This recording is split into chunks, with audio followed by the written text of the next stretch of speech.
Chapter 1. The ledger hit the floor with a wet slap. 4 names had already been crossed off the slate. 2 more followed as Inza watched from the stairwell, her breath held so shallowly that her ribs ached. Steward Surlet worked the pen with the slow patience of a man who enjoyed his work. Behind him, the corridor lamps flickered in the sea draft that always found its way through Esterwald's black stone. The servants' wing was half lit, half empty, and the air smelled of coal dust, cheap soap, and the particular fear of people who had known not to tremble visibly. Inza counted the names still on the slate. 11. She had memorized them all by noon, when word first spread that the quarterly culling had been moved up without warning. Her palms were sweating against the stair rail. She wiped them on her apron and forced herself to breathe again. The twins were in the coal lift.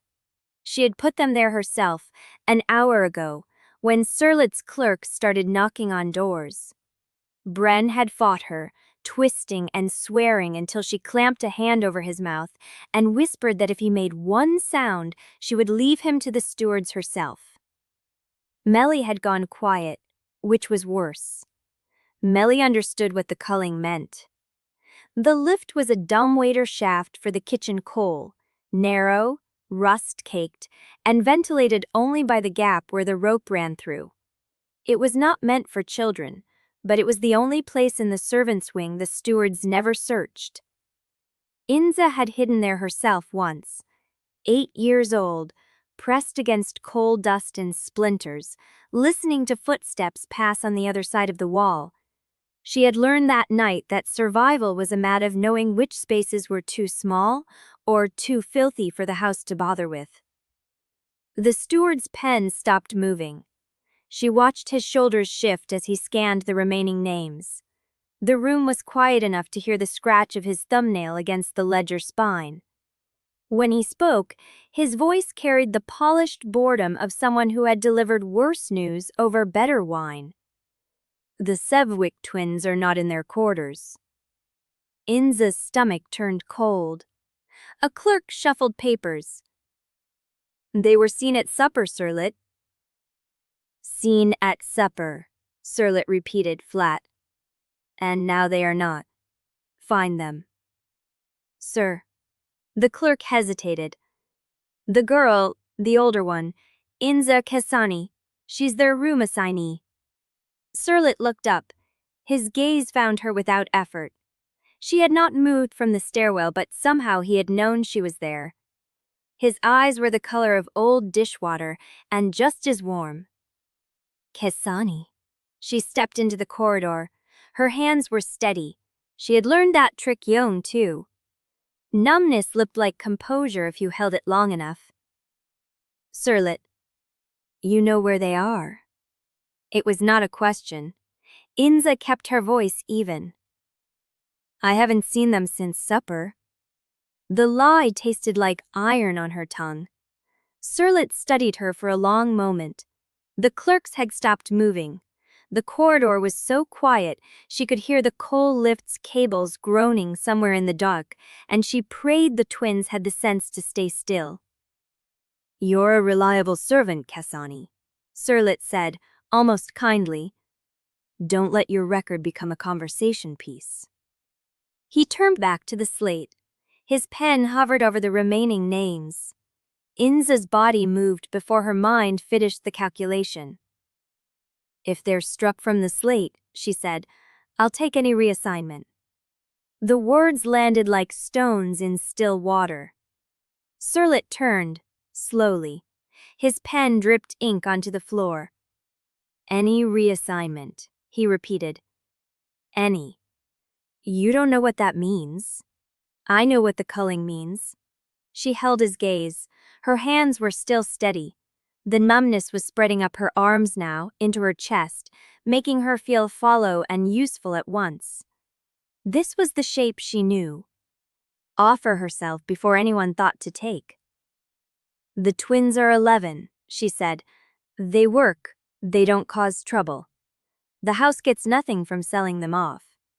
The house gets space, Sirlet said, and fewer mouths. Then take mine instead. She swallowed. I'm worth more than 2 children who haven't finished growing. A beat of silence. Sirlet's mouth twitched at the corner. It was not quite a smile. You're bargaining for them? Yes. You would trade your own placement, your own safety, for 2 orphans you were assigned to supervise. Inza said nothing. The steward looked at her for a long time. Then he looked at the slate. Then he looked at the corridor behind her, where the coal lift's door sat flush against the wall, barely visible in the lamplight. He knows, she thought. He knows they're there. But Sirlet only dipped his pen and drew a clean line through Brun and Melly Sevwick's names. Your quarters are being reassigned, he said, without looking up. Report to the inner household corridor before dawn. Someone will meet you. Inza's heart stopped. The inner household, you heard me. He closed the ledger. Wash. Dressing something that doesn't smell like the kitchen. They'll provide the rest. He walked past her without another word. The clerks followed, carrying the slate and the papers, and the quiet satisfaction of men who had done exactly what they were paid to do. Inza stood in the empty corridor. Her hands were shaking now.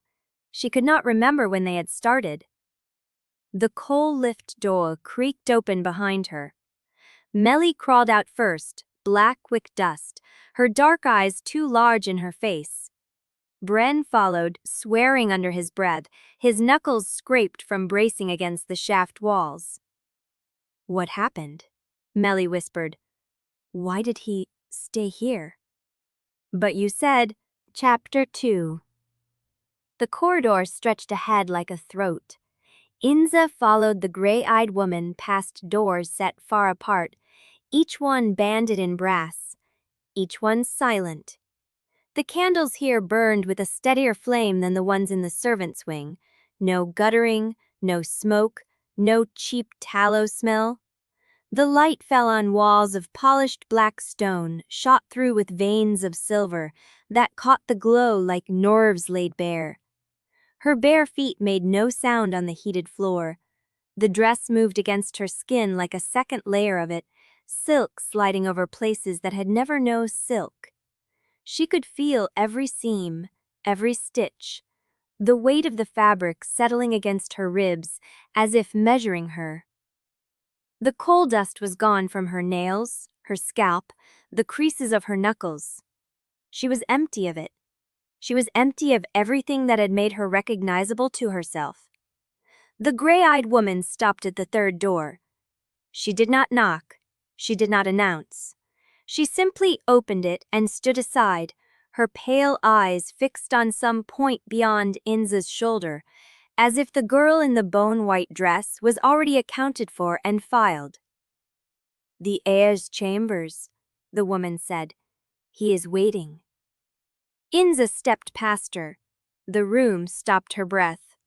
It was larger than the dormitory she had shared with 12 other servants, larger than the kitchen, larger than the chapel she passed on her way to the market deliveries, the one with the broken saint and the pigeons nesting in the eaves. The ceiling rose into shadow she could not follow.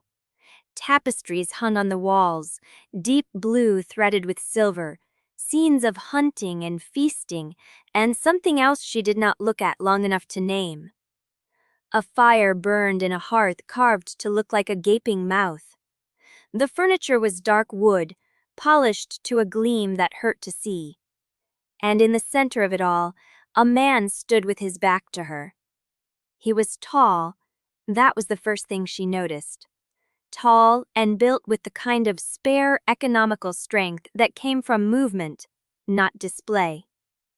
He wore no jacket, only a white shirt with the sleeves rolled to the elbow, and the candlelight caught the bones of his wrists as he turned.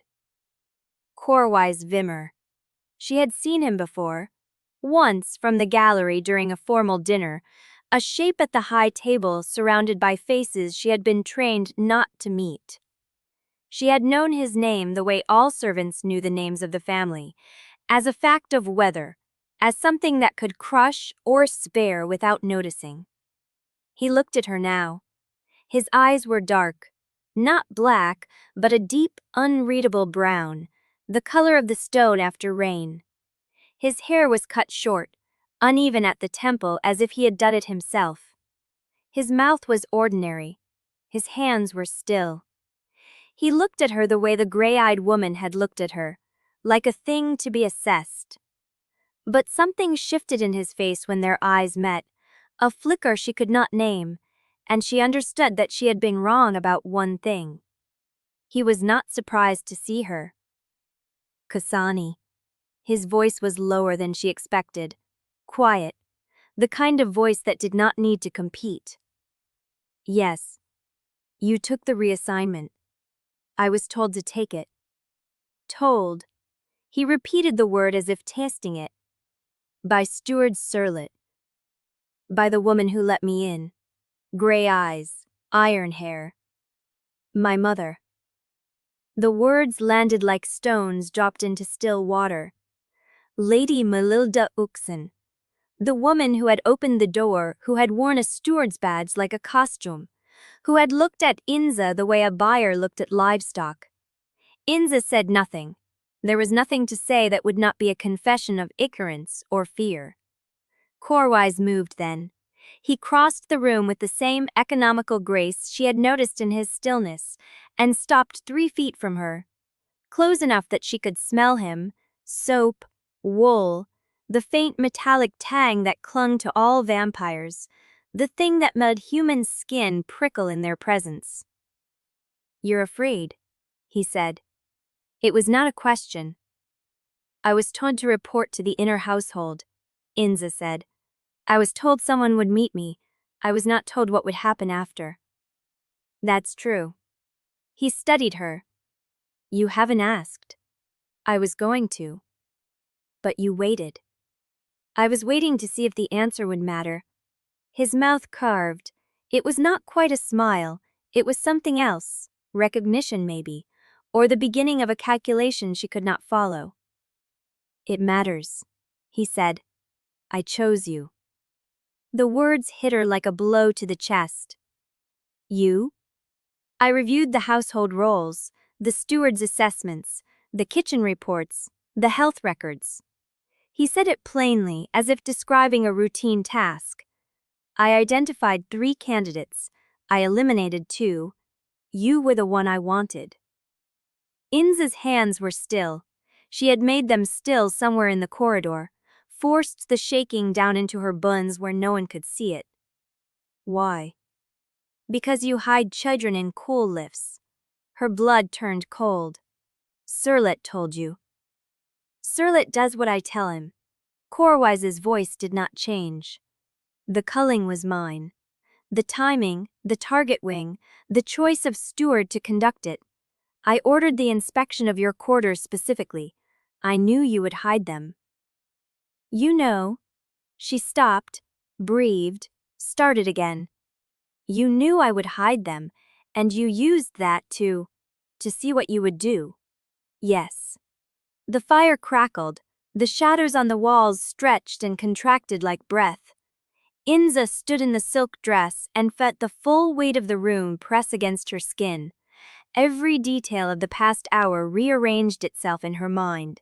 The culling, the coal lift, Surlet's unhurried question, the line drawn through the twins' names, the washroom, because the dress, the corridor, the door, all of it arranged, all of it designed. Then you know, she said slowly, that I only came here because it bought their safety. Yes. And you know I would not have chosen this. Yes. She looked at him. He looked back, unblinking, patient, the way a man looked at a door he had already unlocked. Then what do you want from me? The question shone between them. Corwise Vimmer took a step closer. Not into her space, but to the edge of it, where the air between them became something both of them had to breathe. I want you to read a contract, he said. Every clause, every condition, every named touch and permitted refusal. and then I want you to decide without threat or consequence to the children whether you will consent to the first binding draft." He reached into his pocket and pulled out a folded paper, sealed with black wax. "I am not Serlet," he said. "I am not my mother. I do not take what is not given." He held out the contract. Inza Presh did not take it. She stood in the firelight, in the silk dress, in the room that smelled of wax and iron and a future she had not chosen, and she stared at the paper in his hand like it was a weapon she had not learned to name. "You chose me," she said. "Yes. You arranged the culling. You put the twins in danger. You made me desperate enough to bargain." "Yes. And now you want me to thank you for offering a choice you forced me to need." His mouth cruvage. "That desamitted made a visit my content is in my widest. I hope they hit the end and coming." He whispers we would find who had challenged to dead day. We despite the physical win, winting a slap clean in a flouge.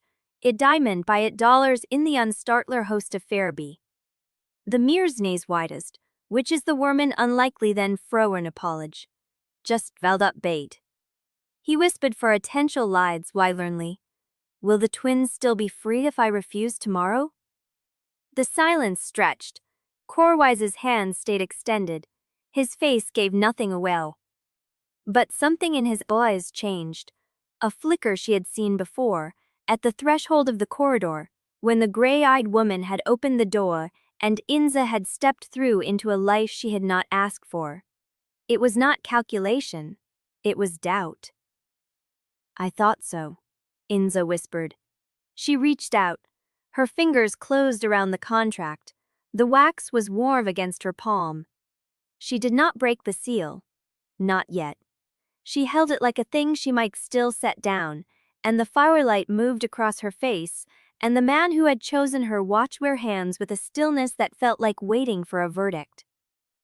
"My name is Inza," she said, "not Kessani. You do not get to use only my family name as if I am already you." But his jaw tightened. A fraction. The first crack in the mask. And Inza understood that she had not lost this room yet. Chapter 3. The wax gave under her thumbnail with a sound like cracked ice. Inza unfolded the contract. The paper was heavy, cream-colored, covered in script so fine it looked like lace laid over bone. She read standing, because sitting felt like acceptance, and she was not ready to accept anything. Corwise did not move. He stood at the edge of the firelight, hands loose at his sides, watching her read with a patience that felt rehearsed. The first paragraph identified the parties. House Esterwald, represented by Corwise Vimmer, heir apparent, and Kessani, Inza, household servant, designated as recipient of the first binding draft. She read it twice. The word recipient instead of vessel or donor, a small precision. She did not know whether to trust it. The second paragraph described the draught itself, a measured quantity of the empiric blood, modified by alchemical preparation, administered under supervision. The effects listed in clinical language: increased sensory acuity, accelerated healing, enhanced stamina, slowed aging. No mention of hunger shifts or sleeplessness or the things Lael Navarre had hinted at in the kitchen corridors over the years, the way bread lost its taste, the way sleep became a thing you scheduled instead of fell into. The third paragraph made her stop. The recipient retains the right to refuse any physical contact not explicitly named in the clauses that follow. Refusal shall not constitute grounds for termination of employment, reduction of wages, forfeiture of agreement terms, or any penalty against the recipient or any named dependent. She read it again, then a third time. "You wrote this," she said. "I dictated it." "To whom?" "A scrivener in the ledger house, bound by confidentially." She looked up from the paper. And the scrivener's name? Corwise's eyebrows lifted a fraction. You want to verify? I want to know if there is any living witness who can confirm this contract exists before I sign it. Something moved in his face.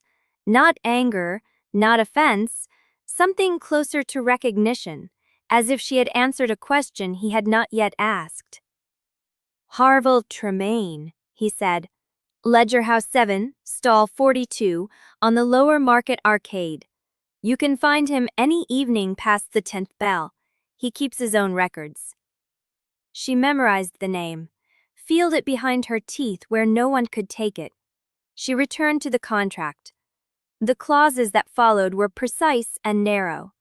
A feeding schedule, twice per 10-day at the recipient's discretion, with a minimum of 48 hours between sessions. The site of each feeding to be the inner forearm or the curve of the shoulder, as chosen by the recipient on the day. No restraint during feeding unless requested. No witnesses unless the recipient demanded them. She read each clause aloud, not for him, for herself, to hear the words leave her mouth and confirm they were real. Section 7, she said. Rest periods after feeding. Minimum 4 hours of uninterrupted rest in a private room, meals provided, no duties during rest. Yes. Section 9. The recipient may terminate the binding agreement at any time by returning the remaining draught to the house apothecary. Yes. With no penalty to named dependents. That is what it says. She looked up.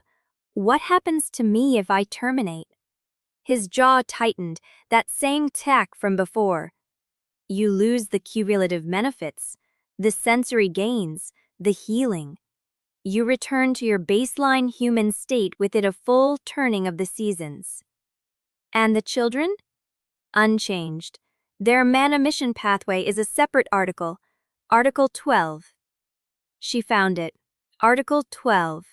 A clear schedule with named beneficiaries, Bren Sevwick and Melly Sevwick, and a third slot left blank. Blank, she said. You may write the third name yourself. Her throat closed. She had not told him about Tavi, had never spoken the smallest child's name aloud in any steward's hearing, and yet the contract had a blank line waiting, as if Corwise had known there was a third, or had guessed, or had simply built a slot for mercy she could fill however she chose. The named dependents, she said slowly, are to be granted legal freedom from House Esterwald's service upon completion of the first binding cycle.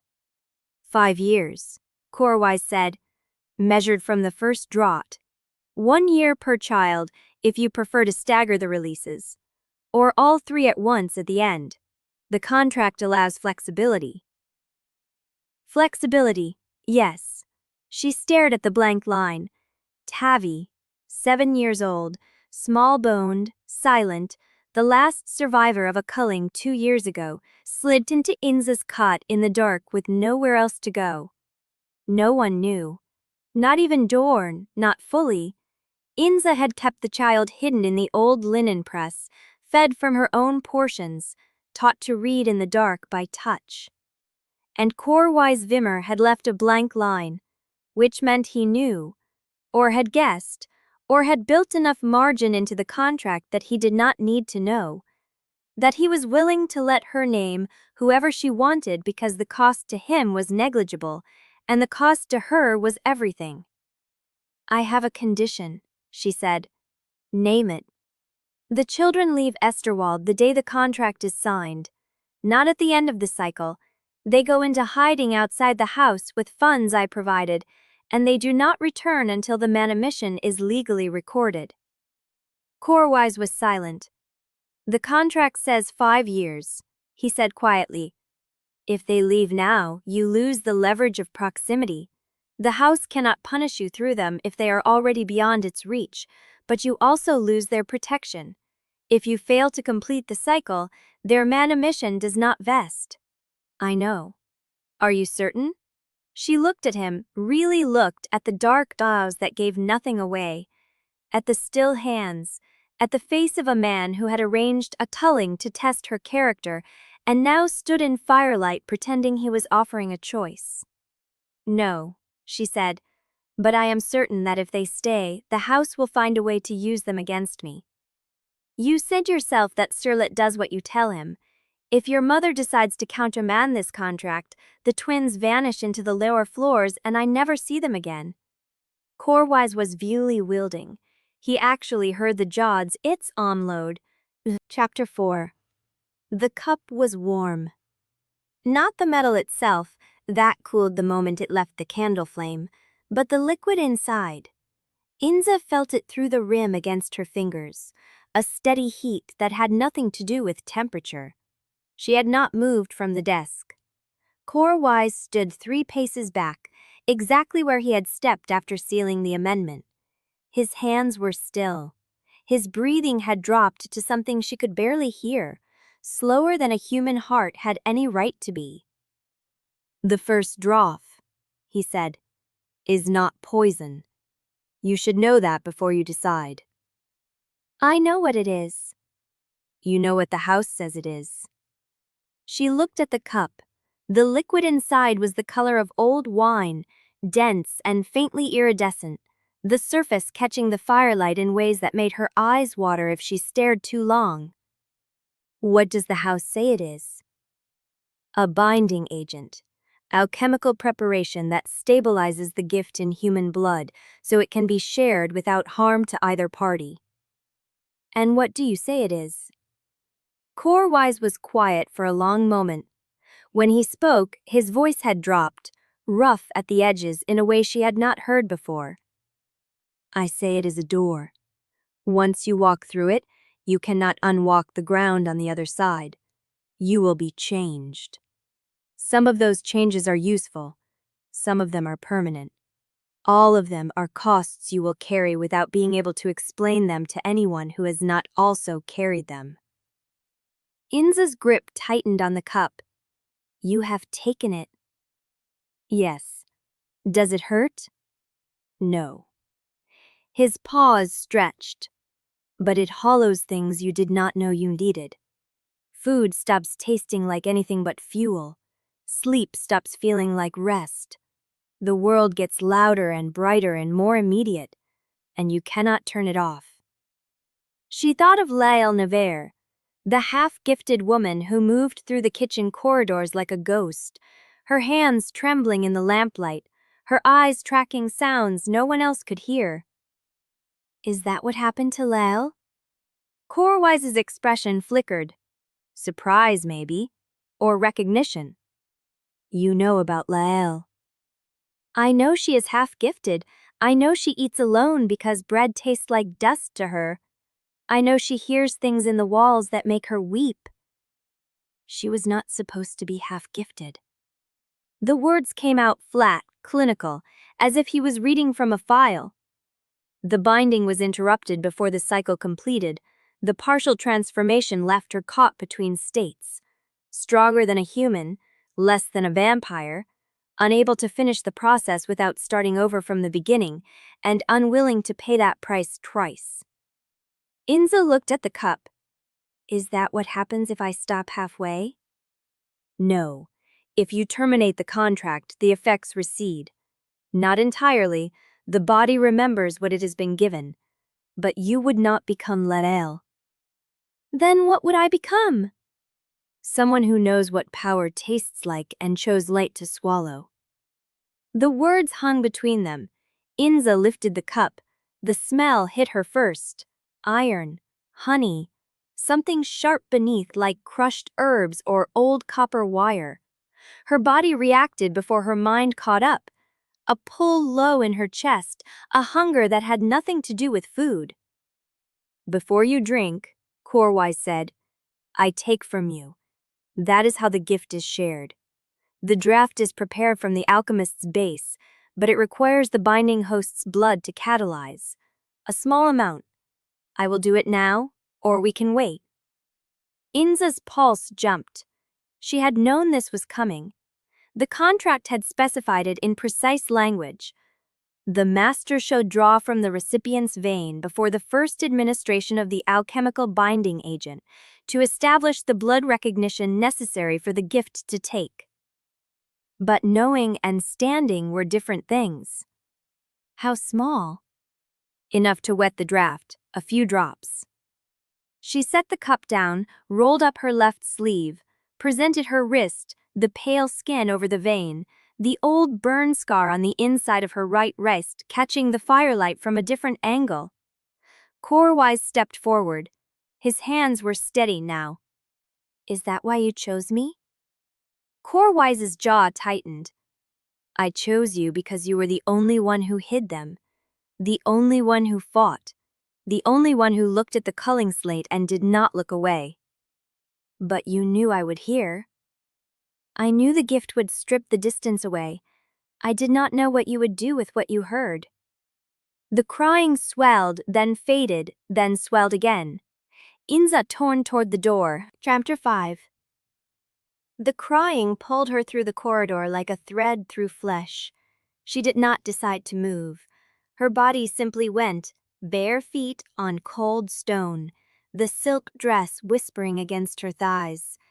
And the sound grew clearer with every step. Not one child. Two.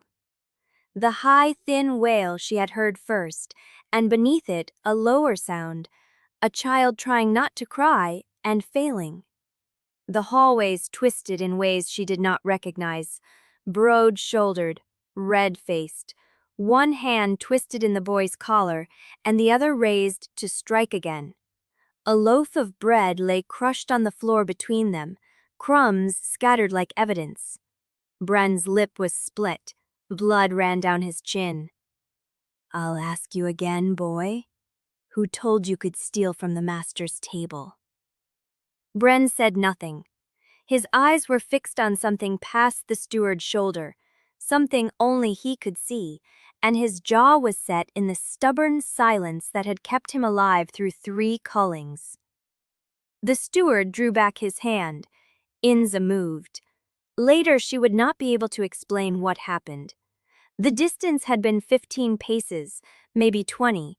She covered it in a single breath, and when her hand caught the steward's wrist, the impact jarred up through her arm into her shoulder, and she felt nothing. No pain, no strain, just the solid fact of stopping him, his hand frozen an inch from Bren's face. The steward stared at her. She stared back.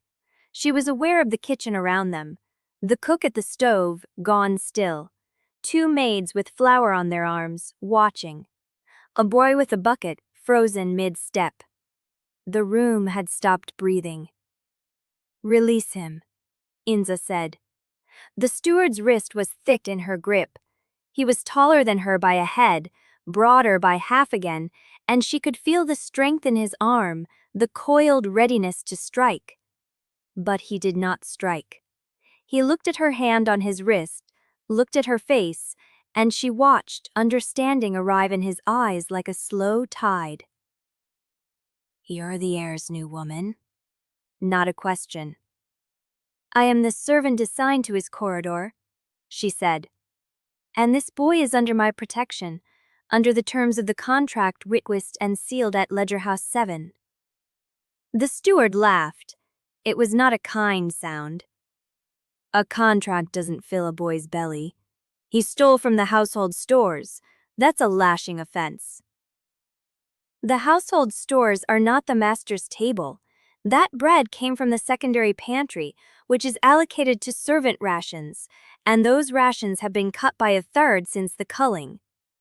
She had not known she knew this. The words came from somewhere inside her, assembled from fragments she had heard and filed away without noticing. "If you want to discipline a child for taking what the house owes him, you will need to explain to the heir why your accounting is short enough to force theft." The steward's hand lowered, not because she had convinced him, because she had named the heir and the heir's name still carried weight in the lower corridors, even if the rumors said it would not for much longer. "This isn't over," he said. "It is?" She waited until he stepped back, until his hands dropped to his sides, until the kitchen breathed again, and the cook turned back to the stove, and the maids found their rhythm, and the boy with the bucket remembered he was supposed to be somewhere else. Then she knelt beside Bren. His lip was swelling. The cut was deep enough to need cleaning, maybe a stitch. His eyes were wet, but he was not crying. Not yet. And he looked at her with an expression she had never seen on his face before. Not gratitude. Wonder. "You got fast," he said. "I got lucky." "No." He shook his head and a single tear escaped, tracking through the blood on his chin. "You got fast. I saw you. You were at the end of the hall and then you were here and there was no in between." She helped him stand. His hand was cold in hers. "Come on. We need to clean that cut before it sets." Mellie's waiting in the linen press. She heard the shouting. She's probably chewed her nails down to nothing. "Then we'll go to Mellie first." They walked through the service corridor in silence. The house pressed in around them, black marble and candle smoke, and the faint metallic tang that she could now taste with every breath. The crying had started again somewhere deep in the building, but she forced herself not to listen, not to follow, not to let the gift pull her off the path she had chosen. She had 3 children to move within 24 hours. One of them was bleeding. The linen press was a narrow closet at the end of an unused passage, barely wide enough for a person to stand in. Mellie had wedged herself behind a stack of folded sheets, her knees drawn up to her chin, her eyes dark and fixed on the crack of light where the door did not quite close. When Inza opened it, Mellie lunged forward. Not at Inza, at Bren. "I told you not to go alone. I told you they'd catch you." "I was hungry." "You're always hungry. Starving is better than dead."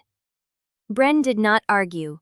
He stood still while Mellie examined his split lip, her hands gentle despite her fury, and Inza watched the two of them, the way they fit together, the way they had learned to take care of each other because no one else would.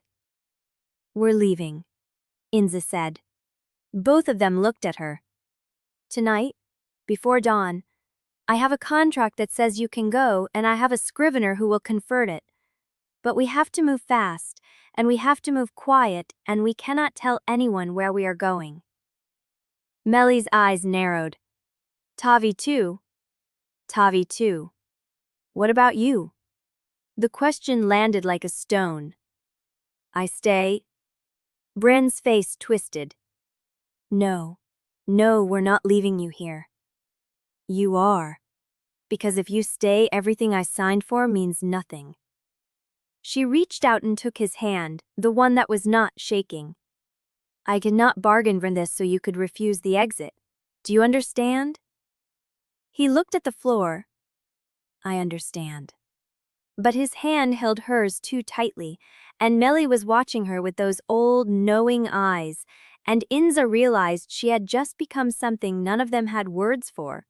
Fast, strong, able to stop a steward's hand, the kind of servant the house did not let go. The corridor behind them creaked, footsteps, slow, deliberate. Inda turned and Lael Navarre stood in the shadows, her silver-streaked hair loose around her shoulders, her hands trembling in the lamplight. "You used it," Lael said. "The first taste. In the galley, a steward was going to hit Bren. And you stopped him." "Yes." Lael's laugh was dry and broken, the sound of someone who had learned exactly how far a gift could carry a person before it started carrying them instead. "Then you are already farther in than I was at 3 months," she said. "Welcome to the price, girl. It starts now." Chapter 6. The room they gave her was not a servant's cell. It had a window, narrow but real, set high in the wall so she could see the sea and the sky and the black rocks where the waves broke white. It had a proper bed with linen sheets and a wool blanket, a washstand with a pitcher of clean water, a chair, a small table, a lamp with oil enough to burn through the night. She stood in the center of it and did not know where to put her hands. Lael had left her at the door with a look that said more than words could carry. Silver hair, trembling hands, the smell of dust and old blood and something else. Something that made Inza's new ears ache. "You sleep when you can," Lael had said. "You eat what you can. You do not trust what looks like kindness." Then she had walked away, and the corridor had swallowed her, and Inza had stepped into this room that was not a cage, and felt the door close behind her like a latch falling into place. She put her hand on the window frame. The glass was cold. The sea was dark beneath the moon. Somewhere in the house, the crowing child was still crying, a thin thread of sound that ran through the stone like a vein of ore, and she forced herself not to follow it. Not yet. She turned. On the small table, a stack of folded garments sat waiting. Dark wool, good stitching, the same cut as the servants' uniforms, but finer, softer. The fabric dyed the deep blue-gray of Esterwald's livery, rather than the unbleached linen of the lower halls. Above them, a paper sat propped against the lamp. She picked it up. It was not a letter. It was a statement of account, written in a clean, administrative hand, listing her new wages, her quarterly allowance, her meal schedule, and her right to draw supplies from the house stores at need. At the bottom, in smaller script, a list of conditions. No visits to the servants' wing after curfew. No unaccompanied access to the lower archives. No interference with household discipline outside the heir's direct authorization. And a single line at the end, underlined, "All correspondence from this room is subject to review by the House Secretariat." She read it twice. Then she folded the paper, laid it back on the table, and sat on the edge of the bed. The mattress was soft. The springs did not creak. The room was warm, and the lamp was bright, and the blanket smelled of lavender, and every single thing in it told her that she was being watched. She had been watched before.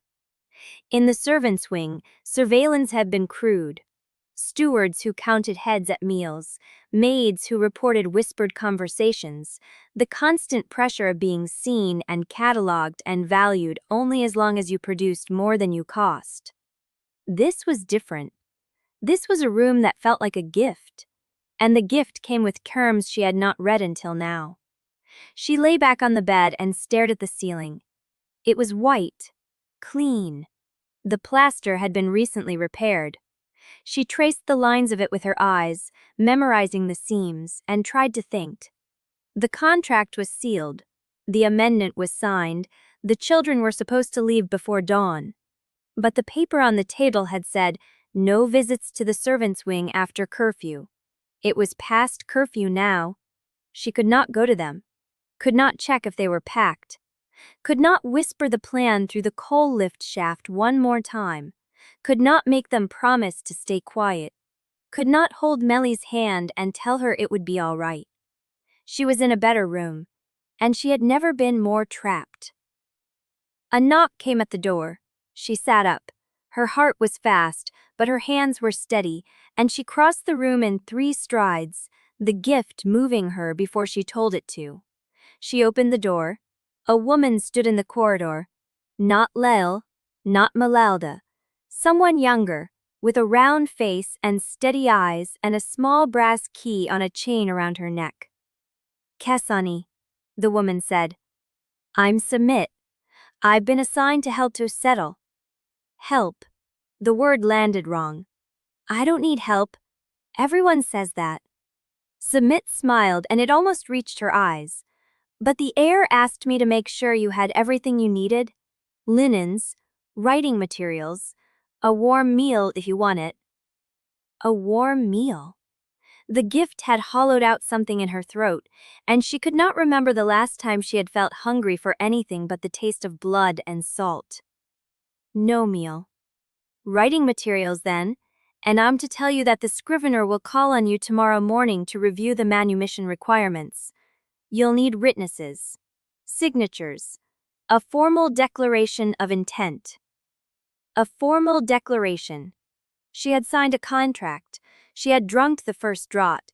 She had stopped a steward's hand with speed she did not understand, and now the house was handing her a list of forms and calling it progress. When? First light, he'll come to this room. Inza leaned against the doorframe. About the visitation restrictions. I don't make the rules. Submit's voice was even, practiced, the voice of someone who had learned that neutrality was survival. I only deliver them. And if I need to see the children? The children will be moved to the nursery wing before dawn, standard procedure for dependents of a gifted servant. The nursery wing.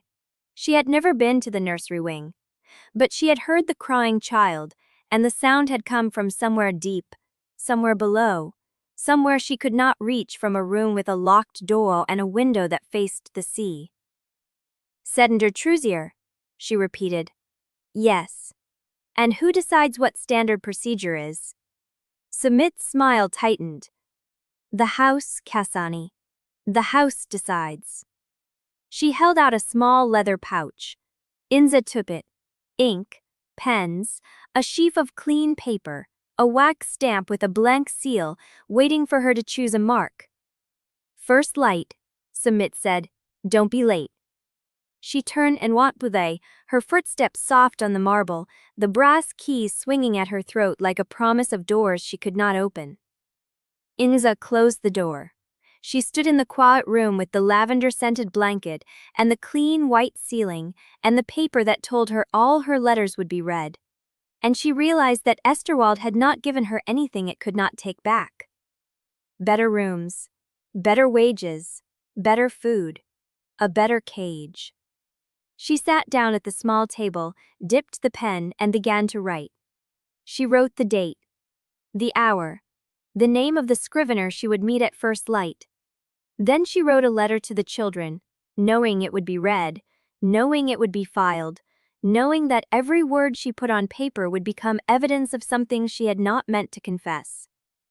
She wrote, Bren, Melly, I am in a room with a window. I can see the sea. I will send for you when it is safe. Do not leave the linen press until the bell rings. Do not speak to anyone. Do not trust the house. She signed this. Then she folded it, sealed it with the blank wax, and laid it on the table for someone else to deliver. The crying child had stopped. For a moment the silence was worse. It shouldn't between. I just raced her. I didn't mean a Mel. A snowdy day for IWF regly synergy in visitants, and if I can get down my fund that invites, Johnage behunver streets, by the dismission beater I'm at a crying fix. The store's looks of 3/repusident. Store is the table for the Lord, in my eyes room. The man she had to forget us school away, for the anyway of a lightly smile to it, for the universal text and our now to see.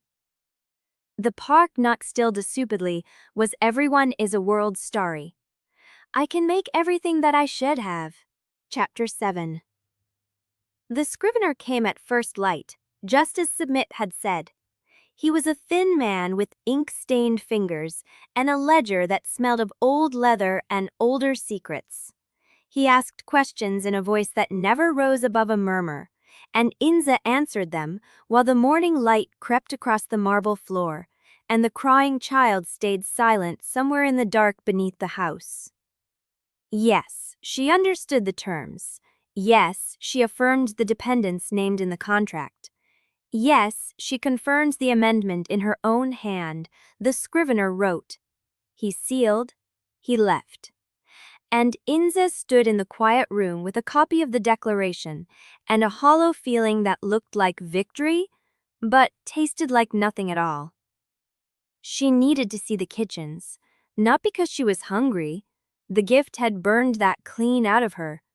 But because Dorn would know what the house was doing to the children, and Dorn would tell her straight, without Submit's smile or the scrivener's murmur, or the careful language of better cages. The curfew restriction did not apply to the kitchens. The letter of the rules had been specific: no visits to the servants' wing. The kitchen sat in a gray zone between the household and the service corridors, and Inza had spent 15 years learning to read the exact shape of a loophole. She changed out of the silk. The dress Submit had left her was still fine, still too fine for a servant's body, but it was dark wool instead of bone white, and it did not whisper against the floor the way the silk had. She pinned her hair tight, the way she had always worn it, and she walked. The corridors were quiet. The house was waking, but slowly the way old houses woke, with reluctance and ritual. She passed 2 maids carrying linens. They did not meet her eyes. She passed a steward she did not recognize. He looked through her as if she had already stopped being visible. Better rooms, better wages, better food, a better cage. The kitchen door was heavy oak, scarred by years of knife work and scrubbing. She pushed it open. The heat hit her first. Steam and salt and the sharp bite of tallow. The clatter of pots and the hiss of water against stone. The rhythms she had known since childhood, the language of a room that did not care about gift or status or the heir's attention. And then the silence. It fell like a dropped pan. One cook turned, then another. The boy at the scullery sink let the water run and stared. Dorn Mulligar stood at the central table, a cleaver in one hand, a quartered fowl beneath it. He did not look up. He had not heard the door, and for a moment Inza let herself pretend that the silence was normal, that she could cross the room and stand beside him, and the world would not have changed. But the cook nearest the door made a sound, a small sound, a cough. Dorn looked up. His eyes found her. His hand stayed still on the cleaver. No one spoke. Then Dorn set down the blade, wiped his hands on his apron, and signed, "You should not be here." She signed back, "I need to know about the children." Dorn's jaw tightened. "They are not in the nursery." Her heart stopped. Where? They moved them. 2 hours ago, before dawn. Someone came with a key and a paper and took them to the lower levels. The crying child. The crying child had stopped, and she had let herself believe that meant it was over, that the house had relented, that the sound had been a test she had passed. It had not stopped. It had moved. Who took them? Dorn's hands were still. "I do not know the name, but I know the face. She wears a brass key." Submit. Submit had smiled and said, "Standard procedure." And Inza had let her walk away. The heat in the kitchen pressed against her skin. The gift hummed under her ribs, wanting to move, wanting to run, wanting to tear through the corridors until she found the door that led to the children. She held it still. "Where is Lael?" Dorn tilted his head. "She knew you would come here. She said to tell you, the price starts now." Orlin was watching. The boy at the scullery sink was watching. Every eye in the kitchen was on her, and Inza understood for the first time what Lael had meant. The cost was not pain. It was not hunger. It was becoming something that other people could not follow. She turned. She walked to the back door, past the scarred oak and the trembling hands, and the silence that followed her like a shadow, and she pushed it open. The corridor outside was empty, but at the far end where the light did not reach, a figure stood waiting. Lael Navara. Silver-streaked hair loose around her shoulders, hands still, eyes dark. "You heard the crying child," Lael said, "didn't you?" It was not a question. "Yes, and you didn't follow it." "I couldn't. The door was locked. The curfew was—" "The door was never locked." Lael stepped closer. "The curfew was never real. The house gave you a rule, and you followed it, because rules are how you survived. But the gift does not care about rules. The gift hears, the gift follows, and the gift will take you to that child whether you want to go to not. The children, Submit took them. Bren and Melly, I know. Lael's voice was softer now, softer than Inza had ever heard it. I know, Inza. I know where they took them, and I know why. She stopped a hand's breadth away. The lower levels hold the children the house means to keep. The ones who are useful. The ones who are compatible. The ones who will become like you if they survive the first Draught. Inza's breath stopped. Bren and Melly are not gifted. They're not. Yet. Lael's eyes were the color of old stone. Yet, Inza. That is the mercy. They are non-compatible. But the house has tests, procedures, interventions that can change a child's blood in ways that take years and leave no record. The contract. The contract says they're free. The scrivener witnessed. The contract is ink. Lael's voice was flat. Ink can be lost. Ink can be burned. Ink cannot stop a woman with a brass key from taking children where she wants them before the sun is high enough for anyone to ask questions. The world tilted. Inza pressed her palm against the wall to steady herself. The price starts now. What do I do? Lael looked at her for a long moment. Then she said, You stop following rules. And she turned and walked into the dark. Chapter 8. The scullery was the innermost room of the kitchens, a cramped stone cell where the steam clung and the windows faced a ventilation shaft and nothing else. Inza had hidden there once, years ago, when a steward had come looking for someone to discipline, and Dorn had pushed her through the door without a word. She stood at the basin now, her hands gripping the scarred edge, breathing in the smell of lye and old grease. The door swung shut behind her. She did not turn. The footsteps were heavy, deliberate, the weight of a man who had learned to move loud, so others learned to listen. Dorn stopped at her shoulder. His shadow fell across the basin. He did not sign. He waited. Inza looked up, met his eyes in the gray light. Then she turned her head so the window could fall across a face, so her lips were visible, and she waited too. You followed, Lael. He did not move his hands. He spoke the words with his mouth, slow and deliberate, the same way he had taught her to read speech in the first years, before she had learned to catch meaning from mirror glass and turned backs. She found me, and now you come back here. To me.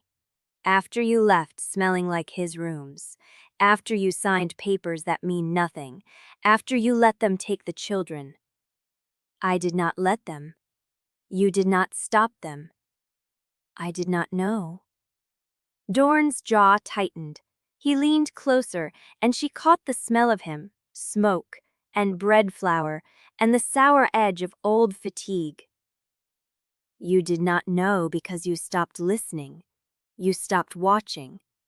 You put your hand on his table and called it safety, called it freedom, called it enough. And while you were counting ink and clauses, Submit walked the twins past your door, and you heard nothing. The words hit like a flat hand. Inza's fingers curled against the basin. I heard a child crying. Last night. Before the scrivener came. I heard a child, and I did not follow because I thought, you thought the rules would save them. Dorn's hands jocked to his sides. He did not sign again. He simply stood there, his broad shoulders filling the door, his eyes holding something between fury and grief. The gift lets me hear everything, Inza said. Every whisper, every footstep, every breath in every room. But I still cannot hear what Zimin plans. I cannot hear what Lady Mawalda tells her son in private. I cannot hear. You can watch. He raised his hands again. You can watch. You can read.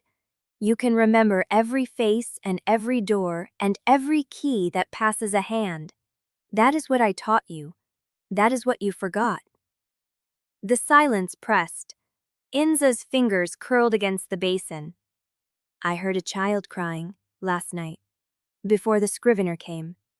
I heard a child, and I did not follow because I thought, you thought the rules would save them. Dorn's hands dropped to his sides. He did not sign again. He simply stood there, his broad shoulders filling the door, his eyes holding something between fury and grief. The gift lets me hear everything, Inza said. Every whisper, every footstep, every breath in every room.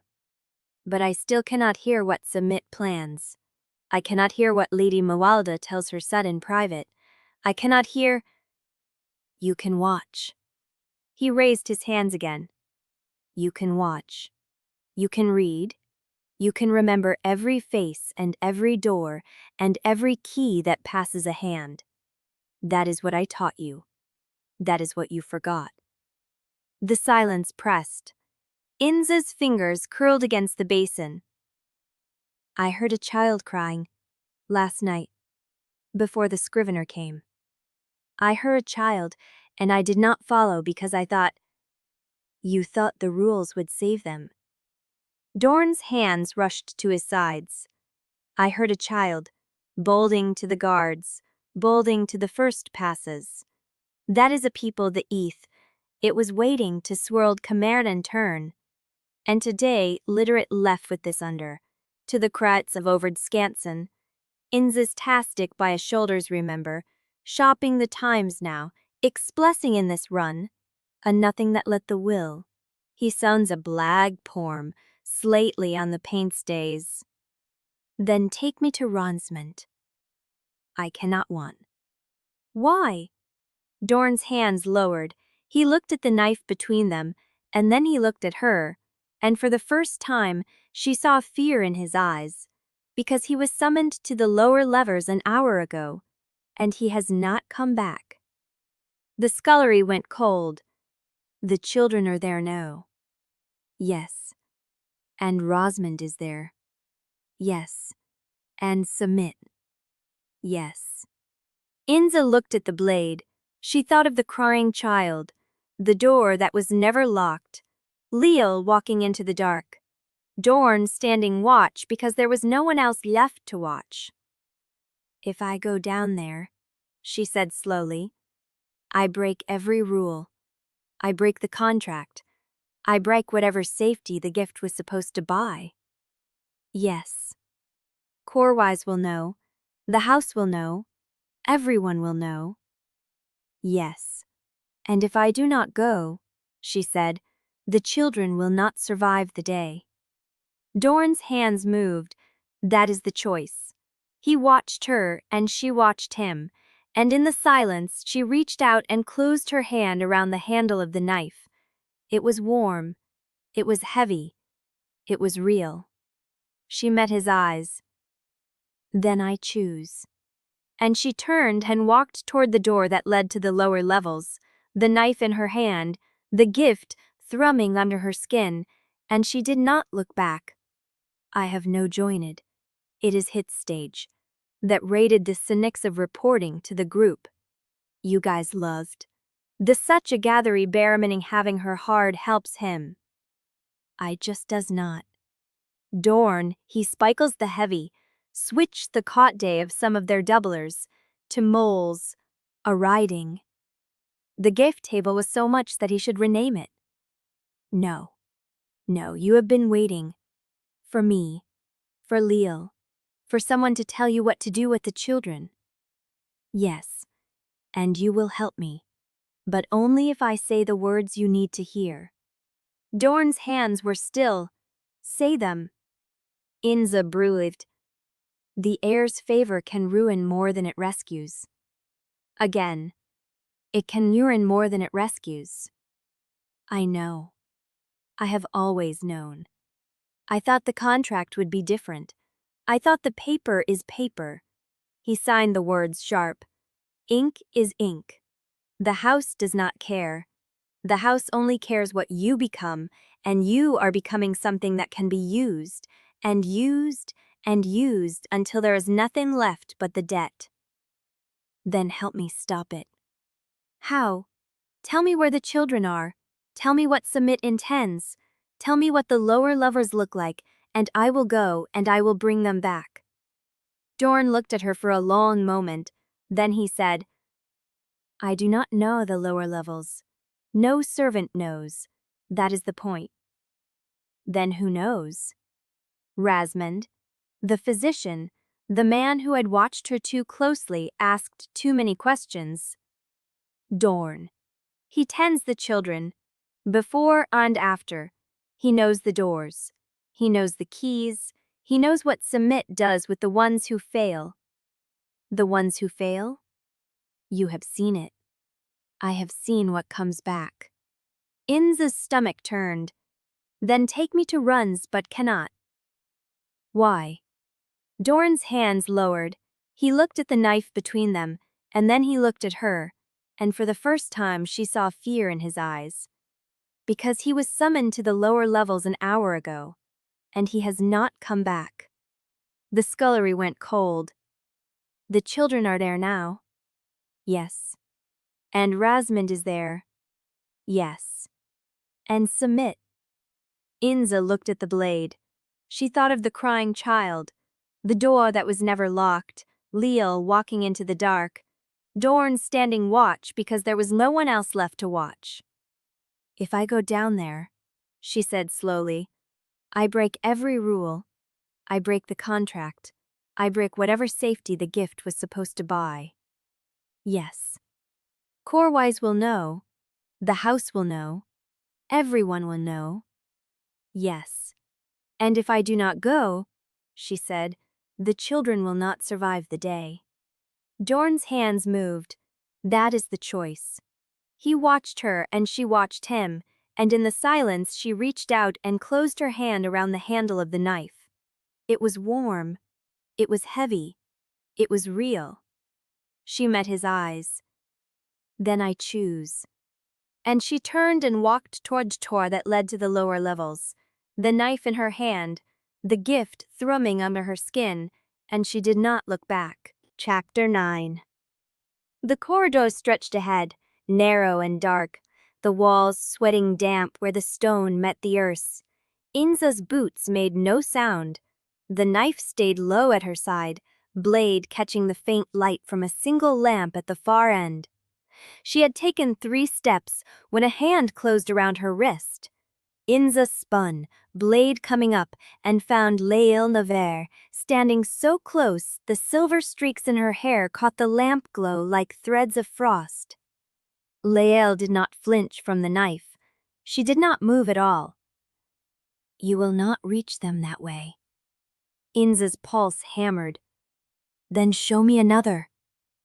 Lael's grip held. Her fingers were cold, stronger than they looked. I came to find you before you opened a door you cannot close again. I have to get to the Trudent. This holily inspessings the very active rack is inordinately obviously.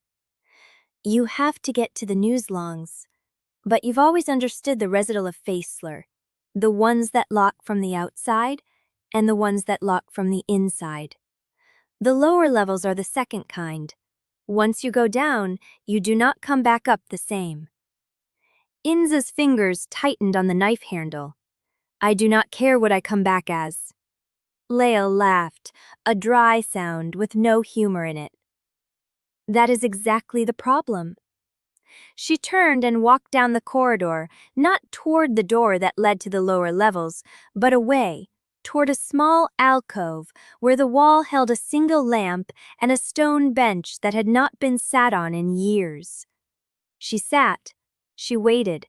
Inza followed because there was no other path forward but through whatever Lael needed to say. The alcove smelled of cold ash and damp wool. Lael pulled her hands into her lap, and in the stillness, Inza saw them, trembling.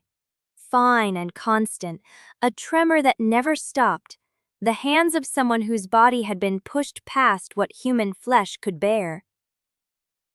You start healing faster, Lael said. Within a week of the first draft cuts close by morning. Bruises fade the same day. You think it is a gift, and it is. Then you notice other things.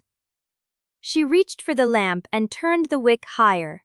The flames steadied, and in the brighter light, Inza saw the web of fine white lines across Lael's forearms, scars so old and so many, they looked like river maps. I broke my arm 3 years ago, Lael said. Rasman said it. It mended in 4 days. He said would we have taken 6 weeks before the gift. I was grateful. She looked up. I have not slept more than 2 hours straight since the first binding. I cannot taste salt in my food. Bread tastes like dust. Wine tastes like vinegar. The only thing that still has flavor is iron, and that is not a flavor you want to crave. Inza's stomach turned. You told me the price starts now. The visible price. Lael's hands moved, the tremor catching the light. I ate a piece of bread in the kitchen this morning. I could feel the grain on my tongue. I could feel the heat. I knew it should have tasted like something. I remembered what it used to taste like. But the sensation stopped at the roof of my mouth and did not go any further. I ate it because I needed the fuel. She held Inza's gaze. By next month, bread will taste like nothing at all. By the end of the year, you will look at a meal and see only work, calories, sustenance. You will have to remind yourself to eat because your body will not tell you it is hunger the way it used to. It will tell you it needs blood. And when it starts telling you that, you will have to decide whose blood you take. The words landed like stones in Inza's chest. I am not going to stop, Inza said. I know.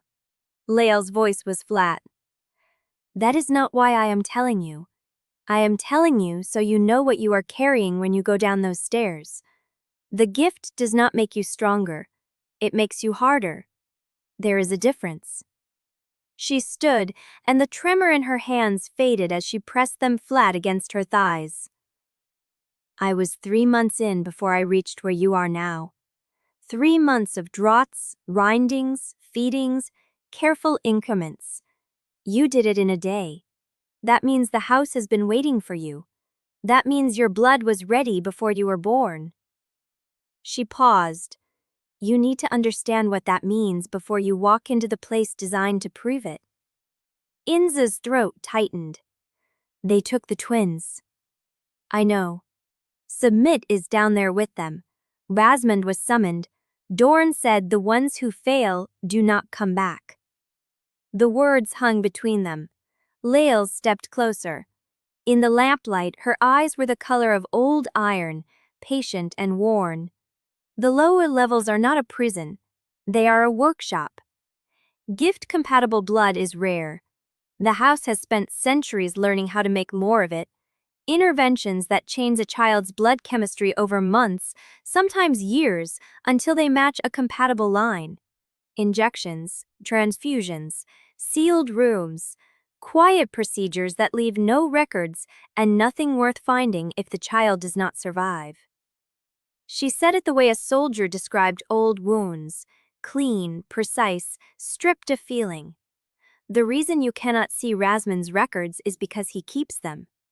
The lower archives hold the house's truth, all of it, going back generations. And the reason you are forbidden from going there alone is because the truth of what the house did to make you would break anything resembling trust you still have. Inza felt the knife handle biting into her palm. You told me to stop following rules. Yes, so I am stopping. You cannot talk me out of this. I am not trying to talk you out of it. Lael's voice dropped. I am telling you that when you go down, Submit will know. The house will know. Lady Miridada will know before we reach the first landing, and she will be waiting. Not with guards, not with threats, with the one thing you cannot fight. What? Lael's hands were still trembling. Proof that she planned this before you were old enough to walk. The silence pressed. You want the truth about the lower levels? Lael said. Fine. I will show you. She reached into her sleeve and pulled out a key. Not brass like Submit's. Iron, blackened, old, the teeth worn smooth from decades of use. But you need to understand what you are asking for. What am I asking for? Lael held the key up between them. The end of every lie you have left to believe. She turned and walked towards the door at the end of the corridor, the door that led down, and held the key out behind her without looking back. Inza followed. Chapter 10. The iron key turned in the lock with a sound like a bone breaking. The door swung inward. Darkness pooled beyond the threshold, thick and cold, carrying a smell Inza recognized before she named it. Old stone, damp plaster, and something metallic that clung to the back of her throat like dust. Lael did not step through. She stood in the doorway, one hand braced against the frame, and looked back at Inza with an expression that might have been pity if the gift had left room for softness.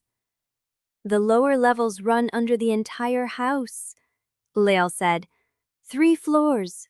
The first is storage. The second is where they keep the children who are still being tested. The third is where the records are kept, and where Rasman works when he is not in the infirmary. How do you know all this? Because I was tested there, 23 years ago, when I was 9 years old. Lael's voice did not waver. They put me in a sealed room for 3 days, and took blood every 6 hours. I passed. That is why I am still alive. That is why I am half made instead of dead. The words landed like stones in Inza's chest. And the children who do not pass? Lael looked at the darkness beyond the door. Submit takes them to a different room. That is all I know. That is all anyone knows who has not been taken to that room themselves. Inza's tightened her grip on the kitchen knife. The handle was warm from her palm, the blade still clean. I need to find Bren and Melly. You will not find them by rushing. Lael stepped aside and gestured at the darkness. The lower levels are a maze. There is no map. There are no signs. The corridors shift depending on which door you enter through. If you go down alone and blind, you will wander until someone finds you, and the someone who finds you will be Submit. Inza's jaw tightened. Then what do you suggest? Wait. For what? For the one person who knows the path well enough to guide you through it without getting caught. Lael looked over Inza's shoulder, down the corridor behind them. Inza turned. Corwise stood at the far end of the hallway, still in the white shirt with sleeves rolled to the elbow, his dark eyes fixed on the open door and the darkness beyond it. He did not look surprised to find them there. He looked like a man who had known they would be here and had been waiting for the moment to arrive. Lael, he said, his voice carrying without raising. I need to speak with Inza, alone. Lael did not move.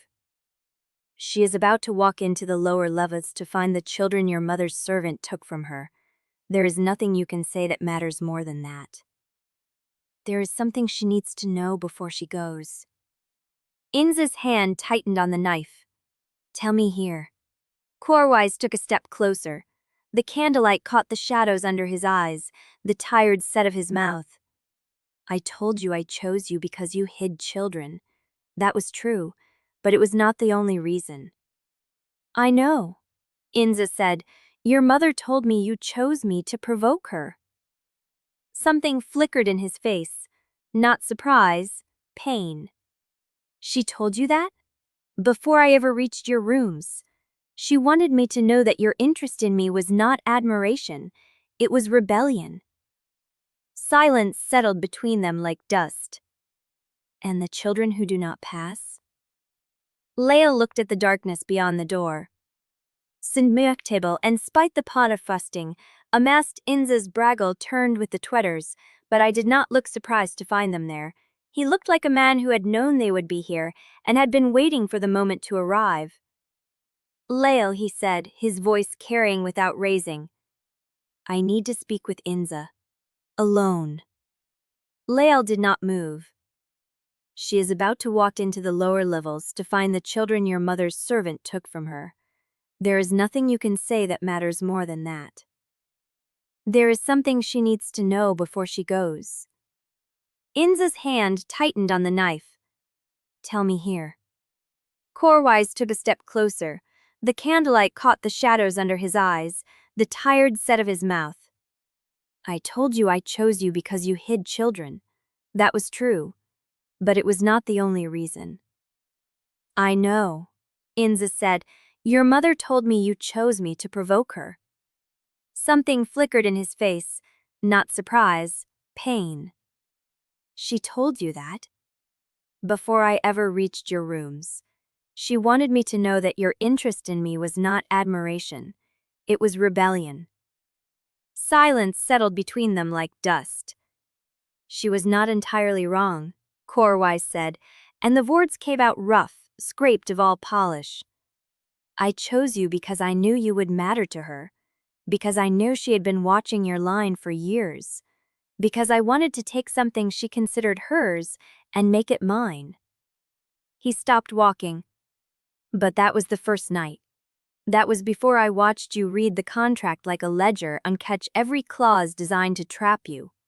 Before I saw you write an amendment with your own hand and demand that the children leave within 24 hours. Before I watched you walk into a beating and stop it with words I did not teach you. Inza's throat tightened. What do you want, Corwise? I want you to know that I am not the same man who chose you.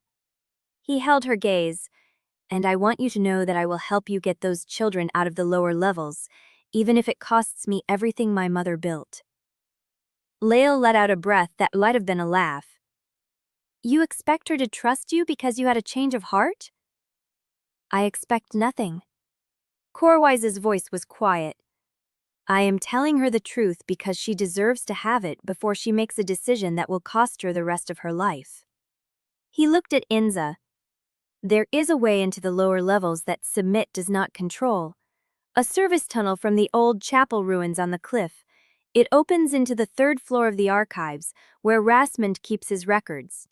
If you want to find the children and the truth about what was done to your bloodline, that is where we need to start. Inza's grip on the knife did not loosen. And you will show me this tunnel? I will take you there myself, tonight. He paused. But I need you to understand what it means. If I walk into the lower levels with you, I am choosing you over my mother, over the house, over everything I was raised to protect. There will be no coming back from that. Inza looked at him, at the shattered hollows under his eyes, at the open door behind them, at the iron key still warm in Lael's hand. You do not know me well enough to make that choice, she said. I know you. Corwise said, and his voice was quiet and certain. I have known you since the night you lied to the steward to protect 2 children who were not yours. That was all I needed to see. The air between them changed, sharp and electric. Lael cleared her throat. If you two are finished being noble, the children are still waiting. Inza looked at the door, at the darkness beyond. Then she looked at Corwise. Show me the tunnel. Chapter 11. The surgery smelled of lye and iron and something herbal Lael would have named if she had been there. Rasmund Ever worked at a side table with his back to the door, arranging instruments in a tray, and he did not turn when Inza crossed the threshold. Sit, he said. She did not sit. I came for information, not treatment. You will take the treatment first. He turned. His face was lined in ways that had nothing to do with age, the kind of exhaustion that lived in bone, not skin. The feeding leaves marks. If you walk through this house with unsealed punctures, every gift sensitive in the building will know how recently he took from you. Inza's hand went to her throat before she told it to stop. The skin there felt tender, a dull heat she had been ignoring. She sat. Rasmund crossed to her with a clean cloth and a small pot of salve. He worked in silence, tilting her chin to the light, pressing the cloth against the twin marks at the curve of her neck. His hands were steady and impersonal. "How long since you slept?" "Some." "That is not an answer. It is the one you are getting." He did not argue. He wiped the punctures clean, applied the salve in smooth strokes, and stepped back to examine his work. "The gift suppresses the body's need for rest in the early stages," he said. "It will feel like you do not need sleep. You do. If you go more than 3 nights without it, the mind starts to fray before the body does." Inza watched his face. "You sound like you are speaking from experience." "I have been the house physician for 27 years. I have seen every stage of the gift in every kind of recipient." He set the cloth aside. "You are not special in how it affects you. You are only special in how fast it is taking hold." The words landed like a diagnosis. She pulled her collar back into place. "You know what they are doing in the lower levels?" Rasmund did not answer immediately. He crossed to his table, unstoppered a bottle, and measured something pale into a cup. "Young woman with a brass key," he said. "Round face, steady eyes. She brought 2 children down this morning, 11-year-old twins, dark-haired." Inda's chest tightened. "Where are they now?" "The boy is in the observation room. The girl is in the holding cell 2 doors down. They are separated because the testing protocol requires isolation for the first 24 hours. "Testing for what?" Rasmund brought her the cup. "Drink this." "What is it?" "Iron and a mild sedative. It will not stop the hunger shifts, but it will keep you from collapsing when you push past your limit." She took the cup. The liquid was thick and tasted of crushed metal. She drank it in 3 swallows because it was easier than arguing. "The testing?" she said, setting the cup down. "What are they testing for?" Rasmund's eyes held hers for a long moment. Then he reached into his coat and pulled out a small folded paper sealed with a single drop of wax. "These are iron tablets, 1 every 6 hours. Do not take more than that or your blood will thicken and you will stop being able to think clearly." She took the paper. It was heavier than it looked. "There's a reason I am giving you these instead of writing a prescription," he said, his voice dropping. "Some records are safer unwritten. If you find what you are looking for in the archives, you will understand why." Inza tucked the tablets into her sleeve. "Rasmund, what are they testing for?" He looked at the door, then he looked back at her. "Compatibility," he said. "They are testing whether the twins' blood can be altered to carry the gift the way yours does. If the children are compatible, they will be kept in the lower levels for the full intervention cycle. If they are not..." The door opened. A steward stood in the frame, young and sharp-eyed, his livery clean and pressed. He looked at Inza, then at Rasmund, and his expression did not change. "Physician, Lady Meyerlich requires your presence in the East Gallery." Rasmund did not flinch. "I am finishing with a patient." The lady said now. The silence stretched. Rasmund gathered his instruments with deliberate care. He did not look at Inza again, but his hand brushed the edge of the table where the folded paper had been, a gesture so small she almost missed it. "I will come," he said. "Give me 1 moment to secure my supplies." The steward did not leave. He stood in the doorway watching. Rasmund turned to Inza. "The salve will hold for 12 hours. If the wounds reopen, apply a fresh layer and keep pressure on them. Do not scratch." It was a dismissal wrapped in clinical instruction. She stood. The knife was still at her belt, hidden under her coat, the iron tablets pressed against her wrist. "I understand," she said. She walked past the steward without meeting his eyes, out into the corridor, and the door closed behind her with a sound like a seal breaking. The hallway was empty. She stood there, heart hammering, a physician's warning still settling in her blood, and tried to decide whether Wasmund had just helped her or trapped her. The iron tablets said he had helped. The steward's arrival said something else entirely. She moved before she finished the thought, her feet carrying her toward the corridor that led to the old chapel, the gift thrumming under her skin like a second pulse, and behind her the surgery door stayed closed, and the house stayed watching. Chapter 12. The corridor narrowed as she walked, the ceiling lowering until the stones brushed her hair.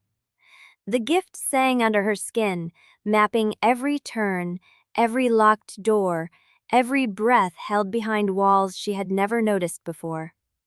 The old chapel came into view at the corridor's end, a collapsed archway half buried in moss and salt-whipped timber. The air changed here, colder, older, carrying the iron tang of sea and wet stone instead of candle wax and polished wood. She stopped at the threshold. The chapel floor was gone, replaced by packed earth and scattered rubble. A broken window faced the cliff, showing nothing but fog and the distant hiss of waves below.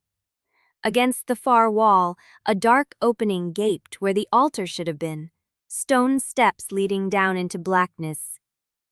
The Tuttle. She took a step forward. "Going somewhere?" The voice came from behind her, low and familiar. Inza turned. Lael stood in the corridor mouth, arms crossed, her silver-streaked hair loose around her shoulders. She looked at Inza's hand, where the knife had appeared without Inza remembering drawing it. "Put that away," Lael said. "You are not going to need it yet."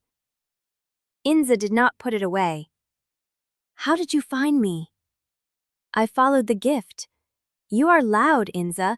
Every time you use it, you ring through the house like a bell." "You did not follow me before." "No." Lael moved closer, her boots silent on the stone. "I was waiting to see if you would make it this far on your own." Inza's grip on the knife tightened. "You knew about the tunnel." "I knew there was a way down that did not go through Submit's door. I did not know where it came out until I saw which direction you walked."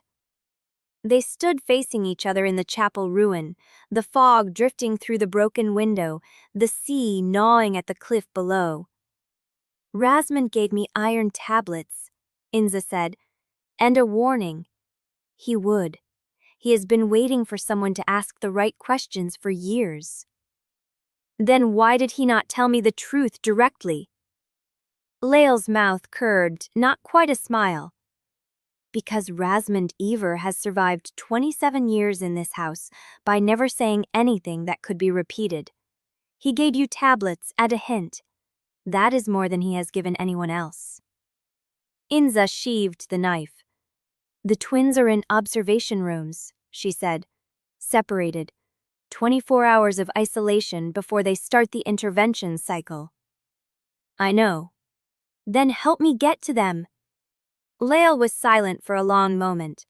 The wind shifted, carrying the sound of a door opening somewhere above them, footsteps crossing stone. "I can take you as far as the archives," Lael said. "After that, you are on your own." "Why the archives?" "Because the records you need are there. The truth about your bloodline. What the house planned before you were born." Lael's voice dropped. "And because Submit will move the children to the intervention rooms at sundown. You have maybe 4 hours to find what you need and get back up before they start." 4 hours? Inza looked at the dark opening in the chapel floor, the stone steps vanishing into shadow. "How do I know this is not a trap?" Lael met her eyes. "You do not, but I am here, and I have the key and the clock is running. Decide." The wind howled through the broken window. Inza thought of Brun's split lip, Melly's white-knuckled grip on the linen press. She thought of Tavi, small and silent, hidden in the dark while the house searched for children to test. She thought of Rasmund's iron tablets, his warning about records left unwritten. Then she thought of nothing at all, because thinking was another kind of delay, and she had already delayed too long. "Show me." Lael moved past her, stepping over rubble without looking down. She reached the dark opening and produced the iron key from somewhere inside her coat, the metal black against her palm. "Once we go down," she said, "there is no coming back up the easy way. The corridor shifts, the stairs rearrange. If you lose me in the dark, you will wander until the gift burns you out." "I understand." "The archives are on the 3rd floor. Submit controls the testing rooms on the first 2. If she hears us, she will seal every door between us and the surface." "I understand." "Then hold on to my coat and do not let go until I tell you." Lael turned the key in the lock, and the ground beneath them shuddered. The iron key turned with a grinding sound, not like metal against metal, but like stone against bone. The air rushed out of the opening, warm and smelling of copper and old dust. Inza grabbed Lael's coat. They descended. The stairs twisted in ways that did not match the angle of the steps, turning corners that should not have fit inside the cliff. The gift screamed in Inza's ears, mapping the wrong corridors, the false walls, the spaces that opened and closed like breath. She counted steps to stay oriented. 30, 40, 60. The number did not matter because the stairs kept coming, and the dark did not thin, and the smell of copper grew stronger until it coated her tongue. "Almost there," Lael said. The stairs ended. They stood in a narrow hallway, low-ceilinged, lined with wooden doors that all looked identical. A single lamp burned at the far end, too weak to reach the middle. Lael pointed to the 3rd door on the left. "That is the archive entrance. Rasman keeps his records there. The ledgers are on the back wall, 3rd shelf from the top." "What about the twins?" "They are in the observation rooms. 1st floor, east corridor. You cannot reach them from here." "Then why did you bring me to the archives?" Lael turned. In the dim light, her face looked older, the skin caked across her bones. "Because the truth about your bloodline is the reason they are being tested. If you do not understand why the house wants them, you will not be able to stop what happens next." Inza stared at the door. Then she heard it. A child's voice, thin and frightened, coming from somewhere beyond the wall. "Molly." 4 hours, Lael said. "Find what you need, then we move." Inza put her hand on the door. Behind her, at the top of the stairs, a light flickered, not from the chapel, from above. Someone was coming down. Chapter 13. The light descending the stairs had a shape now. 2 shapes. Tall, moving with the unhurried precision of people who knew the dark and were not afraid of it. Lael's hand clamped onto Inza's arm. "Do not move. Do not breathe." But Inza's gift-enhanced ears had already caught the rustle of wool against stone, the soft clink of metal, the rhythm of boots that did not hesitate at the false walls. Stewards. They were not trying to be quiet. Lael pulled her backward into the shadow of the archive door, one hand over Inza's mouth, the other pressed flat against her spine. The message was clear. No sound, no movement. Let them pass. The lights descended. 2 men in house livery, each carrying a lantern, their faces blank and professional. They reached the bottom of the stairs and stopped. The taller one looked left, then right. His gaze passed over the archive door without pausing. "The Matriarch wants the girl," he said. Not a question.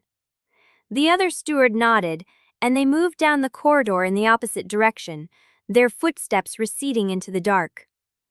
Inza's heart hammered so hard she felt it in her throat. The Matriarch. Lady Malioda. She knew Inza was down here, or she had guessed, or she had been watching from the moment the chapel door opened. We need to move, Lael breathed. Now. But Inza did not move. She was thinking about what the steward had said. The matriarch wants the girl, not the twins, not the intruder, the girl. The words settled into her chest like a stone. Lael. What? She knows I am here. She sent them for me. Lael's face tightened. Then we have even less time than I thought. They slipped through the archive door, and Lael closed it behind them without a sound. The room beyond was small, windowless, lined with shelves so packed with ledgers that the spines had begun to crack. A single candle burned on a desk in the center, its flame low and steady. Inza's eyes went to the back wall, the third shelf from the top. She crossed the room before she could think about it, pulled a ledger from the shelf, and opened it. The handwriting was Rasmund's. Small, precise, the ink a shade darker than the paper. She scanned the first page. Kessani, Dari.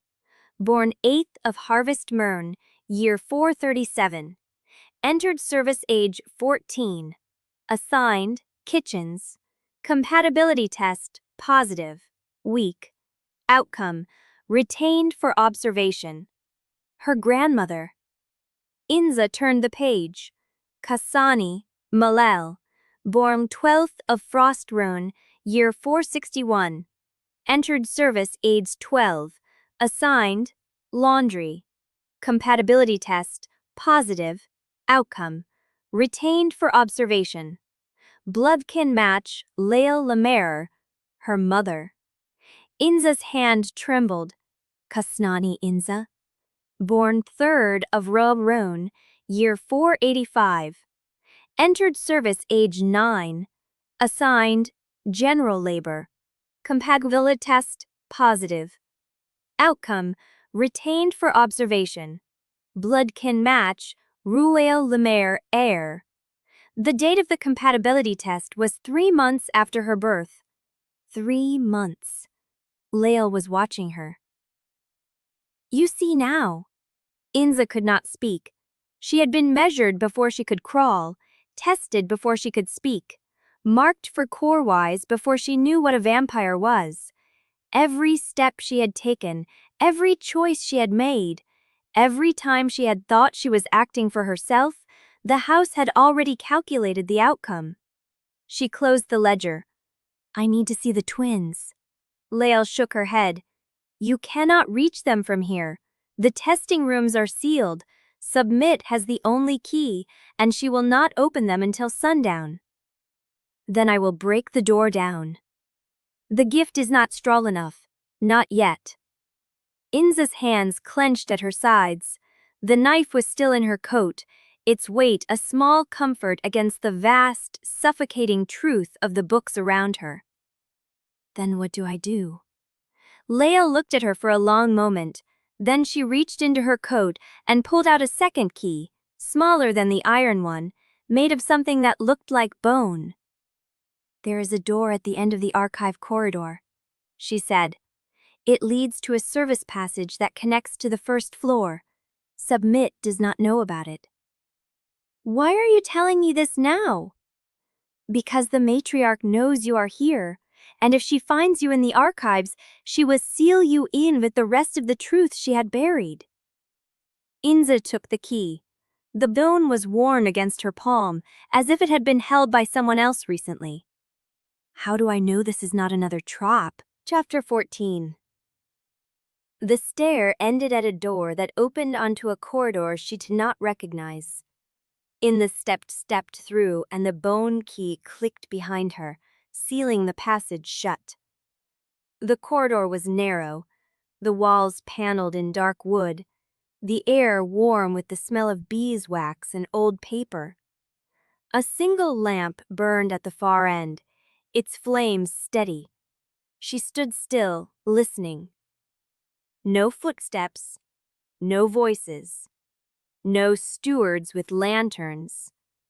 But the gift hummed under her skin, and she felt it now, the way the house breathed around her, the way the walls carried whispers she could almost understand. She had walked into Esterwald's heart, and the matriarch was waiting. Inza moved forward. The corridor opened into a study. Books lined every wall, their spines cracked with age, their titles stamped in gold that had faded to brown. A fire burned low in the grate, casting long shadows across the carpet. The furniture was old, heavy, worn by generations of use. And in the chair by the fire, Lady Merelda Uxon sat watching her. She wore the same house steward's badge she had worn that first night, the silver glinting in the firelight. Her gray eyes were steady, unreadable, and her hands lay still on the arms of the chair. "Close the door," she said. Inza did not move. "I have nothing to say to you. Yet here you are." Lady Merelda's voice was calm, unhurried, the voice of someone who had been waiting a long time and had learned patience.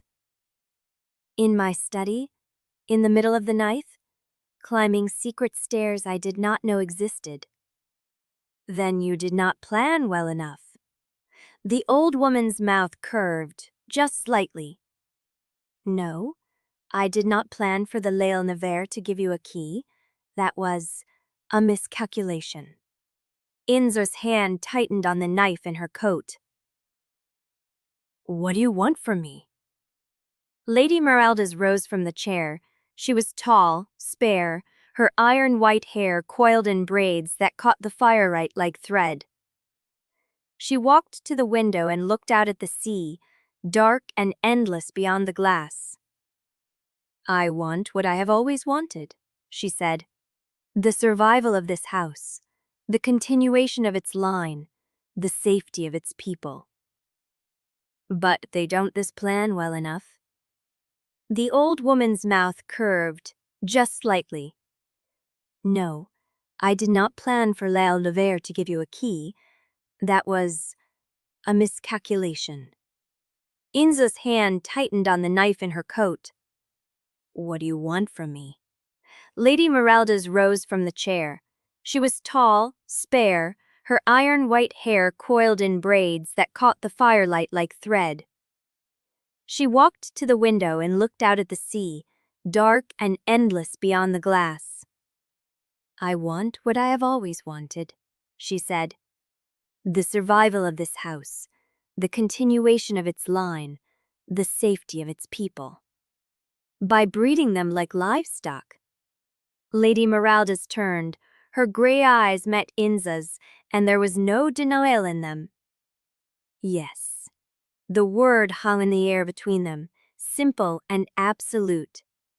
Inza's blood burned. "You tested me when I was 3 months old." "Yes." "You marked me for your son before I could crawl." "Yes." "You engineered my grandmother, my mother, me. 3 generations of Kessani women fed into your machine."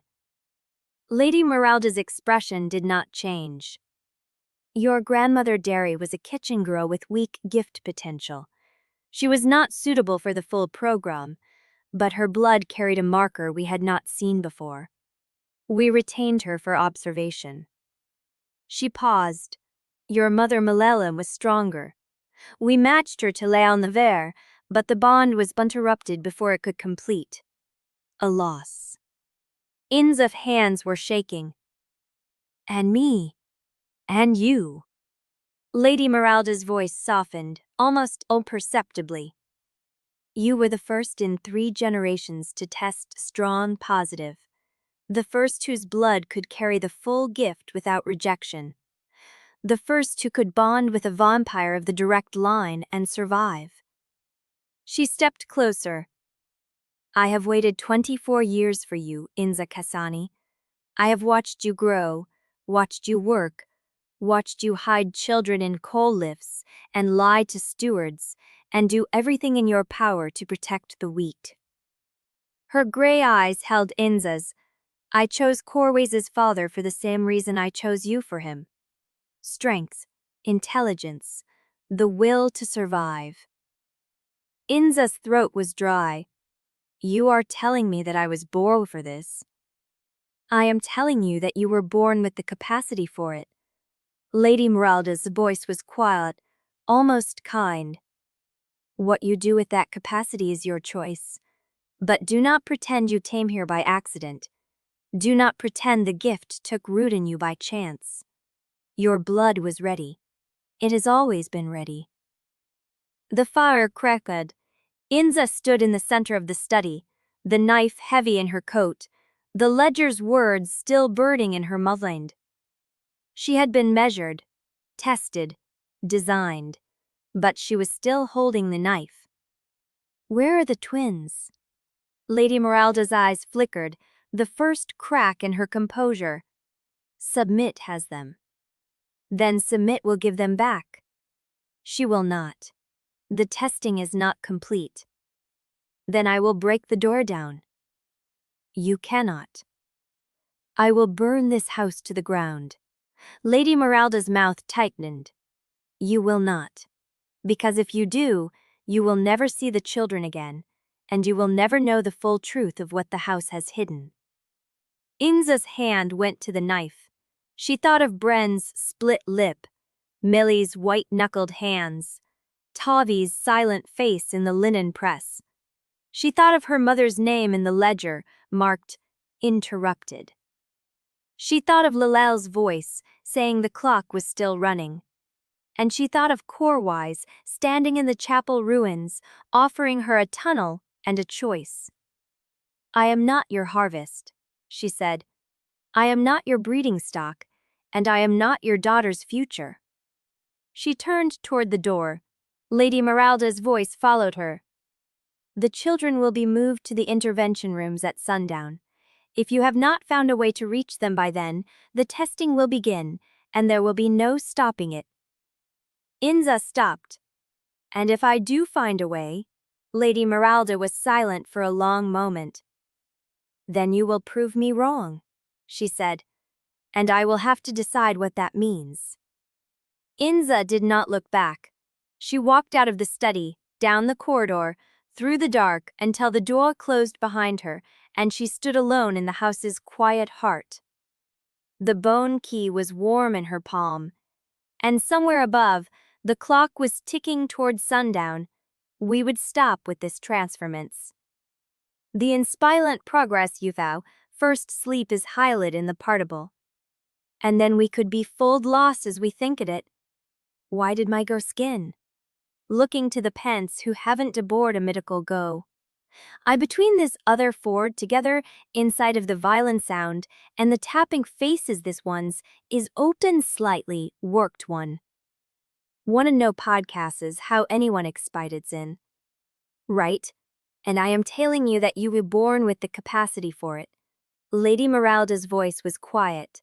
I am chose Corwise's father for the same reason I chose you for him. Strength, intelligence, the will to survive. Inza's throat was dry. You are telling me that I was born for this. I am telling you that you were born with the capacity for it. Lady Meralda's voice was quiet, and I am absolutely cocked. It is just one of 30 true like secret. I actually survived this hands for his savor, which I connollied sared my whole things. He spoles on, I achore my desired is off on this, and I am called to close the Progus 70. We are brusha acquiden. Chapter 15. Inza woke before dawn in her new room, and the light felt wrong. Not the light itself, the same gray seep through the same salt-stained window, but how her eyes caught it. Every mote of dust in the air had an edge. Each thread in the curtain cast a separate shadow. She lay still and counted the heartbeats moving through the walls. 3 in the corridor, 1 in the room above. A rapid flutter somewhere below that might have been a child. She pressed her palms to her eyes until the world went dark. The hunger came with her first movement. Not sharp, not urgent. A low pull at the base of her throat, like a second pulse beating under her skin. She dressed in the dark wool clothes from yesterday, laced her boots, and thought about breakfast the way she had thought about everything since the draft, as a calculation. She needed fuel. She needed information. She needed to find out whether the kitchen still belonged to her. The servants' wing was quiet when she reached it. Curfew had not lifted. The corridor lamps burned low, and the air smelled of cold ash and old bread. Inza moved through the familiar turns, her feet finding the worn stones without thought, and the gift made every step feel like she was walking through syrup. She could move faster. She could be across the hall before the next breath. She held herself still. The kitchen door was ajar. She pushed it open and found Dorn at the prep table, his back to her, the knife in his hand moving through a side of meat with precise, methodical cuts. He did not turn. He did not need to. The rhythm of her steps had told him everything. "You are early," he said, the words shaped for her to read from his shoulders. "I am hungry." He set the knife down and turned. His eyes moved over her, taking in the straight spine, the clear skin, the way her hands hung empty at her sides. Something in his face tightened. "Sit." She sat. He pulled a plate from the warmer and set it in front of her. Bread, cheese, a slice of cold meat. Ordinary food. The kind of meal she had eaten every day for 15 years without thinking. She picked up the bread and bit into it. It tasted like nothing. Not bad, not good. Just texture against her tongue, dry and dead. She chewed and swallowed, and the hunger in her throat did not ease. It waited, patient and hollow. "You do not like it." Dorn's voice was flat, but his hands were still. "It is fine. It is not." She set the bread down. "When did you last see Bren?" "Last night, before the lockup." He came around the table and stood across from her, arms crossed, the old stance of a man who had learned to protect himself by looking immovable. "He asked about you." "What did you tell him?" "That you were alive, that you were working, that he should eat his rations and stay quiet." The hunger pulsed in her throat. She looked at the meat on the plate, the dark slice of liver Dorn had been cutting. The scent hit her like a fist. She reached for it without thinking. The taste was copper and heat. It filled her mouth and slid down her throat, and the hunger eased, just slightly, just enough. She tore another piece and another, and it was not until she heard a chair scrape that she leapt up. Bren stood in the kitchen doorway. His split lip was healing. His eyes were wide. He was staring at her hands, at the plate, at the smear of blood on the corner of her mouth where she had not wiped it away. "Inza?" She set the meat down. "I was hungry." He did not move. His face had gone still in a way that hurt worse than fear. "You are eating raw meat." "It is cooked." "It is bloody." The silence stretched. Inza wiped her mouth with the back of her hand and saw the dark stain on her sleeve. "I am sorry," she said. "I did not mean to." "Do not apologize." Lael's voice came from the doorway behind Bren. She stepped past him into the light, her silver-streaked hair loose, her face unreadable. She looked at the plate, at Inza's hands, at the stain on the sleeve. "This is how it starts," she said quietly. "You stop tasting bread. You stop wanting cheese. You start craving what your blood needs, and the rest becomes chewing without purpose." Bren backed away a step. Inza wanted to tell him it was fine. She wanted to explain that the gift meant everything sharper, that she could heal faster and move faster, and hear a whisper for 3 rooms away. She wanted him to understand that she was still herself. But the hunger was still there, quiet and patient, and the bread still tasted like dust on her tongue. "Bren." He looked at her. "I am going to get you out of here." He swallowed, nodded, and then he was gone, his footsteps retreating down the corridor, and Inza was left in the kitchen with Dorn and Lael and the cooling plate of food. Lael sat down across from her. "Eat the rest of it. You will need the strength." Inza picked up another piece of liver. The hunger rose to meet it, and she tore into the meat without tasting anything but iron. Dorn turned back to his work, and his shoulders said nothing at all. When Inza finally pushed the plate away, the first light of true dawn was creeping through the high window, and the hunger had settled into a low thrum beneath her ribs. She could hear the house waking, footsteps on stairs, voices in distant rooms, a child crying somewhere deep in the stone. She stood. "I need to find the twins." Lael did not look up. "You need to find Corwise first." "Why?" "Because the chapel tunnel is your only way past Submit, and you do not know the door to open it." The hunger pulsed again, asking for Mufar. Inza pressed her palm flat against the table and held. Chapter 16. The hunger had settled by the time she reached the outer courtyard, but it had not gone. It sat beneath her ribs like a second heart, waiting for the next time she forgot to feed it.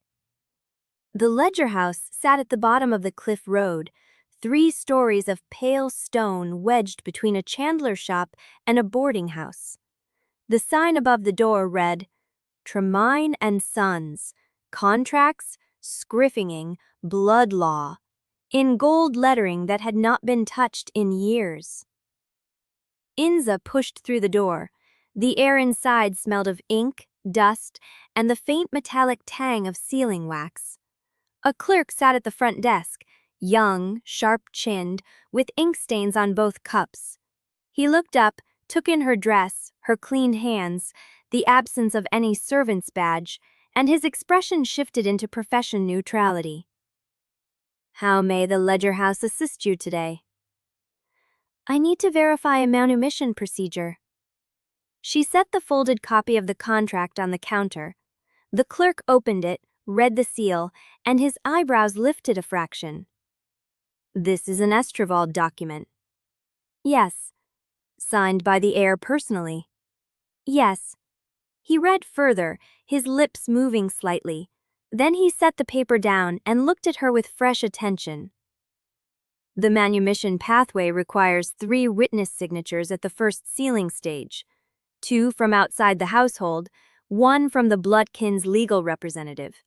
The recipient must present herself for verification at each stage." "Each stage? How many stages?" 3. He tapped the contract with a stained finger.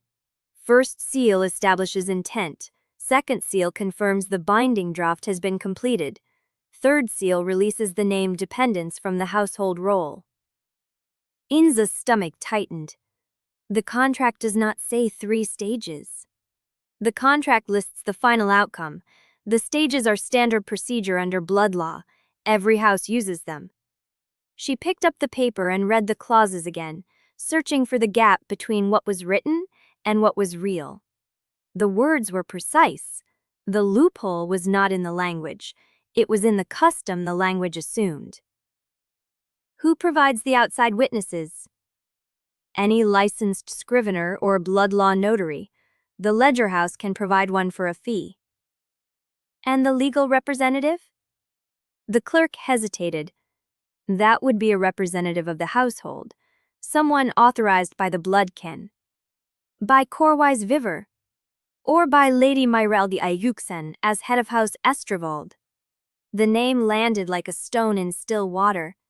Inza kept her face still, but the hunger stirred beneath her ribs, restless and alert.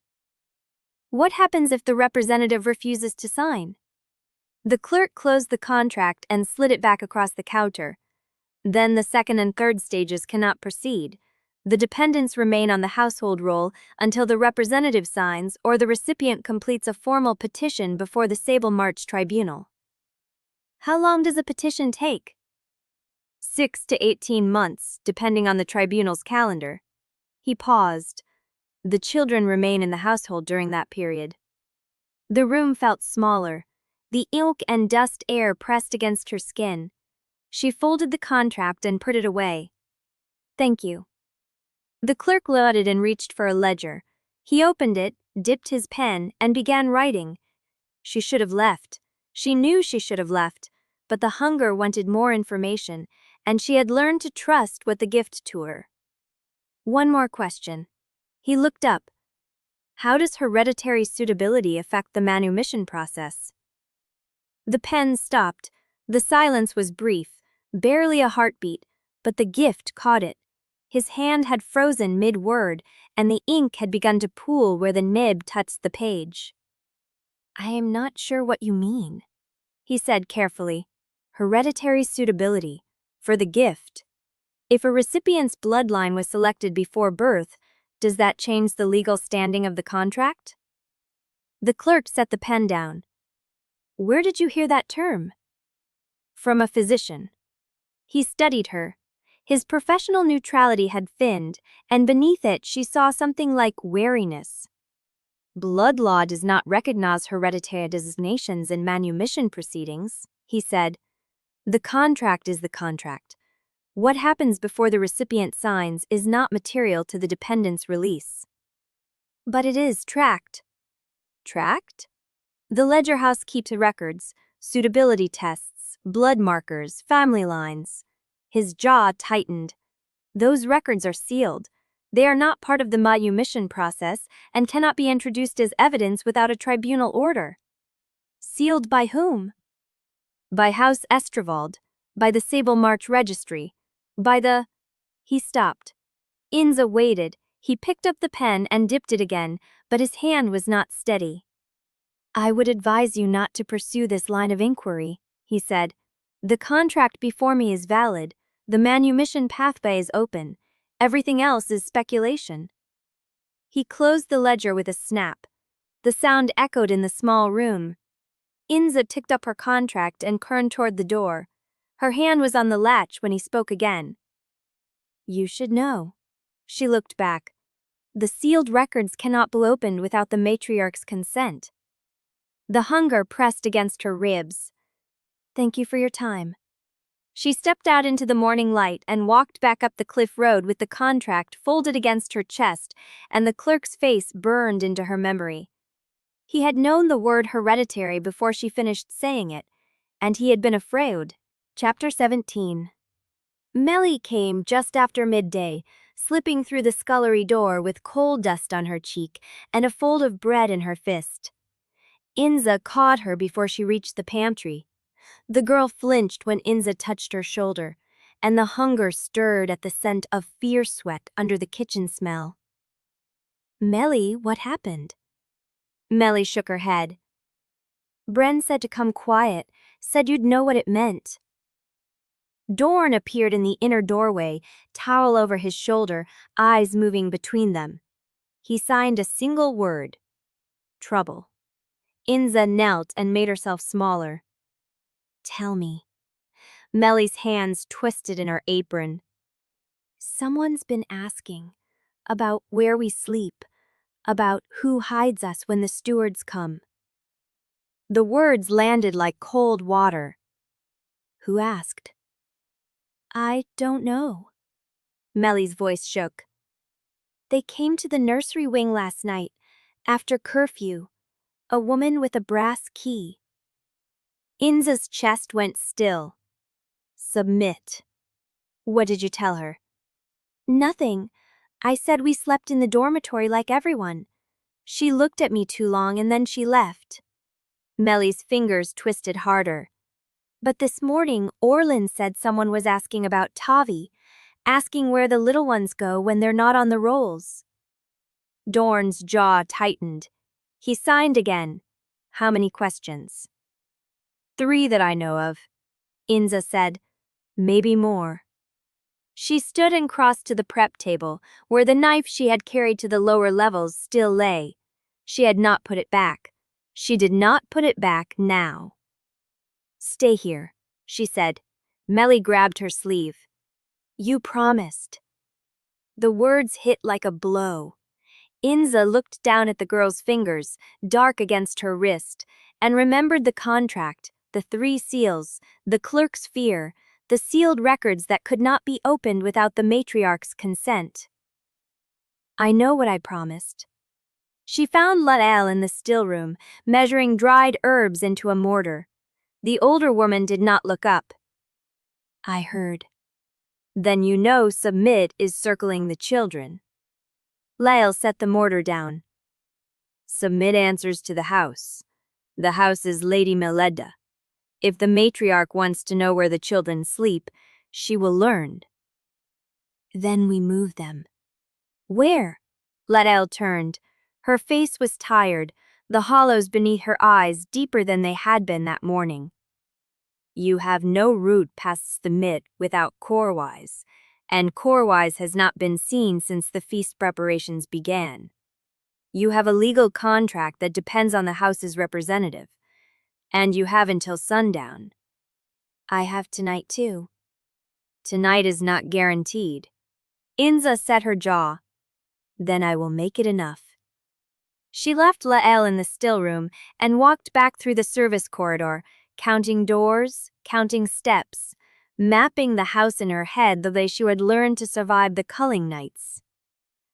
Every pantry had a back wall, every laundry chute opened somewhere, every servant knew a place that was not on any steward's list. She found Dorn in the kitchen with Melly still at the table, eating the bread in small, careful bites. Give me 2 hours, Inza said, then we set a watch. Dorn signed. What kind? It will be easier to show you. She walked the lower service floor with Melly at her side, stopping at every door that opened onto a corridor she recognized. She mapped the gaps, the places a child could vanish, the turns a steward would not think to check. By the 3rd hour, they had a system. Pantry knocks meant the passage was clear. A rag tied to the laundry yard gate meant someone was watching from the upper window. 3 taps on the cistern pipe meant come now, not later. Dorn learned the patterns in silence, his eyes following her hands and lips with the same fierce attention he had taught her to use in the kitchens years ago. When she finished, he signed one word in the flat, precise language they had built between them. Good. Then he pointed at her chest and signed again. You. What about me? He held her gaze. Who asked the questions? You find that, you find who sent them. She nodded. The answer came at midnight. Inza was in the pantry counting stores by candlelight when the rag on the laundry yard gate moved. She watched it flutter once, twice, a signal she had not taught anyone yet. She stepped into the yard and found Bren. His face was pale under the moon. It was not Submit, he said. What? The woman with the brass key. Melly was wrong. He swallowed. I followed her after she left the nursery. She reported to someone in the heir's corridor, a steward I have never seen before. Inza's blood went cold. Corwise's corridor. The questions had not come from Lady Meleda. They had come from inside the heir's own staff, the people who served him daily, the ones who knew his schedule and his absences and the exact shape of his trust. Did you see the steward's face? Bren shook his head. Just the back of her coat, gray wool, house badge with a silver hem. The silver hem meant senior staff. Senior staff meant orders from someone with authority to give them. Inza turned and looked up at the dark windows of the inner household. Corwise had not been seen since the feast preparations began. His staff was asking questions about children he had promised to protect, and the sundown deadline was 12 hours away. Go back to Dorn, she said quietly. Tell him the watch changes. Tell him we are not guarding against Submit anymore. Who are we guarding against? She did not answer.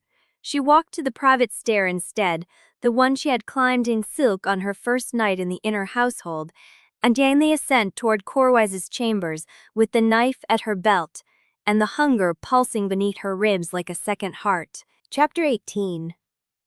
She climbed the private stair with the knife at her belt, and the hunger coiled beneath her ribs like a thing with teeth. The corridor above was dark.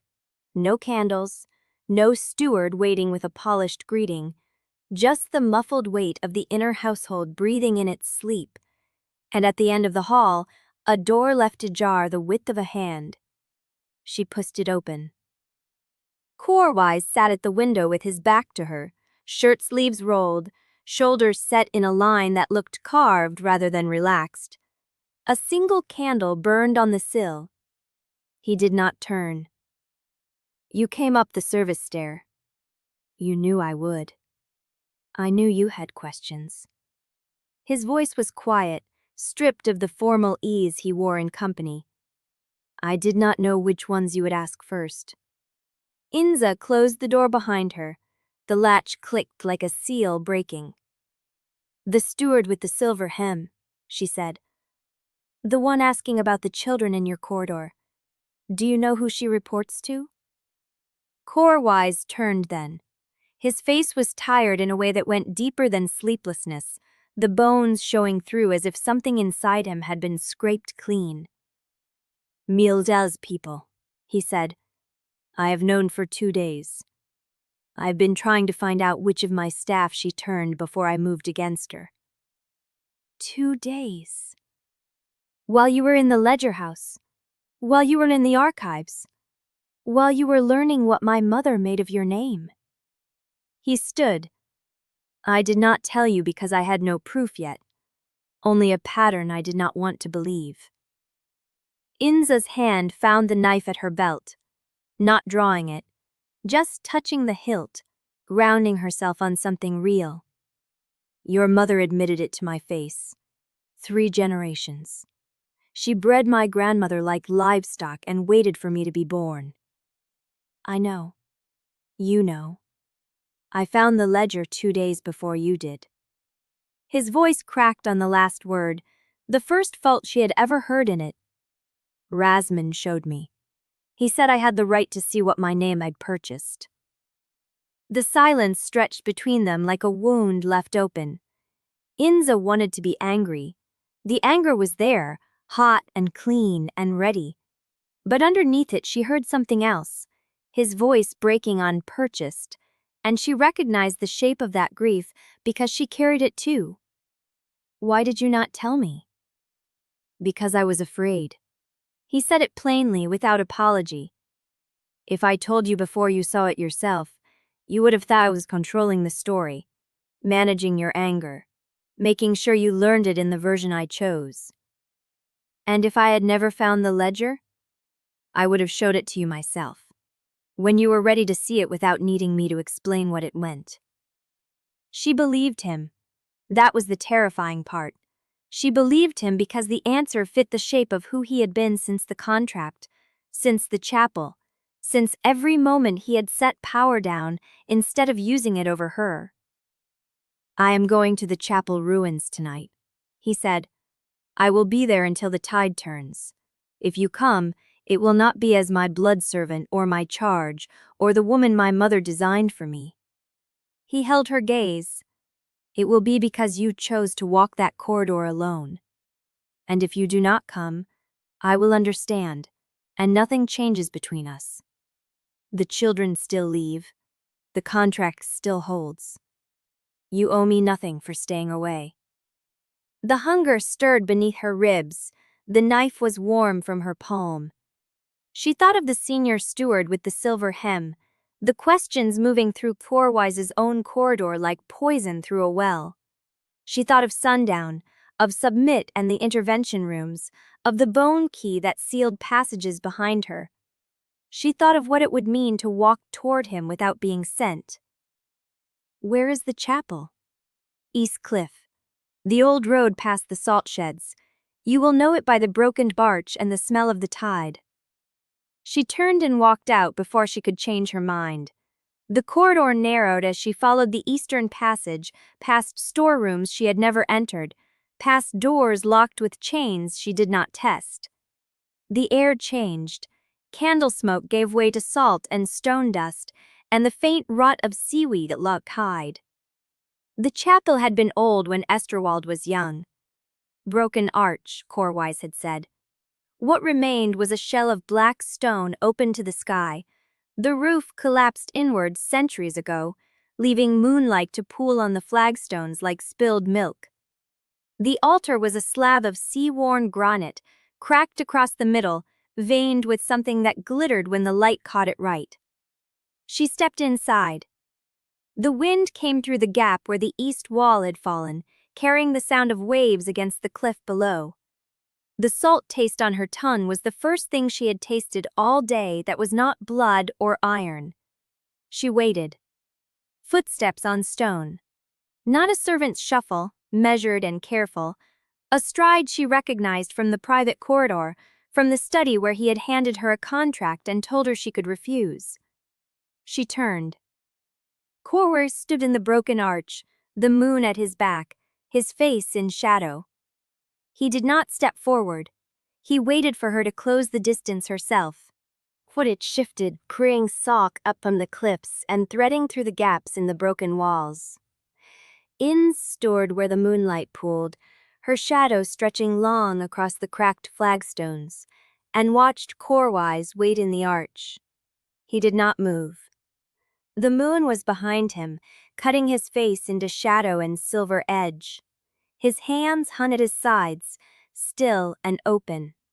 No jacket.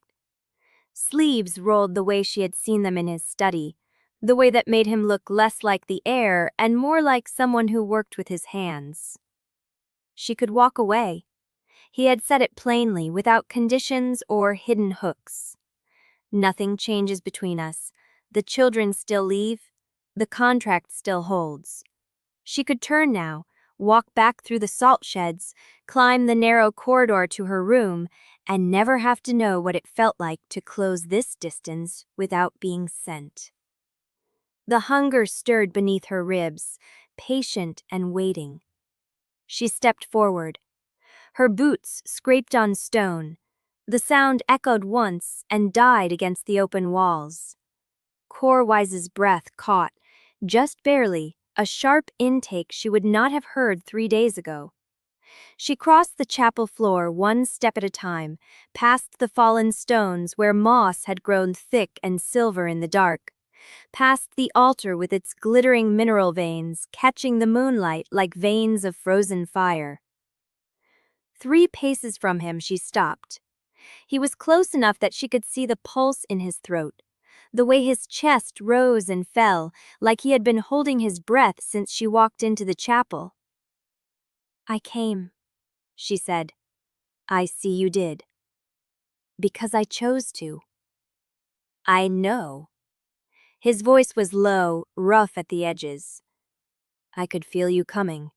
The whole house could feel you coming. You ring through the stone like a bell." She did not ask what that meant. She understood it in her bones, the way she understood the tide below the cliff and the hunger that lived in her throat now. The gift had made her visible in ways she had not consented to. "What happens now?" she asked. "That depends on what you want." The answer threatened to undo her. She had spent 15 years learning what other people wanted: stewards, cooks, children who needed blankets and bread, and names kept off lists. She knew the shape of obligation, the way she knew the shape of her own hands.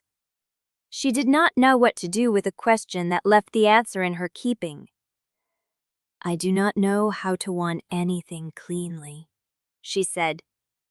"Every time I have wanted something, I have paid for it in advance, usually with myself."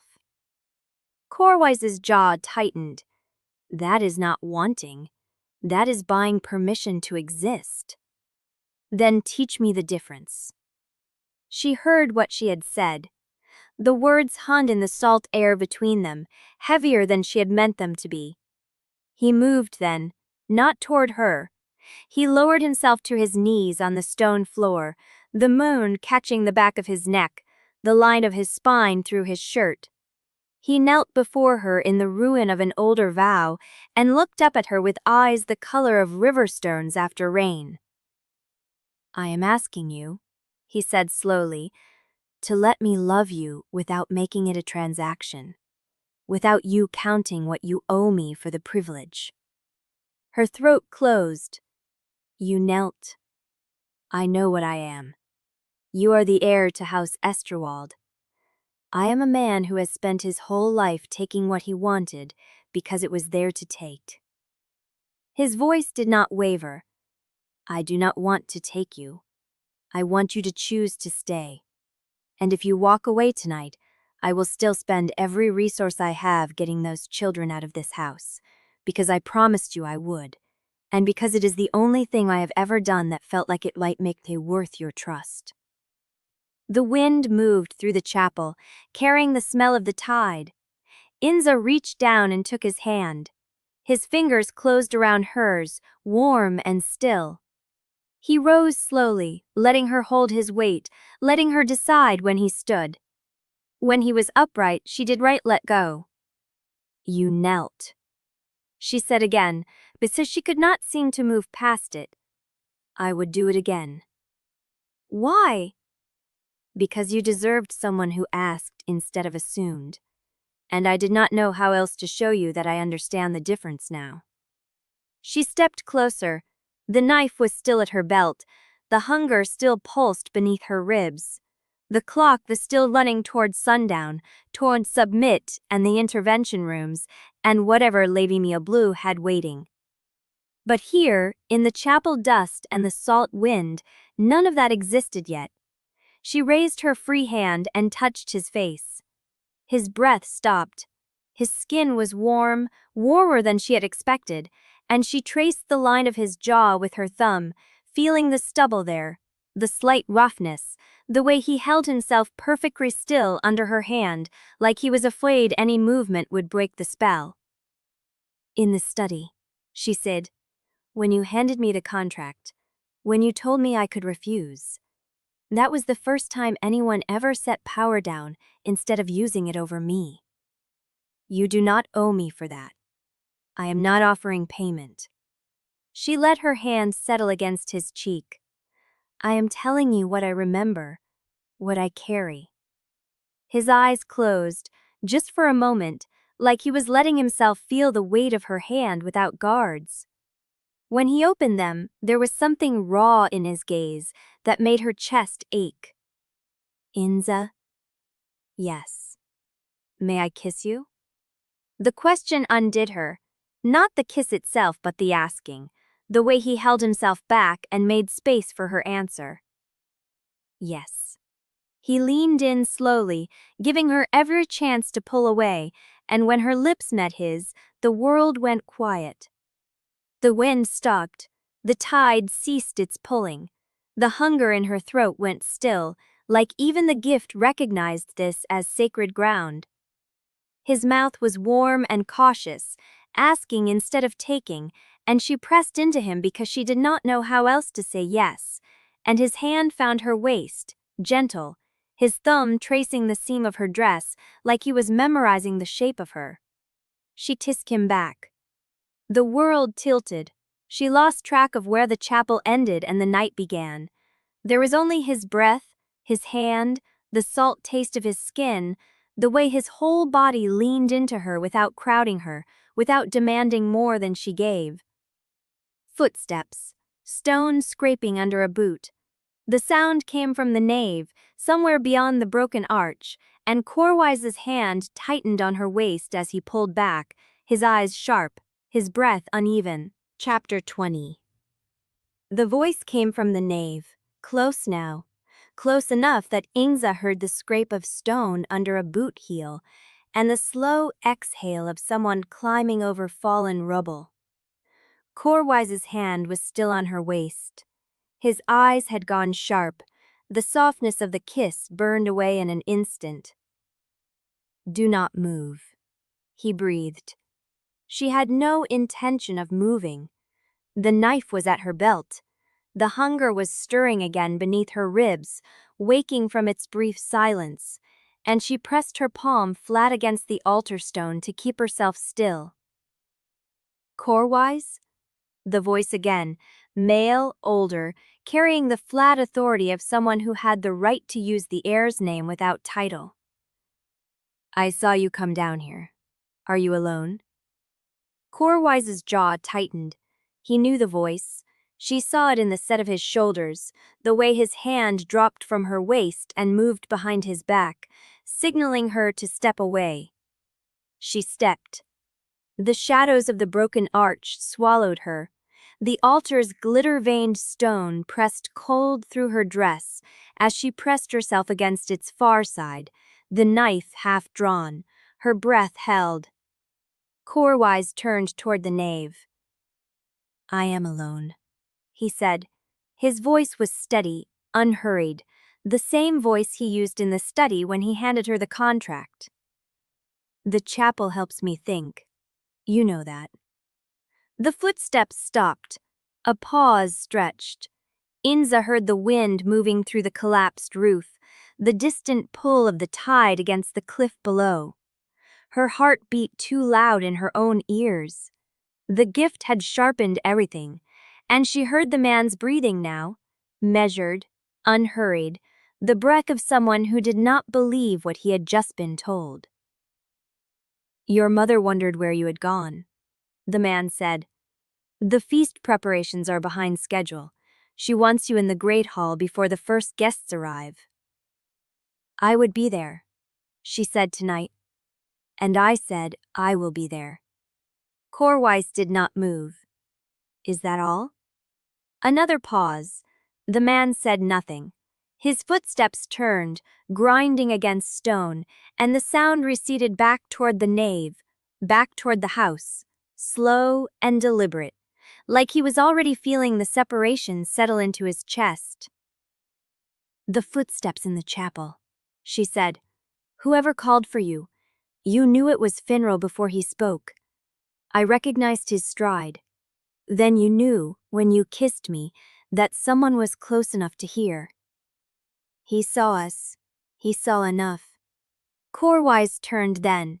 His face was pale in the moonlight, his mouth still slightly swollen from the kiss. "He will not report it directly. Finral does not report what he cannot prove, but he will watch, and he will tell my mother that I was not alone in the chapel." Inza pushed herself off the altar stone. "How much time does that give us?" "Less than I thought." He crossed to her, his hand finding hers, his grip warm and urgent. "The feast is tonight. Meilda will have every allied house in the Great Hall. She will be occupied for hours, but after, she will come for me." "Yes." She looked at his hand around hers, the bones of his fingers, the callus at the base of his thumb, the way he held her like she was something he was still learning not to drop. "Then we use the hours," she said. "I cannot go with you now. If Finral is watching, my absence will confirm everything he suspects. I need to walk back to a house alone. Let them see me. Let them think I am still under control." "And me?" "The tunnel. It runs from the chapel crypt to the old salt shed on the east cliff. From there you can reach the service stair behind the kitchens without crossing the main courtyard."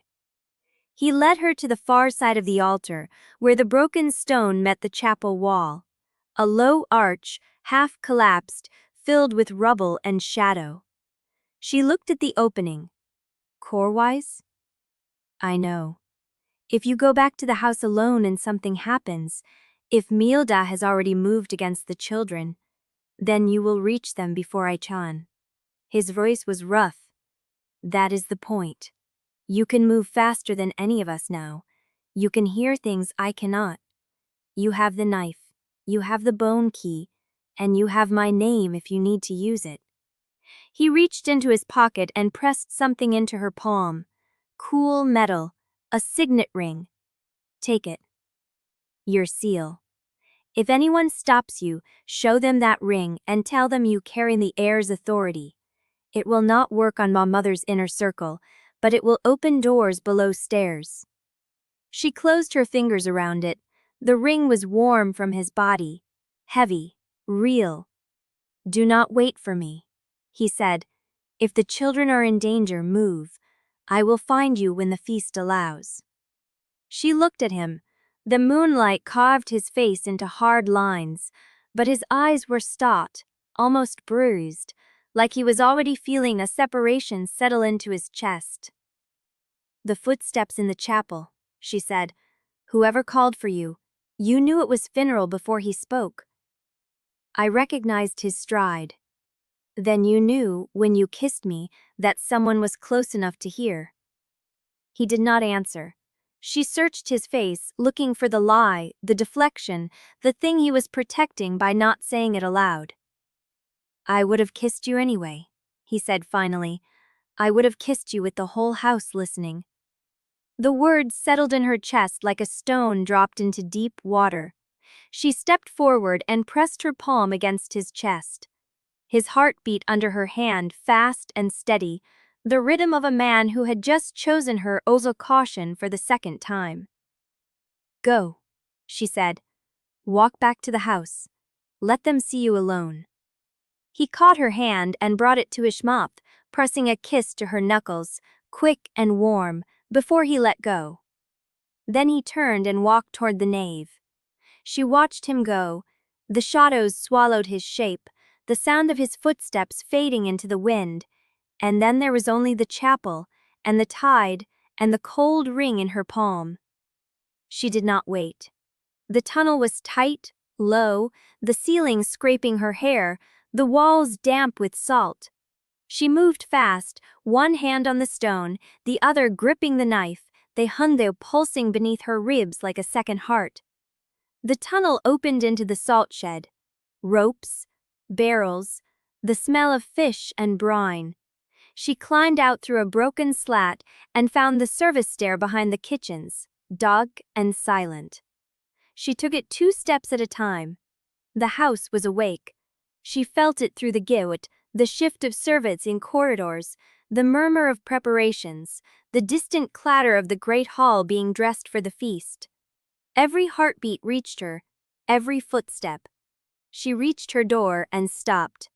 A single chapel tile lay on the threshold, broken at one corner, dusted with ash. Someone had put it there. She picked it up, the broken edge was still sharp. Someone had been close enough to see her in the chapel, close enough to mark the place, close enough to leave this on her threshold as a message, not a threat shouted in the dark, but a name left in silence. She looked down the corridor, empty, but the tile in her hand was still warm, and somewhere in the house, someone knew exactly what she and Corwise had done in the chapel dust, and was waiting to see what she would do next. Chapter 21. The tile sat on her palm, its broken edges sharp against her skin, the ash still wore enough to leave a gray smudge across her lifeline. She turned it over. Nothing. No mark, no symbol, no thread of meaning she could read.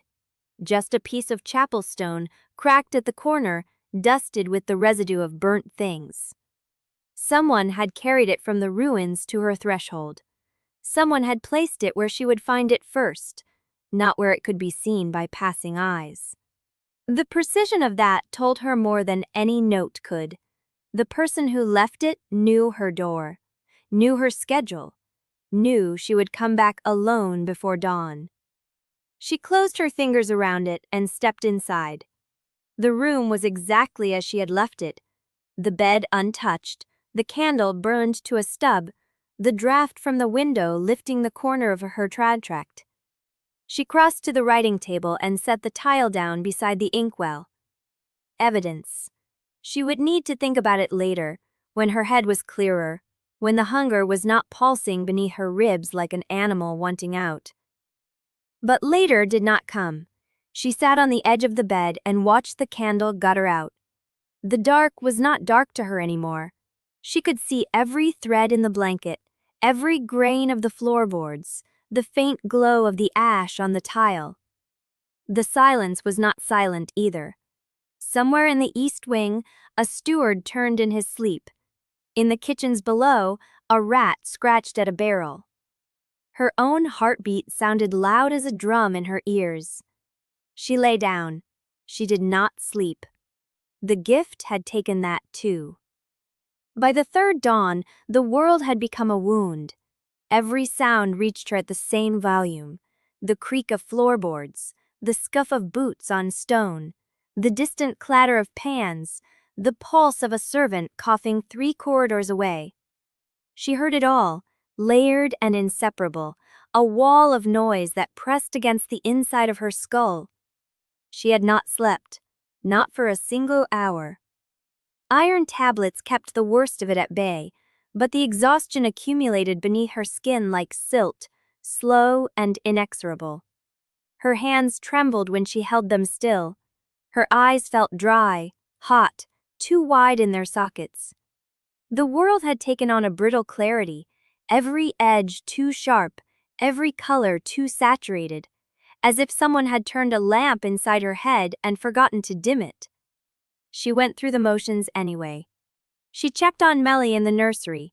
She walked the watch circuit Dorn had helped her set, tapping the pipe once to confirm the kitchen route was clear. She ate a piece of bread that tasted like ash and felt no hunger for it. She was functional. That was the lie she told herself. Tavi found her in the service corridor behind the still room. He came around the corner fast, his bare feet slapping the stone, and she heard him 3 turns before he appeared. The sound of his breathing, the rustle of his shirt, the tiny scuff of a pebble under his heel. She had time to brace for it, but bracing did not help. "There you are," he said, skidding to a stop in front of her.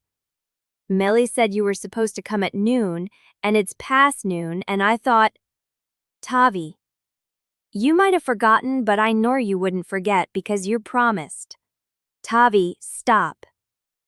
He stopped, his mouth still open, his small chest heaving, his eyes fixed on her shoulders with the too earnest attention of a child who had learned to read danger in adult voices. The word had come out too sharp. She heard it land. She knelt. Her knees hit the stone hard enough to bruise, but she barely felt it. "I'm sorry," she said. "I didn't mean to snap. I need a moment of quiet. Can you give me that?" He nodded. His eyes were still wary. She reached out and touched his shoulder. He flinched. Just a flicker, just a breath, but she saw it, and the seeing cut deeper than any wound the gift had given her. He was afraid of her. Not of what might happen to her, not of the house or the stewards or the dark. Afraid of her, of the edge in her voice, of the thing she was becoming. "I am going to get you out," she said. "Do you believe that?" He nodded again, quick this time, like he wanted to prove he was not scared. She let her hand fall. "Go back to Melly. Tell her I will come at sundown." He ran. She stayed on her knees in the corridor long after his footsteps faded, staring at the place where he had stood, the space his body had filled, the shape of a child who still trusted her enough to be afraid. The gift was not just changing her body. It was eroding the self she had built across 15 years of service. The patience she had learned stitch by stitch, the soft hands she had cultivated to calm frightened children, the ability to sever herself aside and become whatever a situation needed. All of it was fraying, coming apart at the edges, and she could feel it happening, but could not stop it. She pressed her palm to her chest and felt her heart beating too fast, too strong, like it was trying to escape her ribs. Somewhere in the house, the person who left the tile was waiting. She had no idea what to do about any of it. The 4th dawn came gray and cold, and she was at the window before the light had fully touched the sky. Her hands were steady now, her breathing was even. She had found a rhythm in the sleeplessness, a narrow ledge of control she could stand on as long as she did not look down. The tile was still on her writing table. She picked it up again, turned it over, traced the broken edge with her thumb. The ash had faded to a pale smear, but the heat was gone. Cold stone, cold message. Someone had seen her in the chapel. Someone had marked her threshold. Someone was waiting.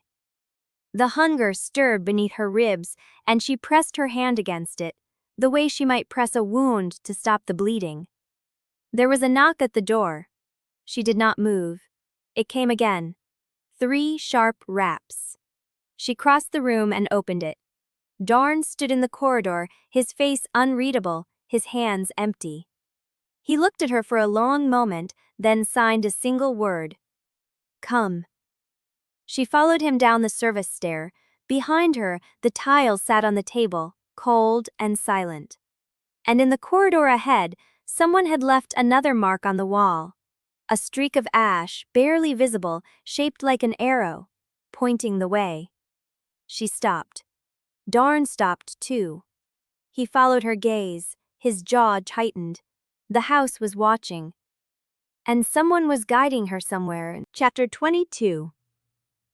The ash arrow led to the infirmary door. Inza stopped with her hand on the latch, listening. 3 heartbeats inside. 1 slow and heavy, Dorn. 1 thready, uneven, Liel. 1 measured, deliberate, Rasmund. She pushed the door open. They were arranged around the examination table like conspirators at a funeral. Dorn stood with his arms crossed, his weight on his back foot, watching the door before she entered. Lael sat on the edge of the table with her hands wrapped around a cup of something steaming, her silver-streaked hair loose, her shoulders set at an angle that suggested she was holding herself upright by will alone. Rasmund stood at the counter with a ledger open, a pen in his hand, and the look of a man who had been caught doing something he would not explain. No one spoke. Inza closed the door behind her and leaned against it. "This is a terrible idea," she said. Dorn signed. "Which part?" "All of it. Meeting in a room with 1 door, letting whoever left those arrows guide me here, trusting that none of you are the one who put ash on my threshold." Lael's laugh was dry and quiet. "If any of us wanted you dead," she said, "we would have let the gift do it." Rasmund set the pen down. "The ash arrows were not mine," he said. "Nor mine," Lael said. Dorn shook his head. Inza let that settle. Someone in the house had guided her here, and none of them were claiming credit. That meant a 4th player, someone who knew where each of them would be at dawn, someone who wanted this meeting to happen but did not want to attend it. She filed the thought and set it aside. "Why are we here?" Rasmund turned the ledger on the counter so she could see it. Page after page of names, dates, doses, symptoms. His hand, his record, the one that documented everything the house tried to bury. "Because I have spent 27 years watching children go into the lower levels," he said, "and I have decided I am finished watching." Inza looked at him. 27 years, she said, "and you choose now?" He met her eyes. "I chose the moment you survived the first draught. I just needed time to decide what I was willing to risk." Dorn signed. "I'm willing to risk the kitchen." Inza blinked. "The kitchen stores, the root cellar. There is a crawl space behind the 3rd shelf where the salt blocks are stacked. A child could fit 2, if they are small." "You built a hiding place," Inza said. 200 vampires in the Great Hall, drinking blood wine and pretending they are not hungry for each other's territory. 1 disturbance in the lower levels, and half the household will empty the hall to investigate." "You are talking about starting a riot," Inza said. "I am talking about giving the children a chance." Dorn signed. "I can set a fire in the kitchen stores. Small, smoky, enough to pull stewards away from the east wing." "Your kitchen," Inza said. "Yes. You have worked there for 30 years. "I know." He did not sign anything else. Inza looked at each of them. Dorn, who had taught her to read danger in silence. Lael, who had survived the lower levels and carried the cost in her bones. Rasmund, who had kept records for nearly 3 decades and chosen now to act. None of them looked certain. None of them looked away. "If we do this," Inza said, "we need names. Names the children can use if they are separated. Names that will not trace back to any of us. Rasmund pulled a second sheet from his coat, a list. Bren becomes Hollis, he said. Melly becomes Sarah. Tavi becomes Kale. Where did you get those names? Ledger House, he said. 3 children registered as stillborn in the parish records 20 years ago. The names are dead. No one will look for them. Inza picked up the pen. She copied the names onto a scrap of paper, folded it, and pressed it into her palm. Routes, she said. Signals. Contingency names. What else? Lael stood, her legs held but barely. One more thing, she said. When this ends, whether it works or not, I will not survive the house's retribution. Neither will Rasmund. Dorn might if he burns the kitchen fast enough and disappears before the ashes cool. She looked at Inza. You need to know what you are asking us to lose. Inza met her eyes. I know. Lael nodded once. Then she walked to the door, opened it, and paused. Someone is watching this room from the corridor, she said. 3rd service passage, left side, behind the linen cart. They have been there since before I arrived. She stepped out. The door swung shut. Inza stood in the silence, the folded paper hot in her palm, and thought about the broken tile on her threshold. The ash arrows in the hall. The 4th player who had guided her here. Someone was watching, and they had not stopped her from planning. Chapter 23. The silence after Lilel's departure pressed against Inza's ears like water. Rasmund did not move. He stood with his head tilted, listening to the corridor. The linen cart. The service passage. Inza held her breath and watched his face. After a long moment, he exhaled. She's gone. The Watcher? Whoever it was, they moved on before Lilel reached the stair. He crossed the room and pressed his ear to the door. They heard a meeting. They heard fragments. They do not have the ledger. Inza's hands were cold. I want to see it. He studied her for a breath, then turned the key in the lock. Follow me. He led her not out of the infirmary, but deeper into it, past the surgery table and the shelves of dried herbs, past a row of labeled tins, to a wall that looked solid. He pressed a seam in the paneling. A section swung inward without a sound.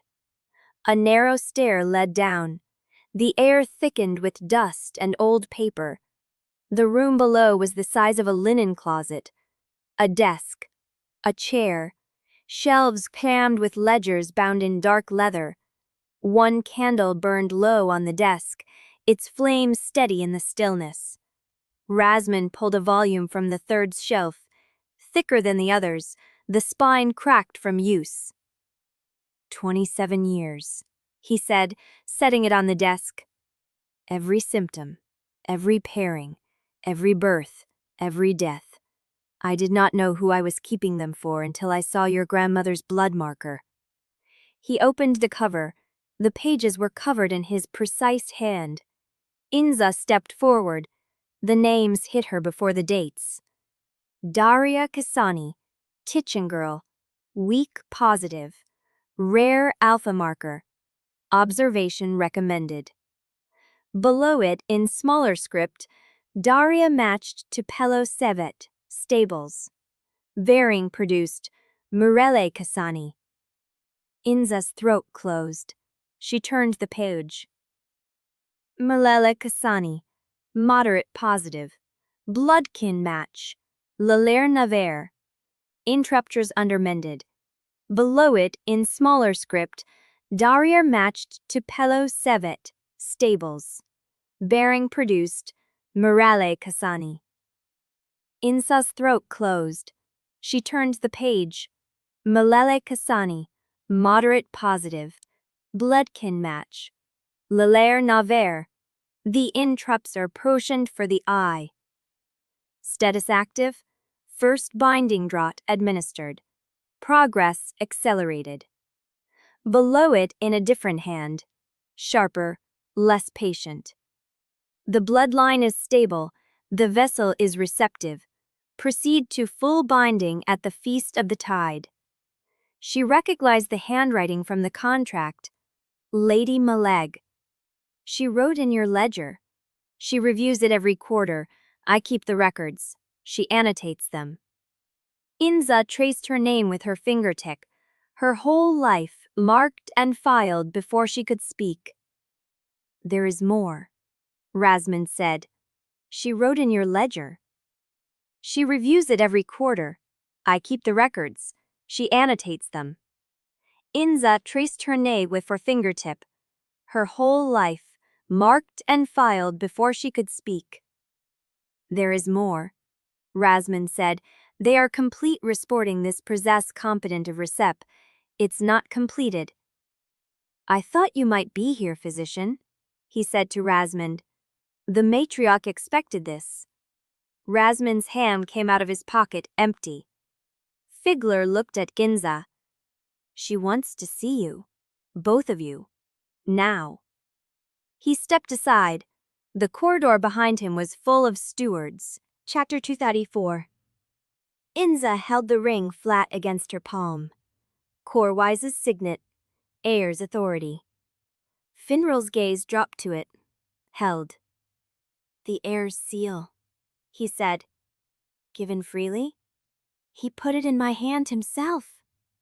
The corridor behind Finral stirred, stewards shifting weight, exchanging glances.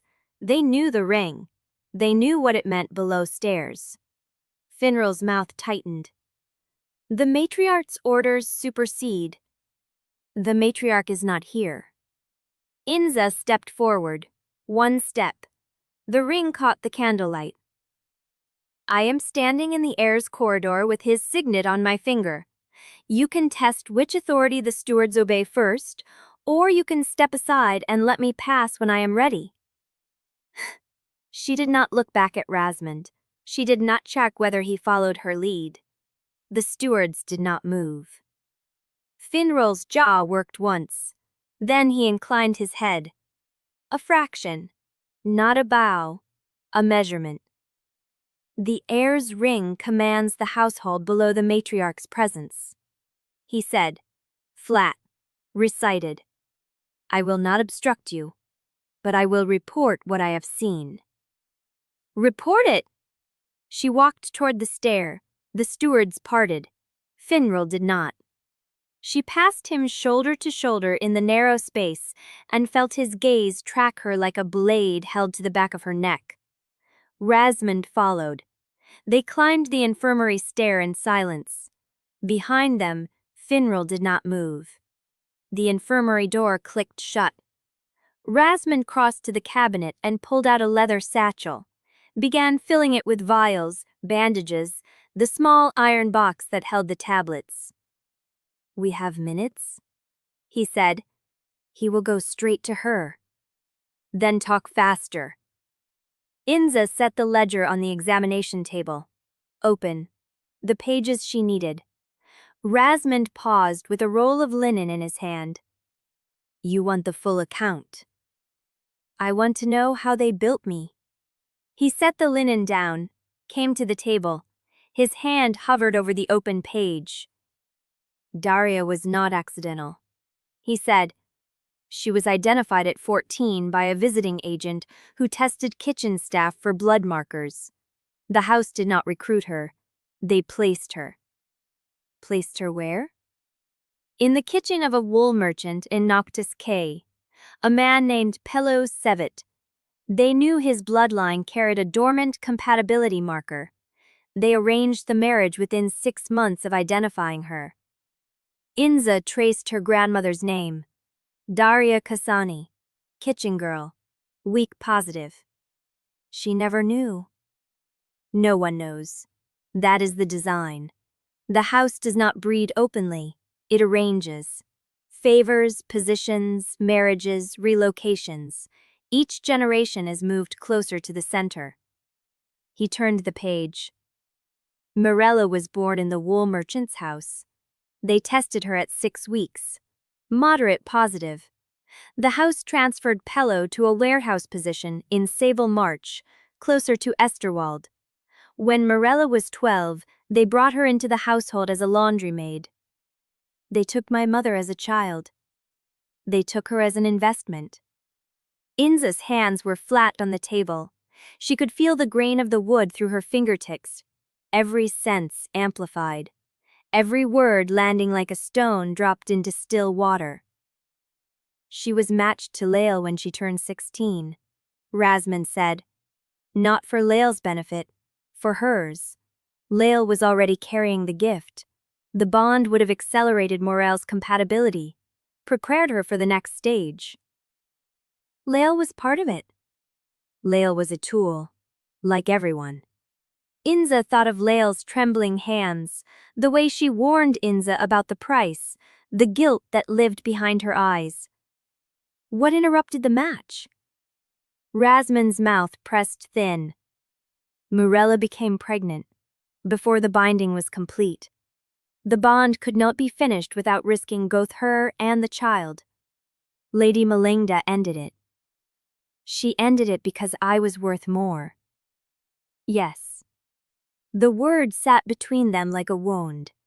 Inza looked back at the ledger, her mother's loss, her grandmother's death, her own name at the bottom of the page. And Fenris Kessani, she said, my father, who chose him. Rasmund did not answer immediately. He was not chosen, he said. He was removed. Inza's hands stilled. Removed how? He was a dockworker, strong, unremarkable blood. He met Morel in the servants' quarters after the Lael match was interrupted. She was alone, grieving. He was kind. Rasmund met her eyes. Lady Melinda allowed the relationship to develop. She monitored it. When Morella conceived, Fenris was transferred to a northern quarry. Hazard pay. Isolation. No letters returned. He is alive. I do not know. The quarry records are not part of this ledger, but men sent there do not usually return. Inza's throat burned. Her father, a man with no name in the breeding plan, a variable the house tolerated and then discarded. They used his kindness to breed me. They used everything. She closed the ledger. The room was very quiet. The candle had burned low, shadows pressed in from the corners. I have 30 years left, she said, if they finish the binding. Rasmund's face was gray in the dim light. Yes. And the children? If they pass testing, they get this. If they fail, they get discontinued. The pattern holds. Inza looked at the ledger, at her name, at the handwriting that had ordered her existence before her mother had held her. She thought of Corwise's hands, his voice in the chapel, the way he had knelt on the stone floor and asked her to let him love her. She thought of Mellie's white-knuckled grip on the coal lift chain. She thought of Tavi flinching from her touch. I am not going to the feast, she said. Rasmund's head came up. If you refuse the binding, they will force it anyway. Or they will take the children to make me comply. Or they will kill me and start again with the next generation. She lifted her gaze. I know, but I am not walking into that hall and smiling while they toast my harvest. A sound came from the corridor. Footsteps. Deliberate. Approaching the infirmary door, Rasmund tensed. Inza turned toward the sound. She knew the rhythm, the weight, the way the footsteps paused at the threshold. She had felt him moving through the house before. Stone, she remembered. He said she rang through stone like a bell. She had not realized the ring went both ways. The door opened. Cor stood in the frame.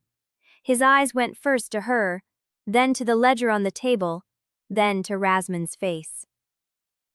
Fingrel is heading to my mother's study, he said. The house is stirring. His gaze came back to Inza. What did you find? She stood between him and the book. The ledger sat open behind her, her grandmother's name still visible in the candlelight. Her mother's broken match, her own ordered future. She could show him. Let him see what his name had purchased, what his house had made of her blood. Or she could close the book and decide what he deserved to know. The candle flickered. Cors waited. Chapter 25. He reached for her. The motion was simple. His hand lifted from his side, palm open, fingers curved toward her wrist. The same hand that had held her in the chapel. The same fingers that had traced the line of her jaw in moonlight. Inza did not move. She stood between him and the ledger, her body a wall he would have to cross to see what she had seen. The candle on the table behind her had burned low. Shadows pooled at her feet like spilled ink. Corwise's hand stopped in the air between them. Inza. Rasmund found it first. She said, 27 years of records, symptoms, pairings, births, deaths. My grandmother's tissue retained after she died. My mother matched to Lael at 16 and then unmated when I was worth more. She watched his face. He had asked what she found. She was giving him the answer. My father was transferred to a northern quarry when I was conceived, she said. Men sent there do not return. Corwise's hand lowered slowly to his side. Show me. She stepped aside. He moved past her to the table, his footsteps measured, his weight settling into each stride as though the floor had become uncertain. The ledger lay open to Inza Kessani's page. Her grandmother's name. The alpha marker notation. The match order written in a hand older than his birth. Corwise read. His eyes moved across the entries like a man counting casualties. He turned the page without being told. Found Morel's name. Found Lael's name beside it. Found Lady Mielda's annotation ending the match. He found the column marked Projected Outcome. Extraction Viability. Confirmed. The ledger closed under his hands. He did not speak. Inza watched him stand there, his palms flat on the letter cover, his spine curved forward as though the book had weight he had not expected to bear. The silver-gray candlelight caught the edge of his jaw. She had seen that jaw set with anger before. She had seen it loosen with tenderness. She had never seen it lick hollow. Say something, she said. I did not know. His voice came rough, scraped clean of its usual economy. I knew she was ruthless. I knew she kept records. I did not know she kept bodies. He looked at his hands on the ledger, at the book, at the history his name had been written into before he had breath to speak it. They bred you, he said, like they breed hounds for a bloodline. Yes. And Finral knew. Rasmund knew. Half the house knew. They knew parts. Lael knew the cost she paid. Rasmund kept the book. She paused. You knew I was tested. You said your mother has been watching my bloodline longer than you have been alive. I thought it meant she saw potential, not that she manufactured it. Does it matter? He looked up. The question struck him. She saw it in the way his throat worked, the way his hands pressed harder against the ledger's cover. It matters because I loved you in that corridor believing I had chosen you, he said. Now I do not know if I chose you or if I was directed to choose you like a matching pair on a game board. That is what I have been asking myself since I read the book. The words hung between them. She had meant them as truth. They came out like a wound. Corwise straightened. His hands left the ledger. He stood across from her with the table between them and the candle burning low, and she saw him understanding what she had not said aloud. Your desire, he said slowly. "You're wanting. You do not know if it is yours." "I do not know if it was ever mine." "You asked me once if I had practices since the testing. I told you the truth. I have not been touched by anyone in this house. That night in the corridor was the only time I have felt the gift deepen between matched bled." "I know. But you do not know if the wanting that brought you to the chapel came from you or from the bond." She held his gaze. "I do not know if you wanted me because I was designed to be wanted by you." The room took his silence and held it.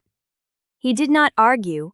He did not swear that his feeling was real, that his need predated the data. He stood on the other side of the table and let her accusation land without deflection.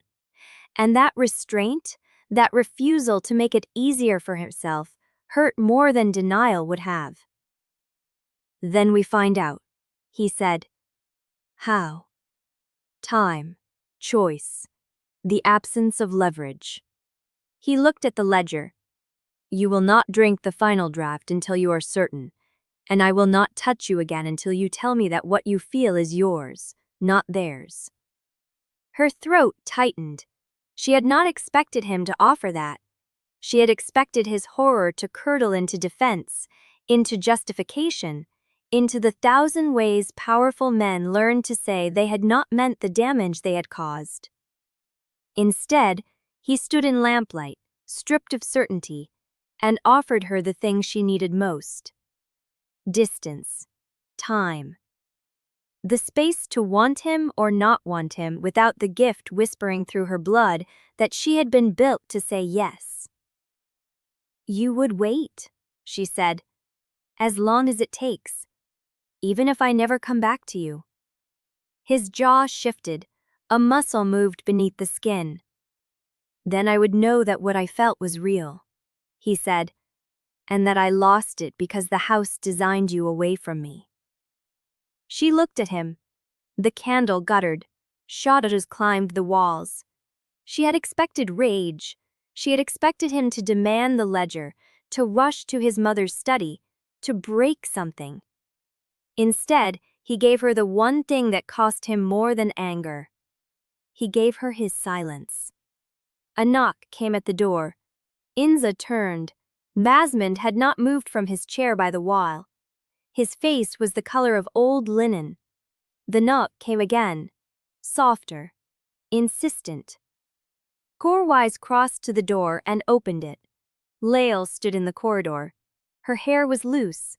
Her hands were shaking. She looked past Corwise directly at Inza. "They are moving the children," she said. "Now, not at sundown." Chapter 26. The corridor snapped into focus the moment Lael spoke. Inza moved past her before thought could catch up. "The children. Early. Not sundown." The words drove her forward like a blade. A hand caught her arm. Lael's grip was thinner than it had been 3 days ago. The fingers pressed bone against Inza's sleeve with a tremble that did not stop. "Not that way. They are bringing them through the old service hall. Stewards at both ends." "Then I go through the wall." "They will hear you. You ring through the stone, Inza. You cannot move in this house without announcing yourself." Inza stopped. The truth of it sat in her chest like a second heartbeat. Every time she used the gift, every time she let the heightened senses sharpen the world into painful clarity, the house felt her. Corwise had told her. The whole house could feel her coming through the stone like a bell. "They are children," Inza said. "I am not leaving them in a holding room while stewards decide which bloodline gets preserved." "No one is asking you to leave them." Lael released her arm. The tremor in her hand did not stop. "But you cannot fight through a corridor of stewards and expect to reach the door. You will be pinned before you cross the first landing. Then who gets the children out?" Inza's jaw tightened. She hated the logic, hated that Lael was right, that the gift had made her visible, that every advantage came wrapped in a new weakness. What would you have me do? Wait for the diversion, Dorn's fire, the feast. That is still our window. The window moved. Then we move with it. Lael's voice carried an edge Inza had not heard before. Not free, something older. The exhaustion of someone who had spent years learning how to survive the house's timetable. Inza looked at her properly. The lamplight caught Lael's face and held nothing back. Her skin had gone the color of tallow. Her hair hung loose because she had not taken time to pin it, and the silver streaks caught the light like broken threads in a tapestry coming undone at the edges. You look terrible, Inza said. I feel worse. When did you last eat? Lael's mouth twisted. Not quite a smile. I cannot remember. The words landed wrong. Too casual. Too much like a confession dressed as dismissal. Inza stepped closer. The corridor was empty. Corwise had stayed at the infirmary door, Rasmund still inside, but Lael had pulled her into the narrow passage where the candle brackets flickered and the salt wind came through a crack in the stone. You should sit down. I should find the children. You will be no use to them if you collapse before the diversion starts. Lael's eyes met hers. For a moment, something raw passed between them. Not trust, recognition. When I was matched to your mother, Lael said, I thought I was saving her. The words came without warning. Inza went still. Lael Maeldo told me the match would protect Morel from the heavier interventions, that if she bonded with me early, the house would not need to push her further. I believed it, but it was not true. It was a leash. Lael's voice dropped. They wanted her bloodline settled, monitored, producing the next generation. I was the handler they put on her so she would not bolt. Inza's throat tightened. How old were you? 16. She was 16. We were children given a room and told we belonged to each other, and we believed love was enough to overwrite the contract. The candlelight flickered. What happened when she conceived? Lael looked away. Her hands had stopped trembling. That stillness was worse. They said she was too valuable to spend on a half-bonded servant, that her blood carried a stronger possibility now, a child with a higher compatibility index. She paused. I was moved to the still room. Morel was sent to the nursery floor. I never saw her again. The corridor held its silence. Inza had known the facts.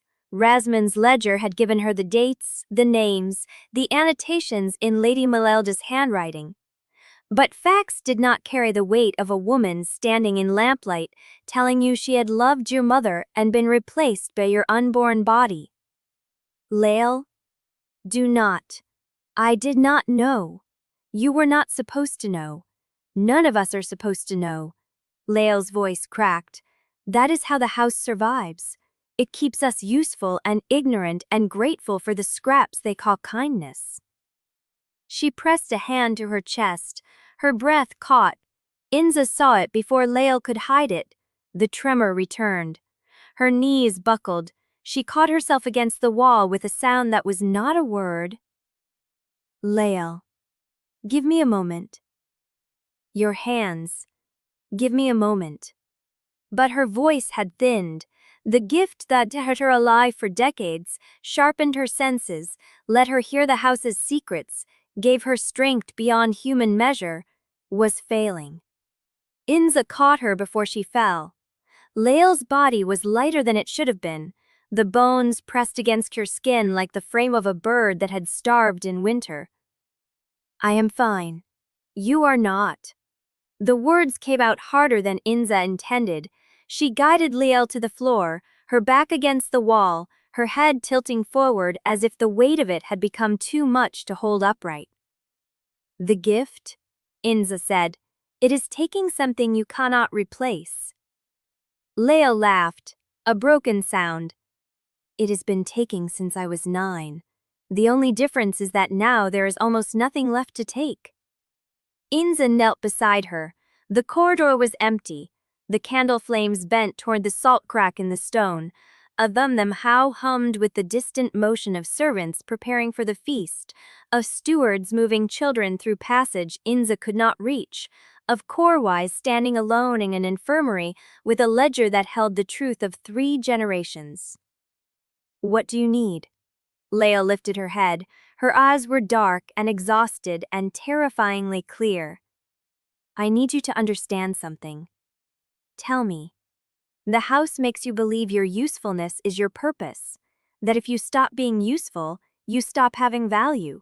That is the trap. It is not the feeding. It is not the testing. It is the voice in your head that tells you sacrificed is love. Inza's hands went still on Lael's shoulders. She had heard that voice. It had been speaking to her since she was a child. Your mother believed it, Lael said. Your grandmother believed it.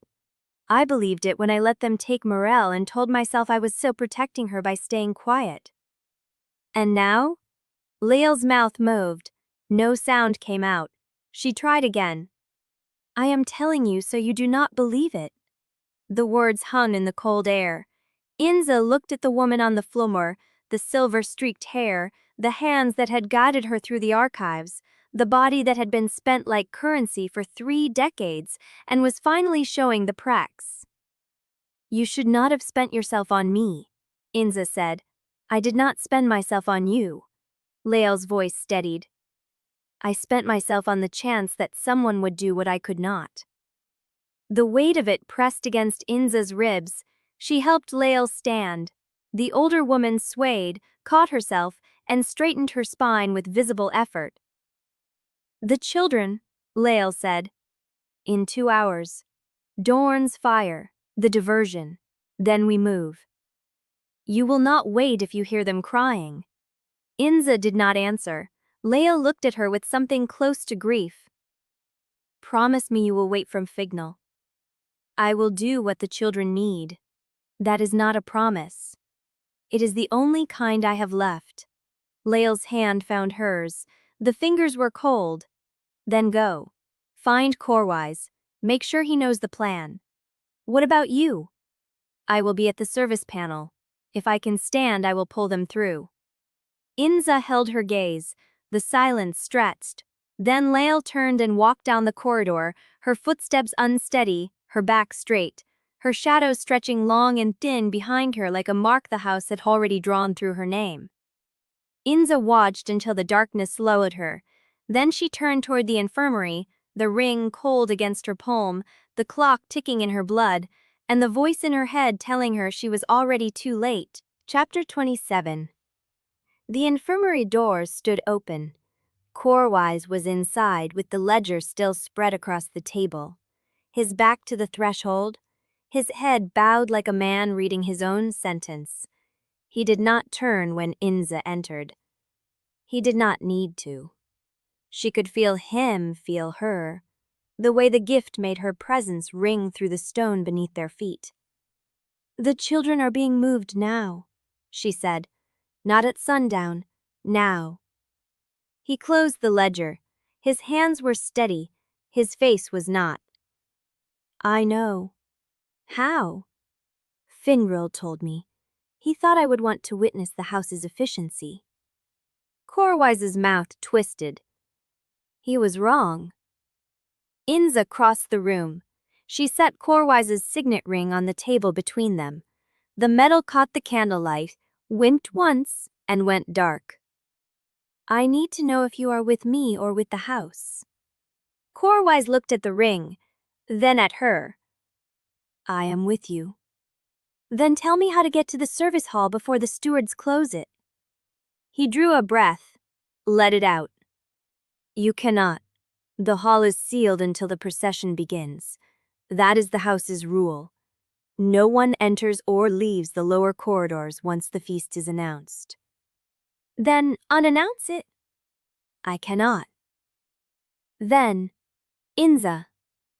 He took her hand. His fingers were cold. The feast is already being served. The allied houses are seated. 200 vampires are watching the doors for Lady Miraja's entrance. If I cancel the procession, they will know something is wrong. They will ask questions.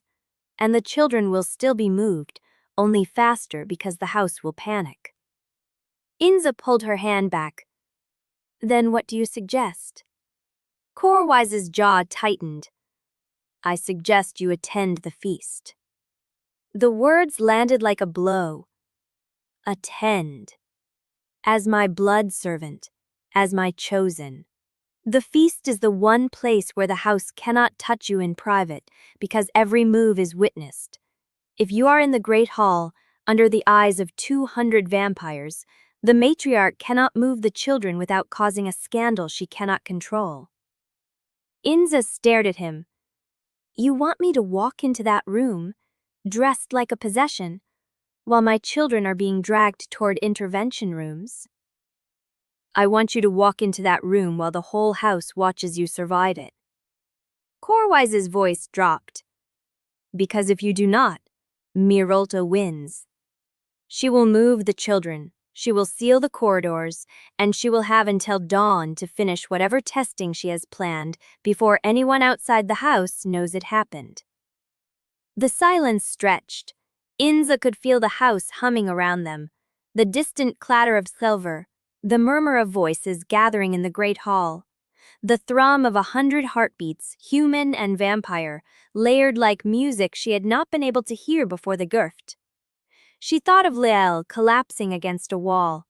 She thought of Bren's lip split and bleeding. She thought of her own name in the ledger, written before she was born. I will go, she said. Corwise's eyes closed.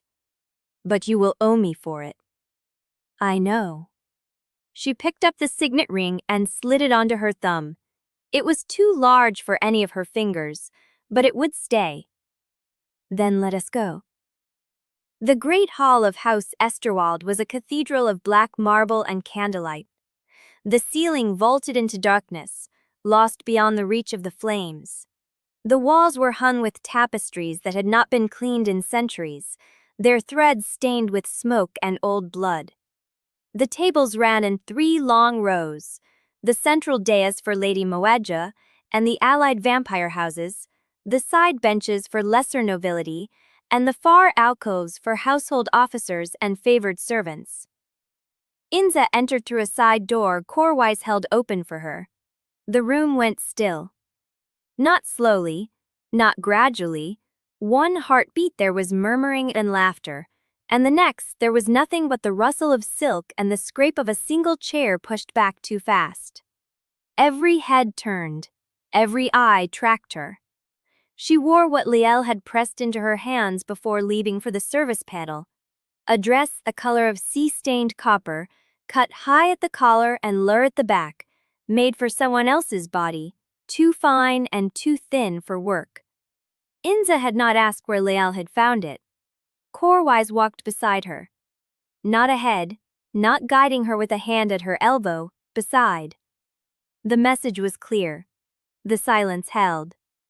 Lady Moedja sat at the center of the dais, pale-eyed and iron-haired, a smile on her mouth that did not reach her face. She wore black silk and the house crest at her throat, and she did not rise when her son approached. Corwise's hand found hers. Beneath the table, hidden from the room, his fingers laced through hers. She did not pull away, but she did not hold on either. She was waiting. And the night was only beginning. Chapter 28. The candles burned low along the dais, and the room had begun to relax into its performance again. Laughter and silver, and the careful clink of glasses pretending no tension had ever touched the air. Melioda sat at the center of it all, pale and composed, her smile carved into something permanent. She did not look at Inza again. That was how she punished, not with rage, not with confrontation, but with absence, the deliberate withdrawal of her attention, making Inza a thing already dismissed. Inza stood at the foot of the dais, Corwise's hand had withdrawn beneath the table. She felt the absence of it like a cold space on her skin. He sat beside her, close enough that his sleeve brushed hers, and yet the distance between them had become the room's width again. The allied houses watched. A vampire across the table leaned forward, dark-haired and sharp-chinned, his eyes moving over Inza with the unhurried assessment of a buyer examining stock. "So this is the one," he said. "The Kessani girl." The table went quiet. Corwise's voice came flat and even. "This is Inza Kessani, my blood servant, under my contract and my protection." The vampire smiled. "Of course, I meant no offense." He lifted his glass, merely admiring the house's taste. The toast rippled down the table. Inza did not drink. She could feel it, the way they looked at her, the way their attention lingered on her throat, her wrists, the copper fabric stretched across her shoulders. They were not seeing a woman. They were seeing a successful yield, a completed investment, a body that had been bred and fed and brought to table. The gift hummed under her skin. She could hear their hearts, all of them, the slow, steady pulse of the vampires, the quicker flutter of the human servants standing against the walls, the rhythm of the room itself, a vast chamber of blood and breath and hunger. She pressed her palm flat against the table and held still. Milda's voice cut through the murmur. "Corwise, the Saltgrave delegation wishes to offer their congratulations on the gift's success. They have traveled from the northern coast. It would be discourteous to keep them waiting." Corwise did not move. "Send them my thanks." "I will do better than that." Mildred rose, and the room rose with her, a wave of silk and polished boots. "You will receive them yourself, at the head table, as heir." It was not a suggestion, it was a public command, issued in front of every house present, and the rune knew it. The silence that followed had teeth. Every eye turned to Corwise, waiting to see whether he would obey. He did not stand. "Mother, I am seated with my blood servant. The Saltgrave delegation may approach us here if they wish to speak." A murmur spread through the hall. Mija's smile did not waver, but something behind her eyes went flat and hard.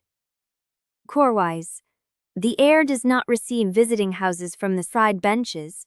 You will come to the dais." "I will not." The words fell into the silence like stone. Inza felt the room shift, not physically, but perceptibly, the way air changed before a storm, the pressure dropping, the tension coiling. Corwise stood. He did not walk toward the dais. He stepped around the table, past the servants, past the frozen faces of the lesser nobles, and stopped at Inza's side. He held out his hand. "Inza Kessani." His voice carried. "Will you stand with me?" The room broke open. A vampire at the high table laughed, sharp and disbelieving. A woman in silver silk hissed something to her neighbor. The Saltgrave delegate rose halfway from his seat, his face dark with offense.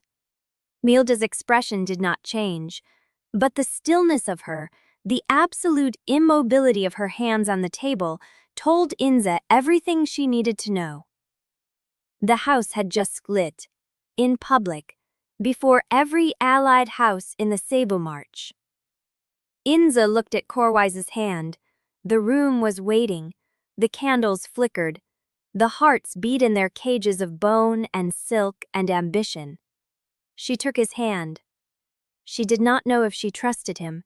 She did not know if her feelings were her own or the house's design, if this moment was real or another page in a script written before she was born. But she took his hand, and she stood. Corwise turned to face the room. "As heir of House Esterwald, I name Inza Kessani as my equal witness under blood lie." She stands beside me not as property, not as vessel, but as a party to this house's honor. Any house that speaks to her speaks to me. Any house that threatens her threatens my blood." The Saltgrave Daggett's face had gone the color of old milk. "This is unprecedented," he said. "The heir does not elevate a servant to witness. It is not done. It is done now." Milda's voice came quiet. "Corwise, you are making a mistake. I am making a choice." The silence that followed was absolute. Inza stood beside him, her hand in his, the signet ring warm against her thumb, and she felt the weight of every ale in the room settle on her.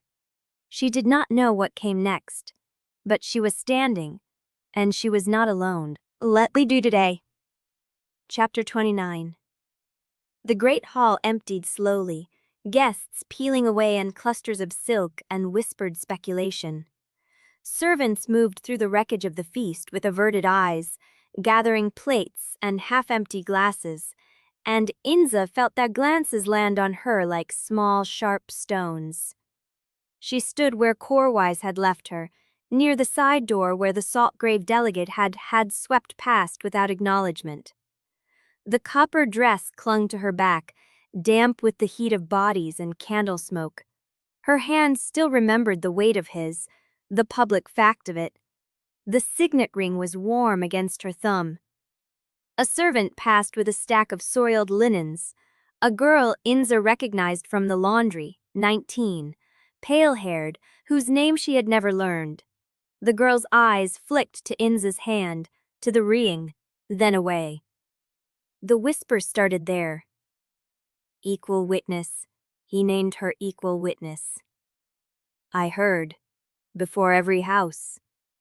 The matriarch did not stop him. She could not. It is done now.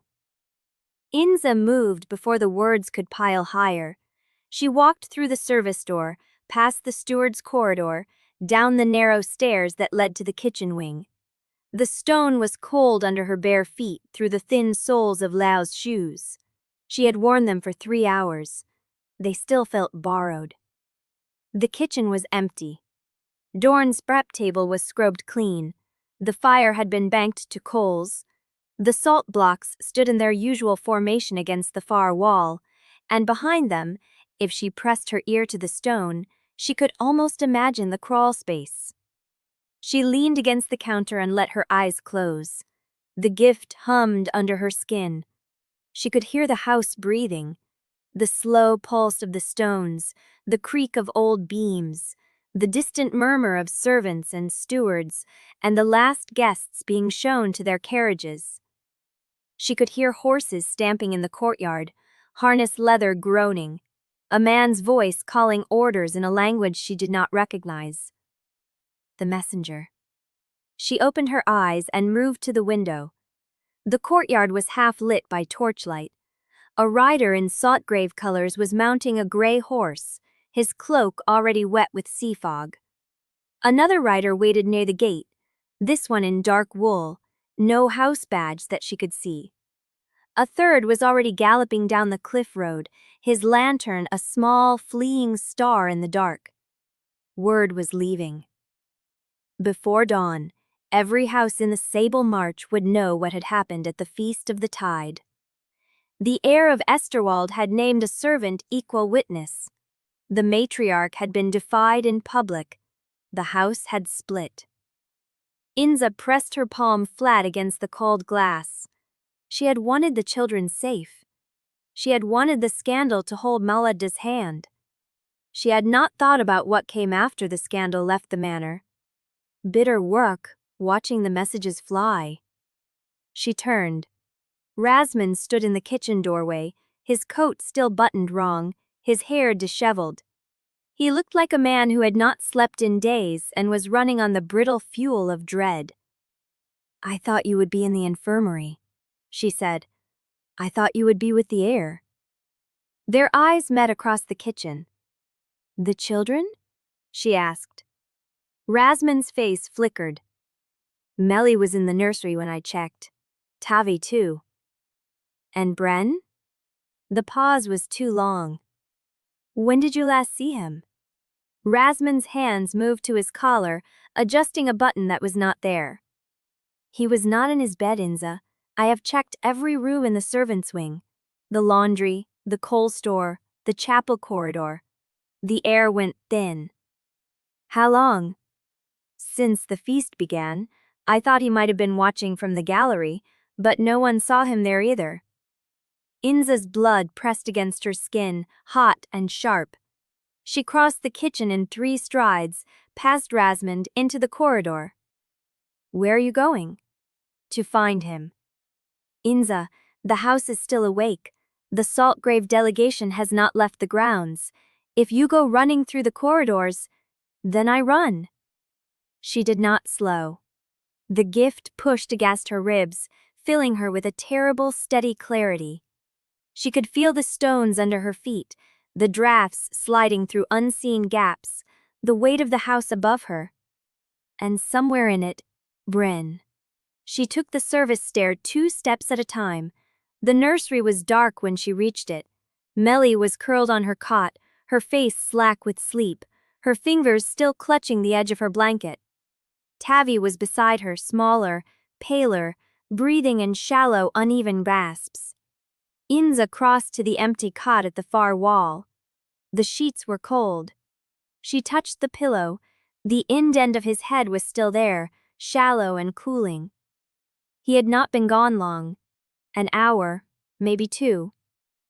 She pressed her palm flat against the mattress and closed her eyes. The gift reached. She did not know how to direct it, but it moved through her anyway. Questing, tasting the room, the air, the lingering heat of a small body that had left this space and gone somewhere else. Someone at the door. She opened her eyes. Rasmund stood in the doorway, his face gray in the candlelight. The heir is asking for you. He is in the study. Tell him I am searching. He knows. He asked me to bring you to him first. Inza looked at the empty cot. The children's future hung on a thread she had woven with Corwise's public declaration. If she had not taken his hand, Bren might still be in his bed. If she had not come to the feast, the house might not have split. But the split was done, and Bren was gone. I will come, she said, and her voice was steady in a way she did not feel. But if Finral or any steward has touched that boy... I know. Rasmund's voice dropped. I know. She followed him through the darkened corridors, past servants who pressed themselves against the walls to let her pass, past the great hall where the last candles were guttering in their sconces, past the door that led to Corwise's study. He was standing at the window, his back to her. The room smelled of old paper and wine. I sent word to every steward, he said without turning. No one has seen the boy since the feast began. He may have followed a messenger or hidden in a carriage. Or your mother took him. Corwise turned. His face was bare of masks, the exhaustion clear in the shadows under his eyes, the set of his mouth. If she did, we will know by dawn. She cannot hold him without making a move. And if she already made her move while we were standing in the candlelight, pretending the house was whole? Corwise crossed the room in 3 steps. He stopped a hand's breadth from her, close enough that she could smell salt and wood smoke on his coat. I do not have an answer for you. I cannot undo what I did tonight, and I would not if I could. But I am asking you what you want me to do next. The weight of the question landed between them. Inza looked at his face, at the lines carved by this one night, at the steady darkness of his eyes that had watched her take his hand in front of every house. Bren was missing. Melly was alone in the nursery. Tavi was barely holding on. And the man who had split his house for her was asking her what to do next. I want to find him, she said, and I want the children out of this house before the sun rises. Corwise nodded once. Then we go now. The door behind them opened. Melly stood in the gap, her face white, her hands shaking. Inza, the word came out broken. He is in the old salt shed, Bren, down by the chapel. He told me he was going to follow the woman with the brass key and he has not come back and I'd heard him. She stopped, her breath catching. I heard him scream. Inza was already moving. Chapter 30. The salt shed stood where the cliff path bent east, a black shape against the sea mist. The door hung open. Inza did not slow. Behind her she heard Corwise's boots on stone, his breath steady, the weight of his presence like a second pulse against her gift-sharpened senses. She did not look back. The shed smelled of salt, old rope, and something metallic underneath. She stepped inside. The single lamp on the hook showed Bren against the far wall, sitting on the packed earth with his knees drawn up and his wrists bound in front of him. His face was tear-streaked and furious, his split lips swollen again, fresh blood dark along his chin. He was alive. The relief hit her so hard she almost staggered. Then she saw the woman. She stood beside the lamp, round-faced, steady-eyed, the brass key glinting at her throat. Submit. No gray wool coat, no silver hem. Just the same young woman who had brought Inza clean sheets and measured words on her first morning in the inner household. You, Inza said. Submit did not flinch. I did not hurt him. He followed me, and I brought him somewhere safe before he could follow a less patient person into worse. Safe. Inza's voice came out flat. You locked him in a salt shed in the dark. I locked him in a salt shed where I knew you would find him. Submit's eyes moved past Inza to Corwise, who had stopped in the doorway. I told your mother's steward where the boy would be. He did not come. I thought you should know who keeps the promises they make to the children in this house and who does not. The words landed like stones. Corwise stepped into the lamplight. You work for my mother. I work for the house. Submit's hand went to the brass key at her throat. The house has many rooms, heir Vimmer. Some of them your mother does not know exist. Inza crossed to Bren and dropped to her knees. The rope around his wrists was kitchen cord, the kind Dorn kept in the scullery. She worked the knot with her fingers, her gift feel making the fibers clear and separate under her touch. Bren's voice came out ragged. She did not hit me. I fell when she grabbed me. Then she tied me and brought me here and said you would come. I came. Inza pulled the rope free and ran her hands over his arms, his ribs, his legs. No broken bones, no blood beyond the lip. Can you stand? He nodded, but his hands shook when she helped him up. She turned to submit. The woman had not moved. Her round face was calm, her hands still at her sides. She looked like someone waiting for a question she had already decided to answer. You led me through the ash arrows, Inza said. Yes. You left the broken tile on my threshold. Yes. Why? Submit's steady eyes met Inza without apology. Because your mother trusted me once, and I did not save her. I thought I might save you. The air in the shed changed. Inza felt it through the gift, a shift in the stones, a tightening in Corwise's stance. Morel, Inza said. Submit's jaw tightened. I was the one who tested her at 6 weeks. I was the one who wrote moderate positive in the ledger and handed her to Lael Never's care. Swad, stable to the day, tapalize, Inza fired sneggerlizing plating, with my times, to get a leakery of fining. Askew you? Mother mental his reft? Still to go his weight. Submit's jaw tightened. I was the one who tested her at 6 weeks. I was the one who wrote moderate positive in the ledger and handed her to Lael Never's care. I was the one who stayed in the nursery when Lady Milelda took her away from Lael and gave her to Fenris. She stopped. The brass key at her throat caught the lamplight. Your mother did not die in childbirth. She died in the extraction room when you were 6 years old. Lady Melelda wanted 2 viable adults running at the same time. Melelda was the first harvest. You were always meant to be the second. The words sat in the salt shed dark. Inza felt Bren's hand tighten around hers, felt Corwise's presence behind her, unmoving. She looked at Submit. Why are you telling me this now? Because Lady Melelda moved the children early to force your hand tonight, and I told the heir where the boy was, and he came. That is not loyalty to the house. That is choosing a side.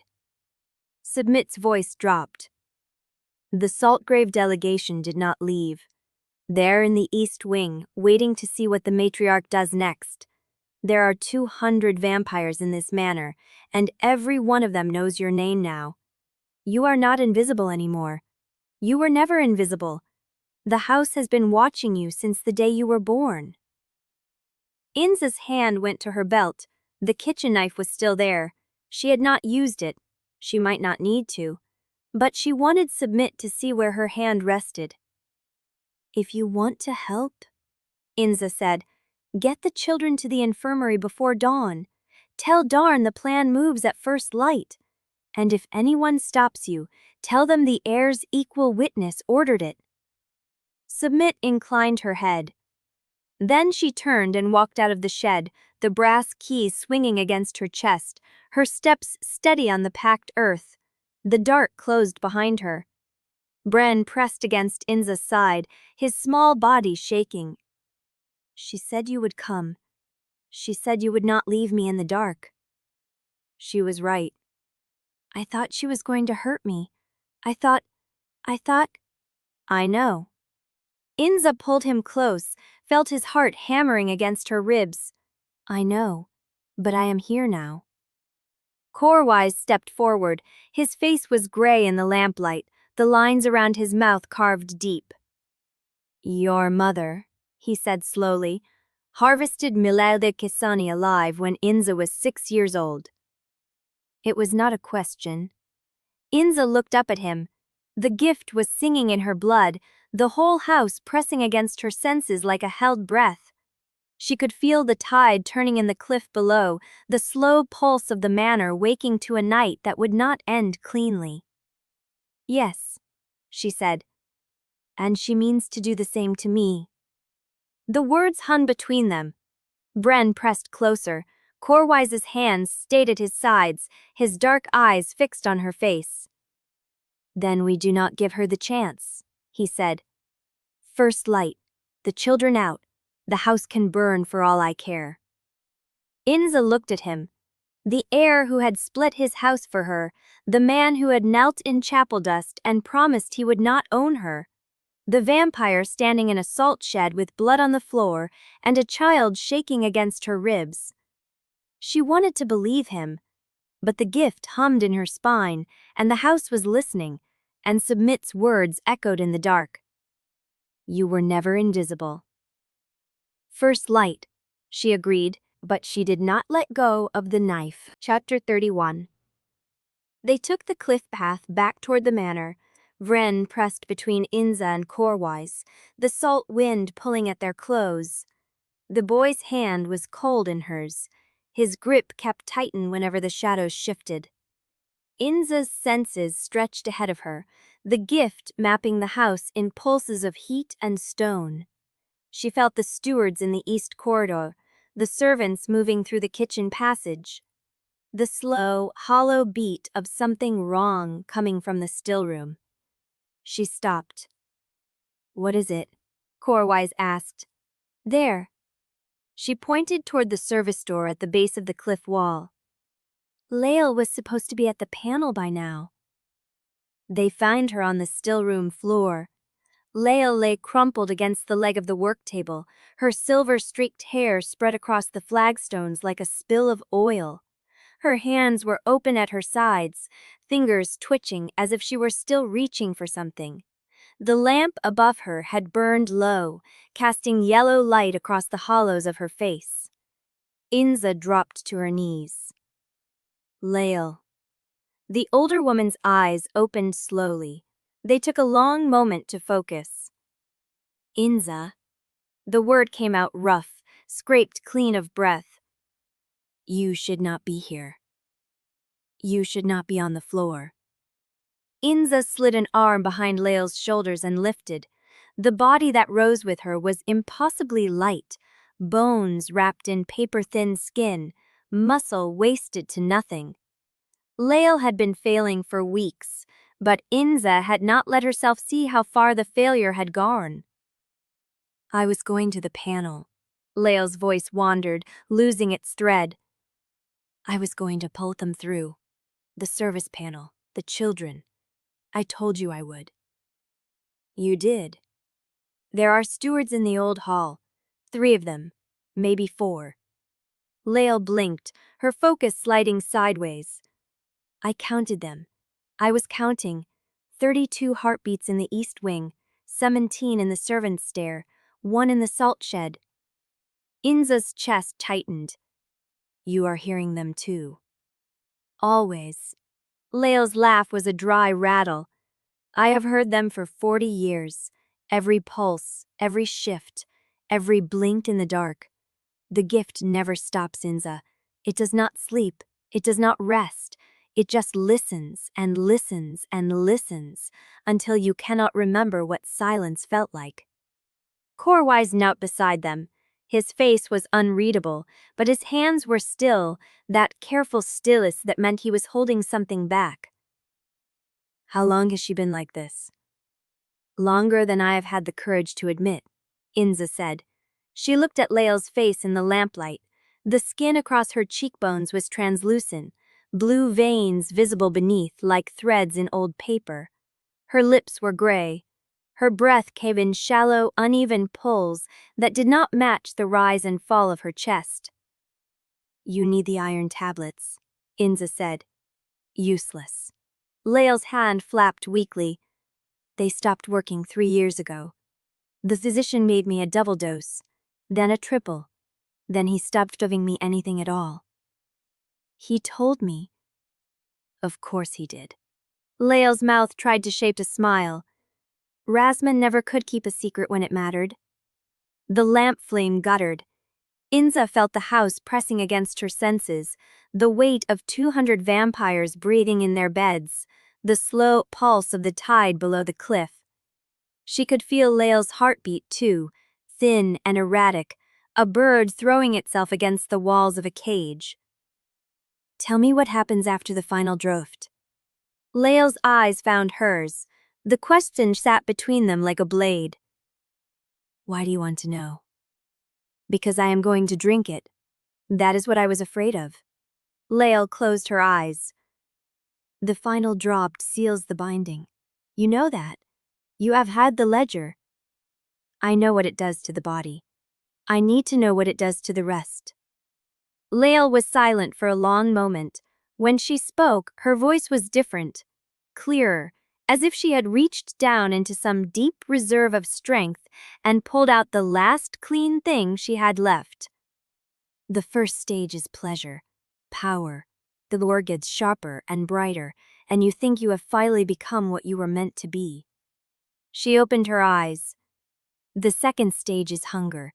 You will crave the blood of the one you are bound to, not in the way a vampire craves it, in the way a drowning person craves air. Inza nodded. You will stop sleeping. You will forget what it felt like to close your eyes without hearing every cricket in the walls. Food will taste like ash. Touch will feel like too much and not enough at the same time. And the silence you took for granted your whole life, it will be gone. You will never be alone in your own head again. Because I will feel Corwise. Yes, and he will feel you. That is the binding. That is the gift's final offer. Lael's hand found Inza's wrist, her grip surprisingly strong. After the final draught, your aging stops. Your body freezes. You may be 24 forever, until the day the house decides your blood is worth more than your breath. How long? I do not know. They stopped telling us years ago. But I have seen women older than me, women who drank the final drop before I was born, and they still look 23. Lael's eyes dropped. The house keeps them in the lower levels now. They do not walk in the sun. They do not speak. They just exist. Themselves and not themselves. Waiting. Is there a way back? Lael's grip tightened. No. That is the threshold. Before the final draught, the binding can still be broken. The gift can still be drawn out of your blood through 3 months of purging and fever and pain you would not survive twice. After the final draught, there is no reversal. Your body stops remembering how to be human. Inza looked down at her own hands. They were steady. They had been steady through the feast, through the salt shade, through every moment that should have broken her. She wondered how long that steadiness would last. Then I know what I am choosing. Child, Lael's voice cracked. You do not. You cannot. You are 24 years old and you have not yet learned that your life is worth something beyond what you can give away. I know what the children cost. The children will cost you everything. Then I will pay. Lael stared at her. The lamp flickered, and then, slowly, the older woman's face softened into something that looked almost like peace. You remind me of her. Malil? Yes. Lael's eyes grew distant. She stood in this room 40 years ago and said the same words. She was 16. She had a bowl of soup in her hands and a bruise on her cheek from the night before, and I told her the gift would take everything. And she said, then I will give it. What happened to her? Lael looked at Inza, and for the first time, Inza saw the thing that lived behind Lael's eyes, older than any of the secrets she had carried, heavier than the ledger or the binding or the years of service. She gave everything, Lael whispered, and the house took everything.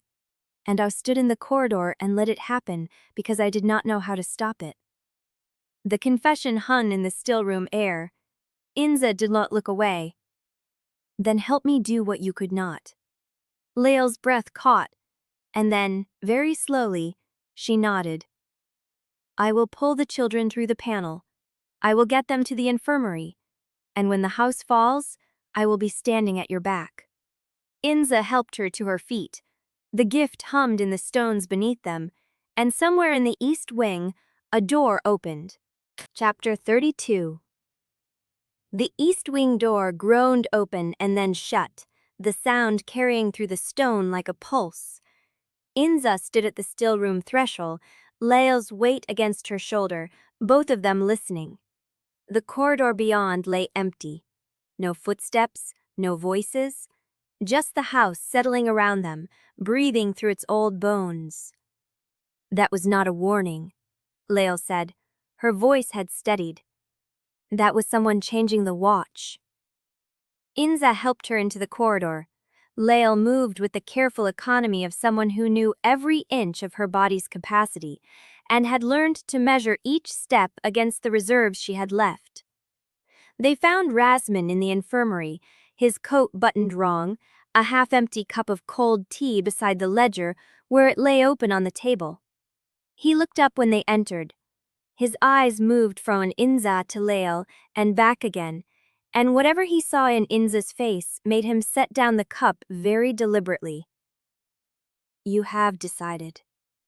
I have.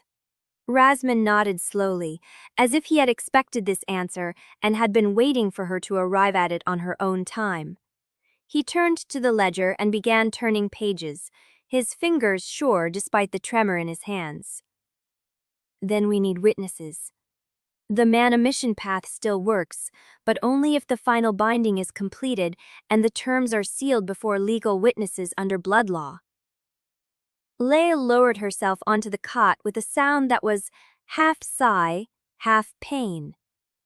How many? 3. At least 3. Rasman's fingers stopped on a page covered in small, tight handwriting. 1 from the house's authority, 1 from the servant registry, 1 neutral. Corwise counts as the house. Yes, the servant registry can be Dorn if he is willing to stand in front of witnesses and risk the matriarch's notice. Inza thought of the kitchen master, of the hidden crawl space behind the salt blocks, of the smoky fire he was meant to set as a diversion. He had already risked everything. She would not ask him to risk more without telling him the cost. Who neutral? Rasmund hesitated. That is the difficulty. The neutral witness must be someone with no stake in the house's interests. A letterhouse clerk, a scrivener, someone whose signature carries weight under blood law, but who has not been paid by Esterwald. There is a scrivener in Noctis Cree, Riel said. Havel Tremaine. He wrote the original contract. He is old, Rasmund said, and he does not work nights. Then we find another. Inza pulled the chair from Rasmund's desk and sat. The ledger lay open before her, and the names she had come to find were already there, waiting.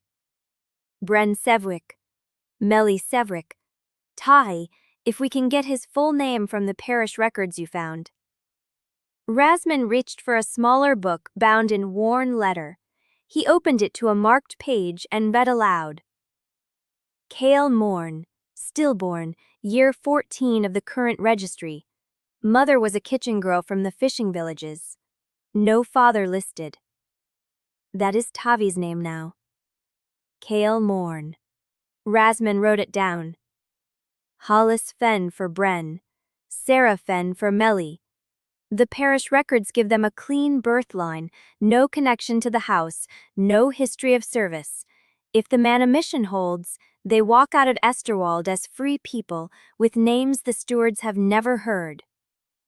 Write the terms. Rasmund dipped his pen. The scratch of the nib against paper was the only sound in the room. Inza watched him write, watched the ink take shape into clauses and conditions, and felt the gift hum beneath her skin like a second pulse. State them, Rasmund said without looking up. I will write them exactly as you say. Inza closed her eyes.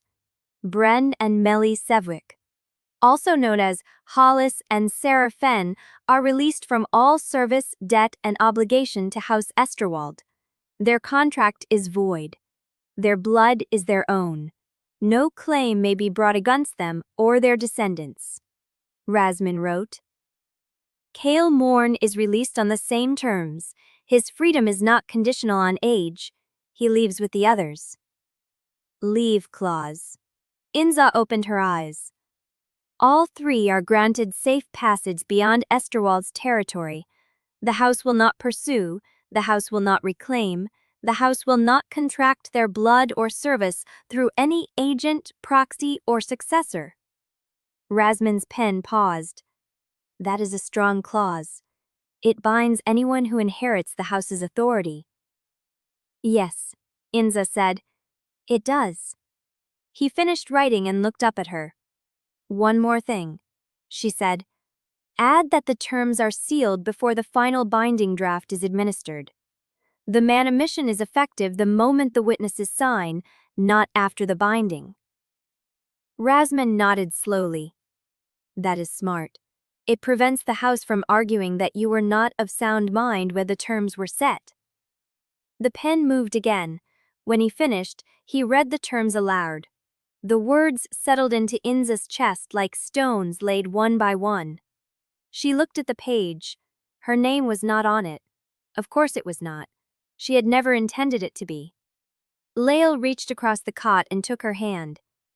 Child, you are doing the right thing. I know. And you are going to pay for it. I know that too. The infirmary door swung open. A young steward stood in the frame, his face carefully blank, a sealed letter in his hand. From the Matriarch, he said, for Inza Kessani. Inza took the letter. The seal was black wax. No house crest, no mark of office. Just a smooth, dark surface that caught the candlelight like polished stone. She broke it open. The handwriting was precise, unhurried, the letters formed with the same economy Lady Muilda used for everything else. There were only 4 lines. I understand you have made your decision. I would like to speak with you before the dawn. Come alone. The East Wing, my private study. Inza read the words twice. Then she looked at Lael, at Rasmund, at the sealed letter still warm in her hands. The East Wing, she said. That was the door we heard. Lael's face went still. You are not going. I have to. No. Lael sat up, her voice sharpening. You do not. She wants you alone, before the binding, with no witnesses.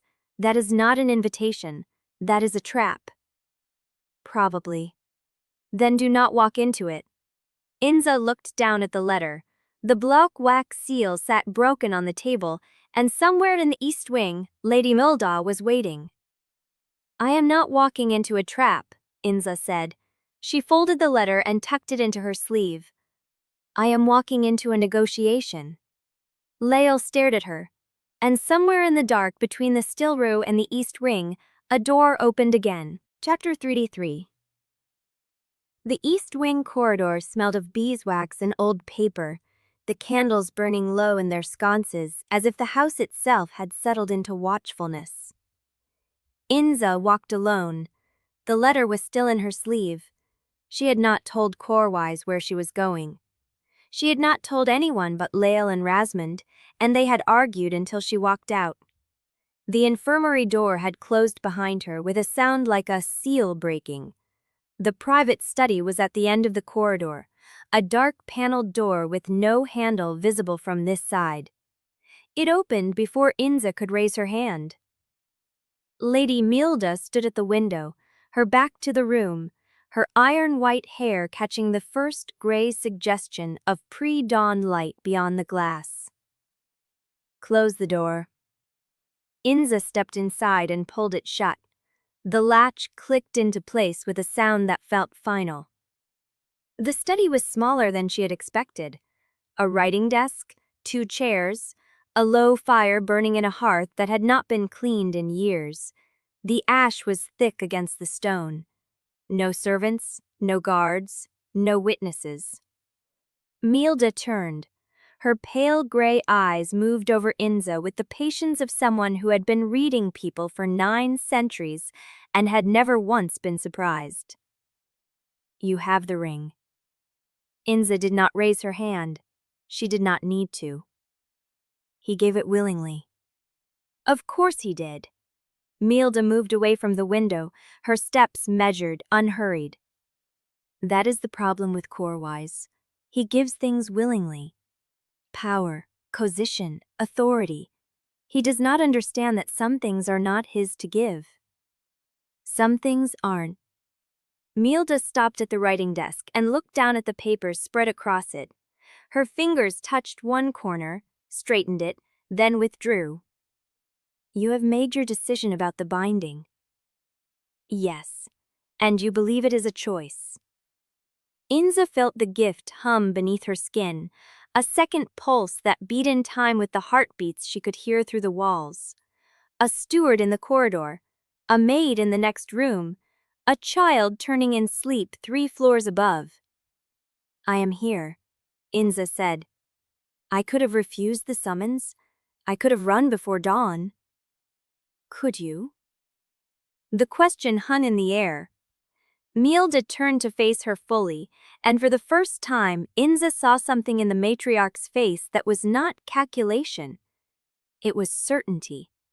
Absolute, unshakable certainty. The kind that came from believing you had already seen every outcome and chosen the only path that left anyone alive. Do you know what happens when a house like Esterwald falls? Milda asked. I know what happens to the servants. Servants, yes, your found family, your children, your precious Bren and Melly, and the little one whose name you changed in the parish records. Milda's voice did not change. They are not slaughtered. That would be merciful. They are sold, separated, taken to houses where the gift program does not exist because the house could not afford to maintain it, and the humans are used for simpler purposes. Do you know what those purposes are? Inza said nothing. Milda walked to the hearth and stood before the fire. I have ruled House Esterwald for 900 years. I have watched 7 rival dynasties collapse into squabbling, cannibalizing, wasting their assets because they lacked the discipline to plan beyond the next harvest. They call my methods cruel. They call my program monstrous. And yet they send delegates. They ask questions. They want to know how I have kept this house standing while theirs fall. She turned. The gift program is not cruelty, Inza. It is stewardship. I do not waste lives. I preserve them. I feed them. I give them purpose and shelter and a future that does not end in a salt-grave workhouse or a Vale breeding pen. I am not livestock. No. You are a woman who is born with a rare compatibility that makes you valuable beyond anything the servant registry could have assigned you. You could have been wasted. You could have been sold to a house that would have used you for a season and discarded you. Instead, you were cultivated. Your grandmother was pressed where she could thrive. Your mother was matched to a man who could produce you. You were trained, fed, protected, and elevated to the side of my son. Milda's voice dropped. That is not cruelty. That is attention. That is care. Inza's hand moved to the knife at her belt before she stopped it. You killed my mother. I used your mother. Milda said it without flinching. I used her body, her blood, her capacity to produce what the house needed. And when she was spent, I honored her contribution by ensuring her daughter would not be wasted. That is more than most houses offer. That is more than the world outside offers. Honored her. Her tissue was retained, her line was continued, her name appears in every ledger that letters. She will be remembered when 1,000 other kitchen girls have been forgotten. Inza felt something crack inside her chest. Not grief, not rage, something colder, something that had been holding her upright for 15 years and was suddenly, quietly, beginning to splinter. You believe that. I know it. That does not make it true. Milda moved away from the window, her steps measured, unhurried. That is the problem with Corwise. He gives things willingly. Power, coercion, authority. He does not understand that some things are not his to give. Some things aren't. Milda stopped at the writing desk and looked down at the paper spread across it. Her fingers touched one corner, straightened it, then withdrew. You have made your decision about the binding. Yes. And you believe it is a choice. Inza felt the gift hum beneath her skin, a second pulse that beat in time with the heartbeats she could hear through the walls. A steward in the corridor, a maid in the next room, a child turning in sleep 3 floors above. I am here, Inza said, and she thought of Corwise, his hands, his voice, the way he had knelt in the chapel dust and asked her to want him, not to need him. You let me walk in here alone, Inza said slowly. You gave me this offer. You could have hidden it. You could have accepted it without telling me. Why show me now? Mirelda looked at her a long moment. Because I need you to choose. She speaks the words like a blade. The house is balanced on the edge of a war it cannot survive. If you choose me, I can hold it together. If you choose Vale, I lose you, and I lose my son's loyalty, and I lose everything I have built. And if you choose neither, the house falls, and the children are sold to whoever pays first. Then this is not a negotiation. No. Mirelda's pale gray eyes locked onto hers. This is a weighing. You wanted to know what your life was worth. Now you have the number. Inza folded the paper slowly, the edges pressing into her palm.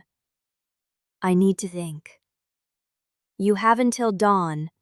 Mirelda turned back to the window. The study door opened on its own, and Inza walked out into the corridor, the veil offer burning in her hand, the gift singing in her blood, and the knowledge settling into her bones like a second spine. Mirelda had not asked about the escape plan. She had not mentioned the infirmary, Lael, Dorn, the salt tunnel, the false names in the parish records. She had not needed to. Because somewhere above Inza's head, 2 floors up, the Saltgrave delegation was still waiting. And the dawn was coming. Chapter 34. The corridor stretched ahead of Inza like a held breath. The veil offer folded in her hand, edges sharp against her palm, and somewhere above her the Saltgrave delegation was still waiting in the east wing. 2 floors up, watching through walls she could not see through. She found Corwise in the infirmary. He stood at the table where Rasmund had laid out the manumission draft, his back to the door, sleeves rolled to the elbow, hands braced on the wood like he was holding the rue in place. The candle had burned low, wax pooled across the paper. "You saw her." Not a question. Yes. He turned. His dark brown eyes caught the light and held it without warmth. And? Inza crossed to the table and set the veil offer beside the manumission draft. 2 papers, 2 futures. She watched him read it, watched the stillness spread from his hands to his shoulders, to the set of his jaw. "You are not taking this." "I am taking it seriously." Seriously. He said the word like it tasted wrong. "It is a purchase, Inza. A contract for your body with better conditions. They will keep you alive because a dead asset is worth nothing." "I know what it is." "Do you?" He picked up the paper, held it between them. "Annual extraction. 10 years of service before the children's manumission, and after that they will keep you until your body stops producing, and then they will sell your tissue to whoever pays. This is not protection. This is a slower version of what she planned for you." "You think I do not see that?" "I think you are standing here with their offer in your hand and telling me you are considering it." She let the silence stretch. "I am telling you I read it. I am telling you she laid out every option and let me walk out with the one that looked cleanest. And I am telling you that if I take it, the children are free. You can fight her from inside the house. The Vale House will not touch you. They want me, not your name." "And if you take the binding instead?" "Then I stay. I age no further. I hear every heartbeat in this house until the day they extract me. But I am here. The children grow up in sight. I have a voice, however small, in how this house treats its people." "Those are the choices she gave you?" "They are the choices that exist." Corwise set the paper down, slowly, carefully, like he was placing something fragile on a surface that might not hold. "There is a 4th option." She waited. "We run. All of us. The children, you, me, Leal, Dorn, Rasmund. We take the salt tunnel before dawn, and we do not stop running until we reach the coastal villages where even Esterwald's reach is thin. We burn the ledgers, we scatter the records, we make it so expensive to follow us that the house spends its resources on survival instead of pursuit. Your mother would have us found within the week." "Not if I leave with nothing. Not if she has to explain to the allied houses that her heir abandoned the estate with the most valuable gifted woman in 3 generations and a pack of vanished children. She would have to choose between chasing us and holding the house together. She is not young enough to do both." Inza looked at him. He meant it. She could see it in the set of his shoulders, the way his hands stayed still on the table, the way his voice did not waver. He was offering to walk away from everything he had ever known. "And if she catches us?" Then she takes us back and the children are sold anyway. But she does not get to watch you walk into the binding chamber with her blessing. The gift hummed under her skin. She could hear his heartbeat, steady, open, waiting. Corwise, do not tell me it is noble. She took a breath. It is not about noble. It is about what works. The veil offer guarantees the children's freedom in writing. Your plan guarantees nothing but flight and the chance of being caught. I cannot wager their lives on a route through a sought tunnel she already knows it exists. She knows about the tunnel? She did not mention it. She did not need to.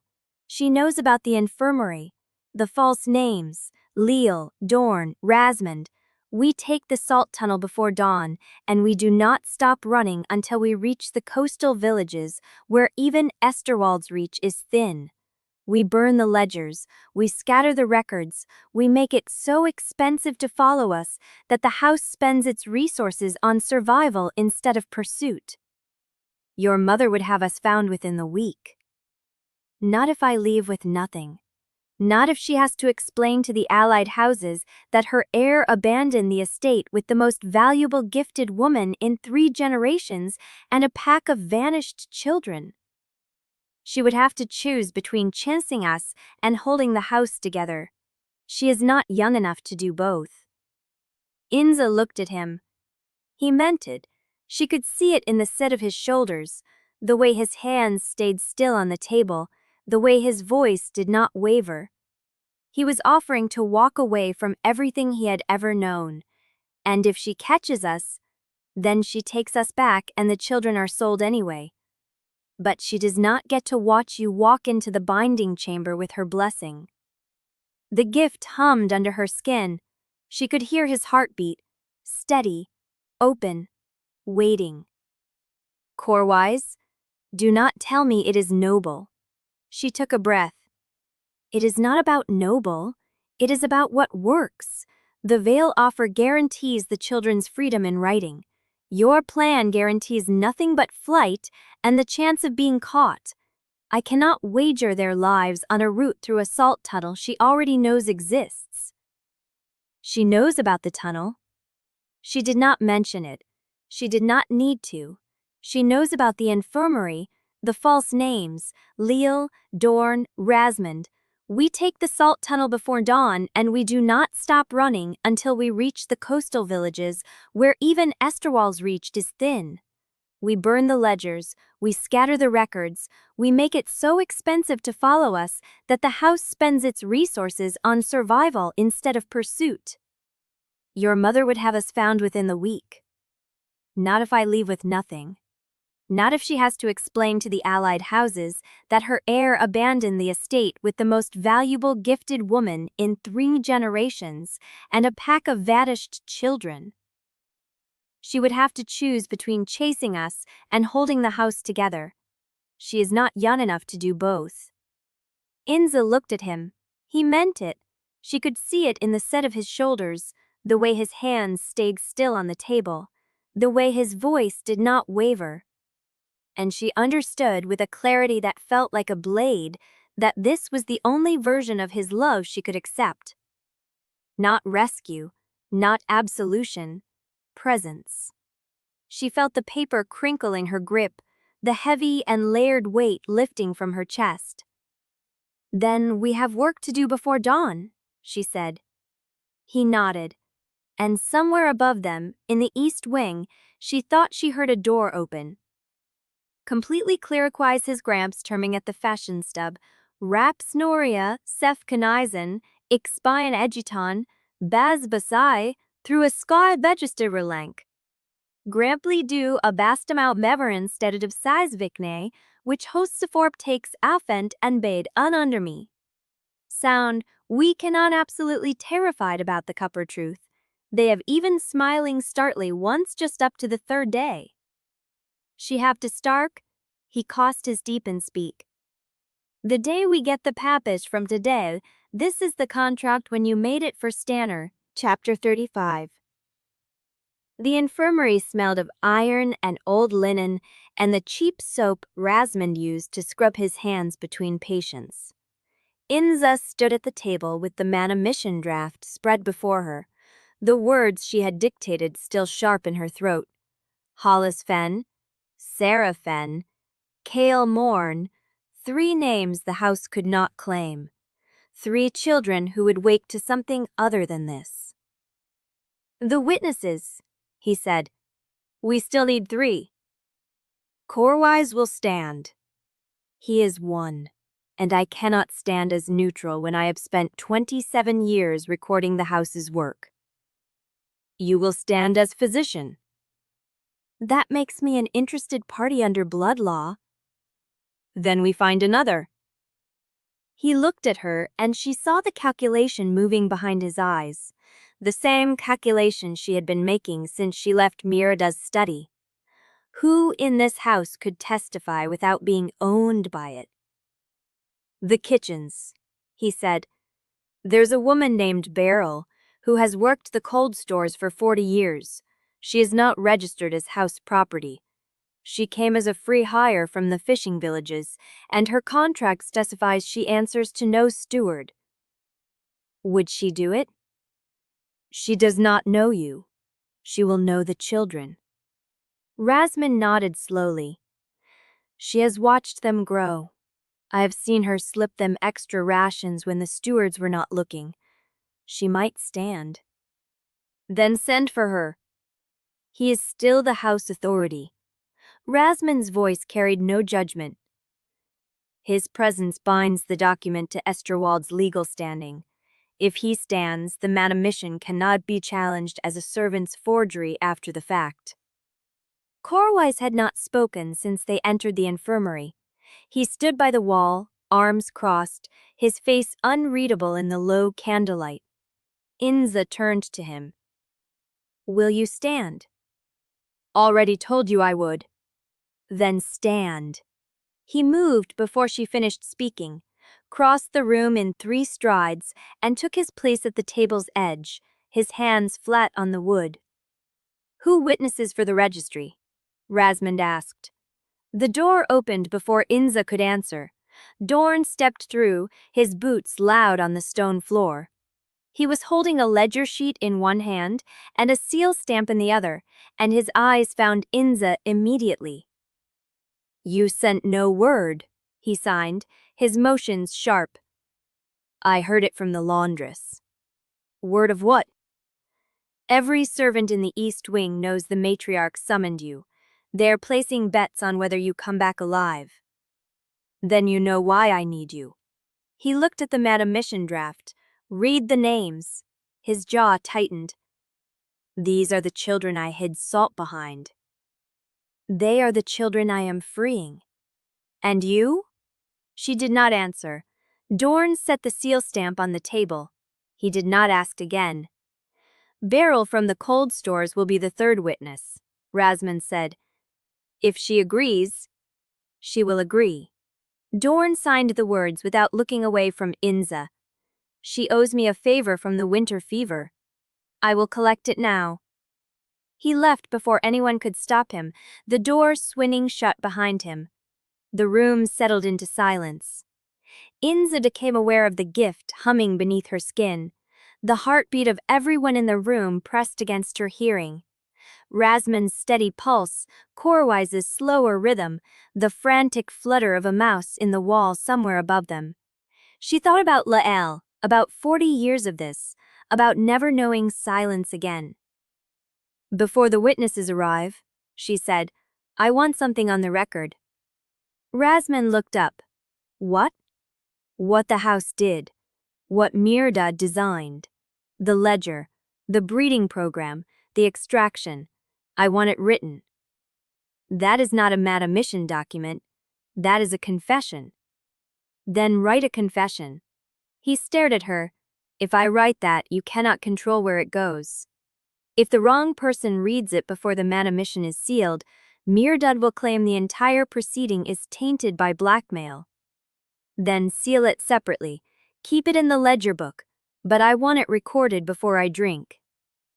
Why? She met his eyes. Because if I am the only one who knows the truth and I do not survive to tell it, the house wins. The ledgers will be burned, the children will be reclaimed, and no one will ever know that the Kessani women were bred like cattle for 900 years of vampire convenience. Rasman set the pen down. You are not going to survive, are you? I am not planning to die. I am planning to bind. And you believe you will survive the binding?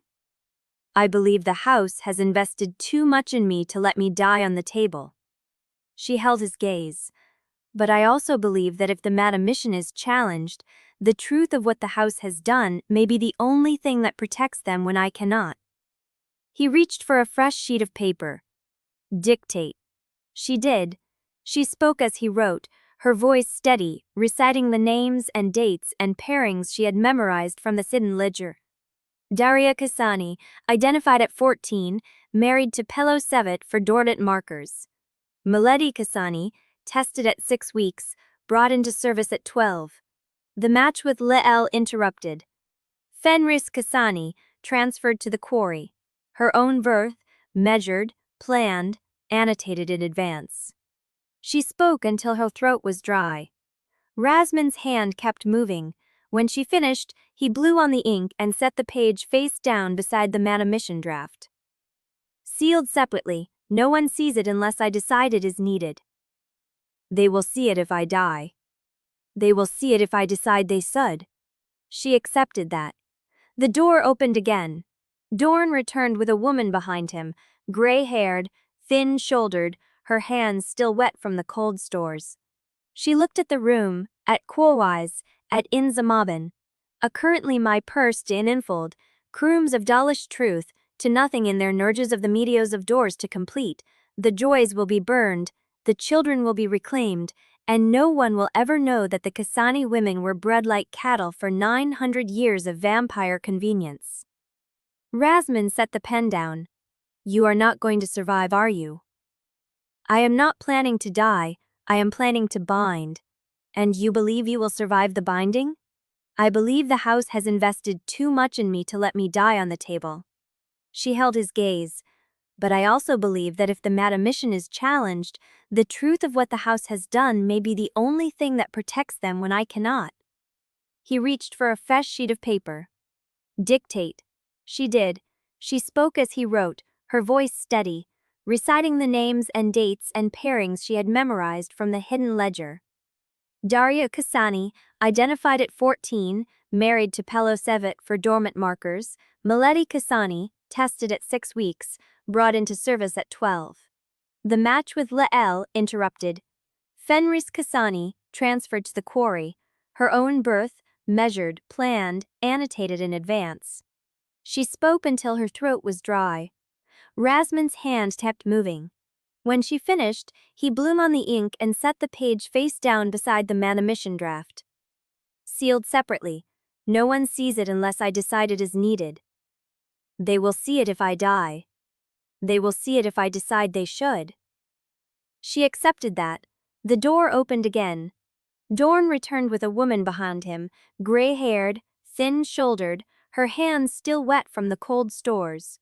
She looked at the room, at Corwise, at Anna's Demushik, wid backed of arrival hard. Was you getting my drones gost? It is understore your hour, and I cannot went it to their pitch. I am demanding everyone that sees it, and I need to let stitted the passage. I came to lead where it's drum. Dryny such as like conclusive heavenly up. We are so bidely pussing, it's a big wit in my Amish mange as relating to these overvoice. This is this subject. That's what my pathics weren't because just your walk's been. So, the only thing she has not prepared for is me walking into her chamber and taking the draft before she can force me into the veil contract. Rasman's face went pale. She knew you would come to me. She knew I would try to find a way out. She did not expect me to choose binding over Veil's offer, but that is what I am choosing. He looked at Corwise. You are going to let her do this. I am going to stand beside her while she does it. That is not an answer. It is the only answer I have. Rasman pressed his palms against the table. For a long moment he did not move. Then he reached into his coat and pulled out a small glass vial, the liquid inside it the color of deep water, the same shade as the first draft, but darker, thicker, shot through with threads of something that caught the candlelight and held it. I had it brought up from the extraction room when you sent word you were coming, he said. I thought you might want to choose the place. Inza took the vial. The glass was warm against her fingers. The liquid moved like oil, slow, heavy, alive. The final draft, she said. Yes. She looked at the manumission document lying on the table, at the names, at the signatures, at the proof that 3 children would wake to a world where they did not belong to anyone. Then she looked at Corwise. Before I drink this, I want to say something. He nodded. I want to say that I am not doing this because I believe I am worth less than them. I am not doing this because I think my life is a fair trade for theirs. I am doing it because it is the only thing that makes the document on that table mean anything. And I want you to hear that, so that when you look at me afterward, you do not see a woman who sacrificed herself. You see a woman who made a choice. I see you, he said. That is the only way I have ever seen you. She lifted the vial. The gift hummed in her blood, hungry, waiting, already recognizing what was coming. She uncorked it. The smell was iron and honey and something deeper, like the earth after a storm, like the chapel dust, like the salt of her own skin. She drank. The first taste was cold. Then it was not cold anymore. It was heat, spreading from her throat down through her chest, pooling in her stomach, branching outward into her limbs like veins of fire. She felt her heart stutter, pause, resume at a slower rhythm. Felt her pulse drop to something that was not quite human. The room tilted. She heard Beryl take a step back, heard Dorn's breath catch, heard Rasman saying something she could not understand over the sound of her own blood rewriting itself. And she heard Corwise. His heartbeat steady and close, not a single tremor. She held on to that. The heat crested, burned, and then faded into something else. A stillness she had never felt before. A quiet that was not silence, but the absence of noise she had not realized she had been carrying. She opened her eyes. The candle flames looked different, sharper, brighter. The edges of the room had gone soft, as if the light was coming from inside her now. Rasman was staring at her. It is done. She did not feel different. She felt the same, tired, clear-eyed, herself. But she looked at her hand on the table and saw that the veins beneath her skin had turned a pale blue that had never been there before. Chapter 36. The stillness settled into her bones like water finding its level.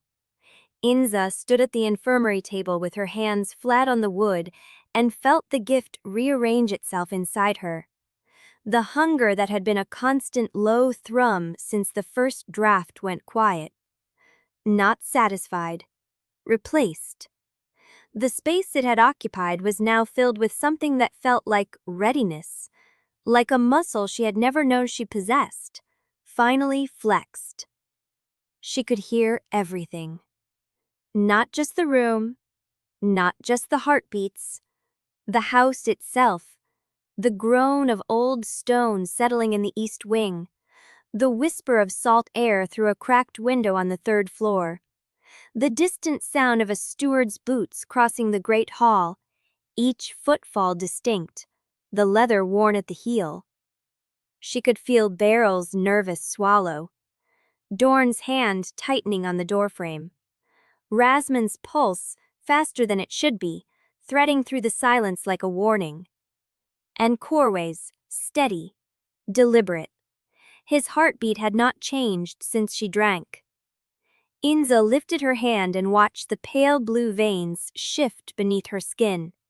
They pulsed with the new rhythm of her heart, slow and deep, like a tide moving underground. "You need to sit down," Rasmund said. "I do not." "You are still standing, but—" "I am still standing, Rasmund." She lowered her hand. "I can hear your worry. I can smell the ink on the manumission from here. I can feel the cold coming through the floorboards in 3 separate drafts. I am not going to collapse." He stared at her. "You sound different." "Everything sounds different." She looked at Corwise. "Is it always like this?" He shook his head. "I do not know. No human has completed the binding in this house in living memory. The records are sealed in Myrda's study." "Then we are all discovering this together." Dorn stepped forward. He signed, slowly, deliberately. "Are you still Inza?" She signed back. "I am still deciding what that means." He nodded, then signed. "Good answer." The door to the infirmary opened without a knock. Inza knew who it was before the figure crossed the threshold. She had heard the footsteps descending from the east wing, measured and unhurried, the kind of pace that came from knowing no one would stop you. Lady Mayor de Uxin stopped in the doorway. Her pale gray eyes moved across the room, cataloging each face, each object, each detail. They lingered on the manumission document, on the vial, empty on the table, on Inza's hands. "I was told the final draft had been administered," she said. "I did not believe it until I felt the house settle." Corwise moved before Inza could speak. He placed himself between her and his mother, not aggressively, not defensively, simply present. "It is done," he said. "Yes." Merida stepped into the room. "I can see that, and I can see that you have already drafted a manumission for the Sevwick children. Clever, but not final." "It is sealed," Rasmund said. "Sealed in a servant's infirmary with a kitchen woman as neutral witness." Merda's voice was calm, almost gentle. "I could challenge that in blood court before the ink dries." "You could try," Inza said. Merda's gaze shifted to her. The room went still. "The completed gift places you beyond ordinary servant contracts," Merda said. "You are not a blood servant any longer. You are a resource of the house. Under house necessity, I can claim direct stewardship over your person, your movements, and your future. The manumission you signed applies to the children. It does not apply to you." "I know." "And you authorized the children's release, knowing you could not claim the same for yourself." "I know what I signed." Merda studied her for a long moment. "You are not afraid." "I am not the same woman who walked into your study tonight." "No." Merda's voice softened, almost approving. "You are not. You are something House Esterwald has not produced in 6 generations. A completed vessel. And you chose to complete yourself here, in front of witnesses, without coercion, under your own authority." Inza felt the words land like stones. "Then I will challenge that interpretation," Corwise said. "In front of whom?" "The Saltgrave delegation is still in the East Wing. House Vale's envoy is waiting at the cliff gate. The Warden Rider is camped on the lower quay. Every faction in the Sable March is watching this room. If you challenge my claim tonight, you split the house before dawn. Do you want that?" Corwise did not answer. "I will take your silence as understanding." Mayor Dust turned to Inza. "You will come with me now. The East Wing has prepared a room." Inza did not move. "I will come," she said, "but I will walk there myself. and I will walk there with Corwise beside me. Not because your authority permits it, because mine does. Merda's lips pressed together. Then she nodded once, sharply, and stepped aside. Inza looked at Rasmund, at Dorn, at the manumission document lying on the table. The children? They will be woken and moved within the hour, Rasmund said. I will take them through the laundry channel myself. Do not let them see me like this. He hesitated. Inza, I do not want them to remember me with blue veins and a heart that sounds like a drum. I want them to remember the woman who hid them at a coal lift and taught them to lie to stewards. Rasmund's jaw tightened. They will. Dorn signed. I will make sure they eat before they leave. Inza signed back. Thank you. Then she turned to Corwise. Walk with me. He took her hand, his fingers interlaced with hers, warm and steady, as if nothing had changed. But everything had changed. They walked out of the infirmary together, past Lady Merda's still figure, into the corridor where the candlelight flickered and the house held its breath. And Inza felt the gift humming in her blood like a second heartbeat, mapping every door, every turn, every living thing between her and the East Wing. She was not human anymore. She did not know what she was, but she knew, with a certainty that burned colder than the Gisk, that she had not made this choice to spend the rest of her life locked in an East Wing room while the house harvested her piece by piece. She had made it to buy time, and time was running out. Chapter 37. They reached the first corridor before the shouting started.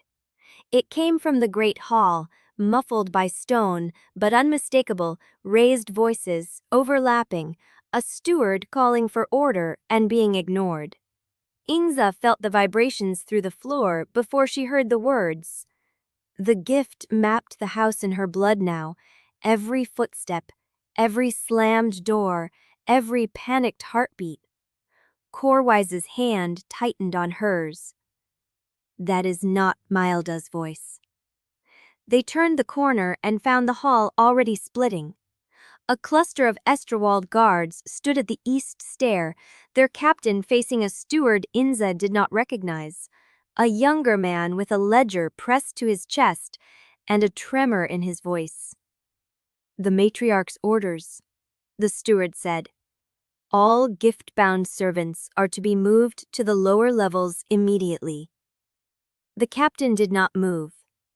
On whose authority? Lady Milda Oakson's.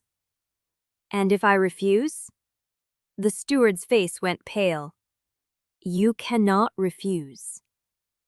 I can, the captain said. I serve the heir's household, not the matriarch's, and the heir named the blood servant equal witness. That puts her under his protection, not hers. The steward looked past the captain and saw Corwise, saw Inza, saw the pale blue veins shifting beneath her skin. She is completed, the steward whispered. She belongs to the house now. Corwise released Inza's hand and stepped forward.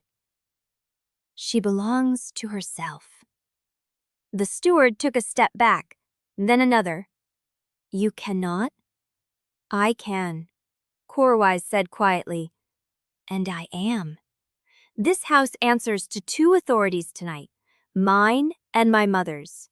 Choose which you follow, but make no mistake, the choice will have consequences. The steward's ledger slipped. He caught it, barely. Then he turned and walked toward the east stair. The captain watched him go, then looked at Corwise. Sir, how many of us do you need? How many will stand? The captain's jaw tightened. Enough. Inza felt the gift pulse beneath her ribs, mapping the captain's heartbeat, the steward's retreating footsteps, the tremor spreading through the stone as more doors opened and more voices joined the chaos. The house was splitting, and she was the fault line. The children's wing was already in motion when she reached it. Servants moved through the corridor with bundles and blankets, their faces set in the particular stillness of people who had learned not to panic in front of stewards. A young kitchen girl Inza recognized from the scullery pushed a cart piled with linens, her eyes darting toward the east stair every few seconds. Inza caught her arm. "Where is Dorn?" The girl flinched, then recognized her. "Kitchen stores. He said to tell you." She stopped, looked at Inza's hands, at her throat where the blue veins climbed like roots. "He said to tell you what?" "That he has the children, that you should not come looking, that the tunnel is ready." Inza released her. "Tell him I am coming anyway." The girl's face went tight with fear. "They said you were taken, that she claimed you." "She did." "Then how?" "I am not taken yet." The girl stared at her for a long moment. Then she nodded once, sharp and quick, and disappeared into the corridor with her cart. Inza walked toward the kitchen stores. The gift showed her everything. The guards at the east stair who had not yet chosen. The steward arguing with a chambermaid in the west hall. The Saltgrave delegation on the third floor, their heartbeats slow and deliberate, waiting. And beneath it all, the children. 3 small heartbeats clustered together in the space behind the salt blocks. Bren, Melly, Tavi, alive. She reached the kitchen stores just as Dorn emerged from behind the salt wall, the children pressed behind him like shadows. He saw her. His hands moved before she could speak. "You are changed." "Yes." "Does it hurt?" "Not yet."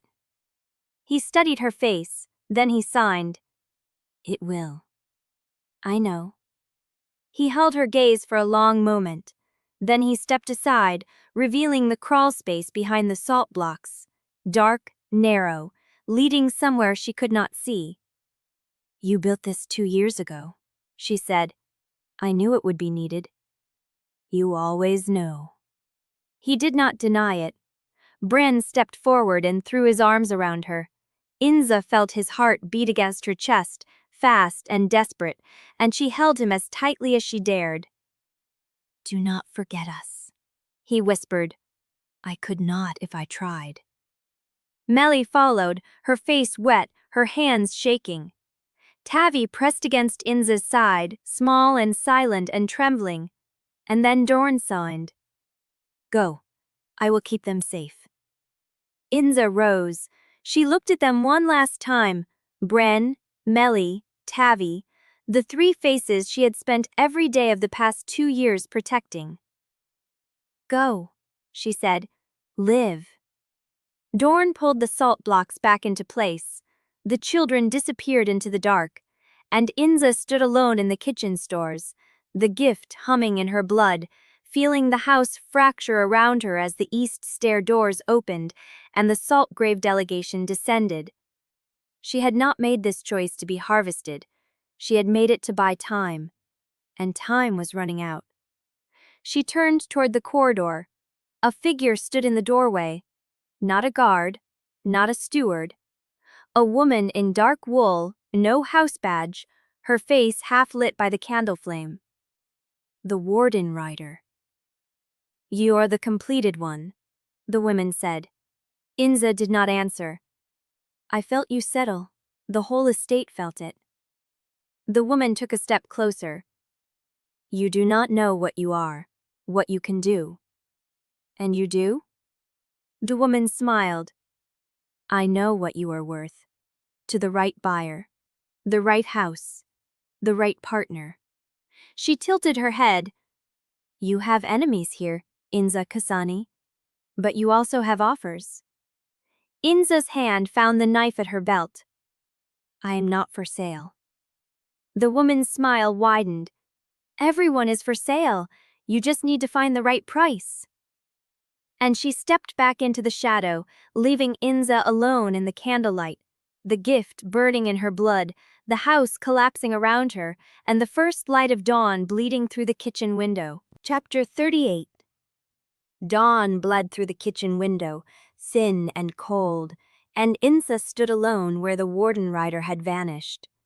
The gift told her everything. Heartbeats converging from 3 directions.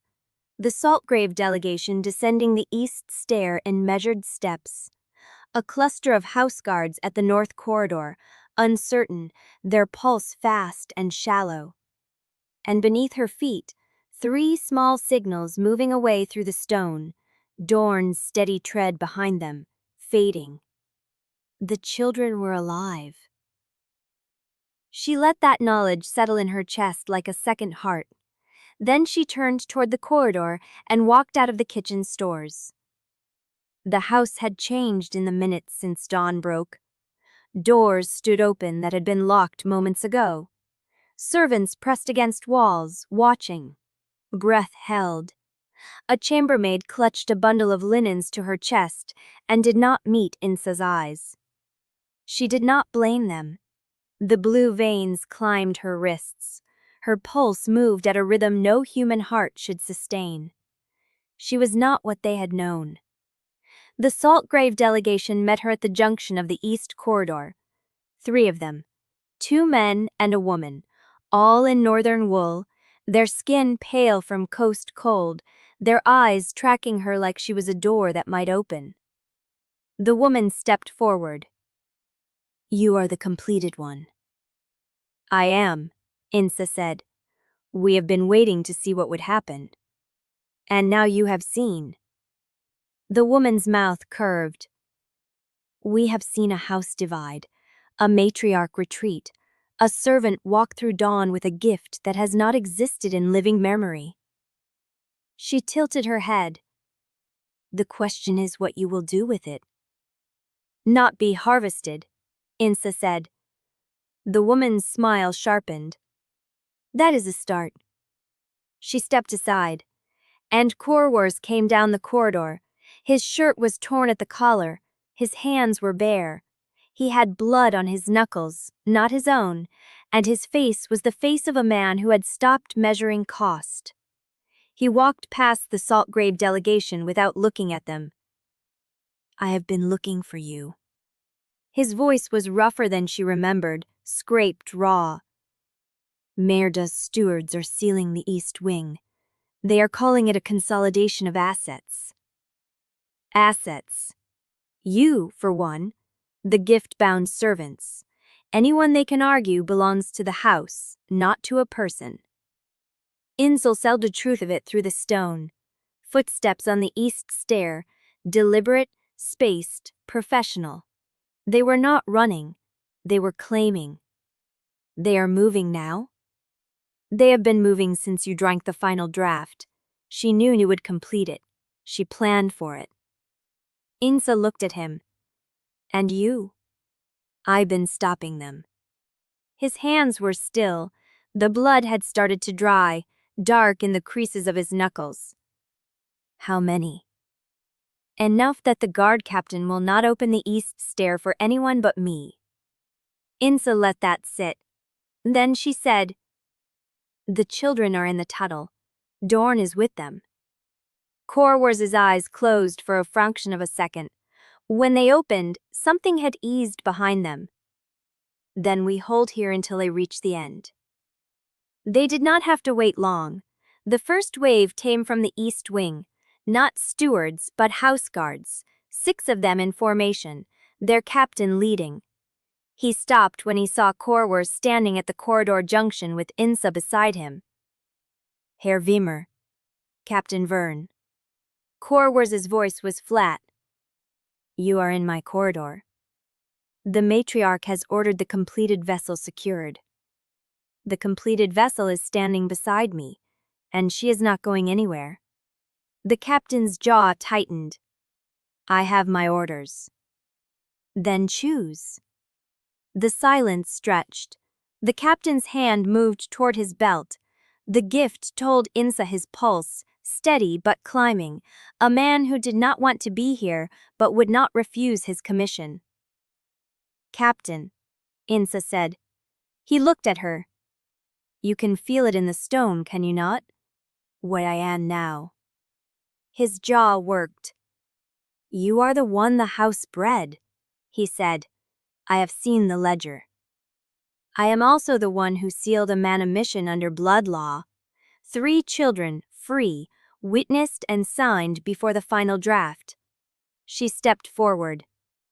"You can serve a matriarch who harvests children, or you can serve nothing. But you cannot serve both." The captain's hand fell from his belt. He looked at Corwise. "She has your word?" "She has the Devon from the place now."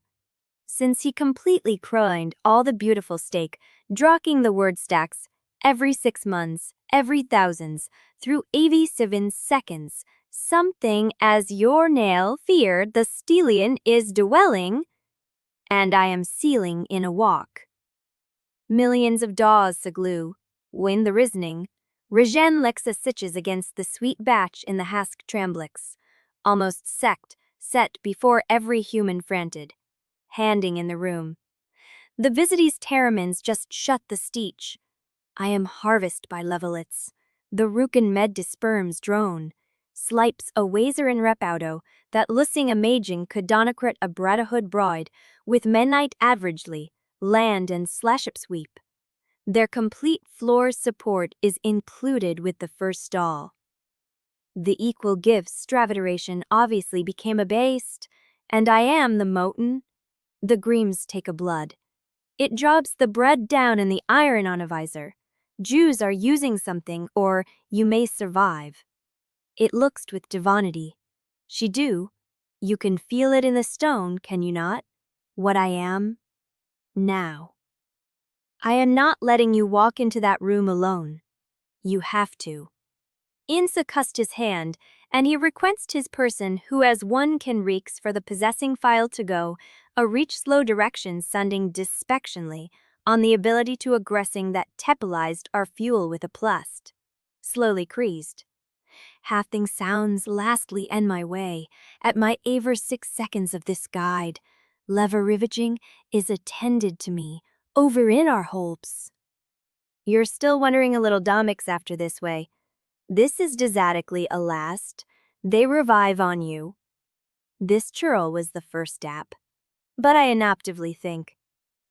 I am absolutely drunted in the Damiel and Triding Vitrin el Drazer. He said as a promosef story of Swin. With all things our own, with we any escape with the contract of Exer. But the announcement was real. Insa my side. She astered this one. Chapter 39. The West Hall smelled of ink and iron. Inza knelt beside Lael, whose silver hair spread across the stone like a stain. Lael's chest moved in shallow increments, each breath a visible negotiation with a body that had stopped cooperating. "We need to move her." Rasmund's voice came from somewhere above. "The extraction room is not secure, but the infirmary still is. If I can stabilize her..." "Then stabilize her." Inza slid her arms beneath Lael's shoulders.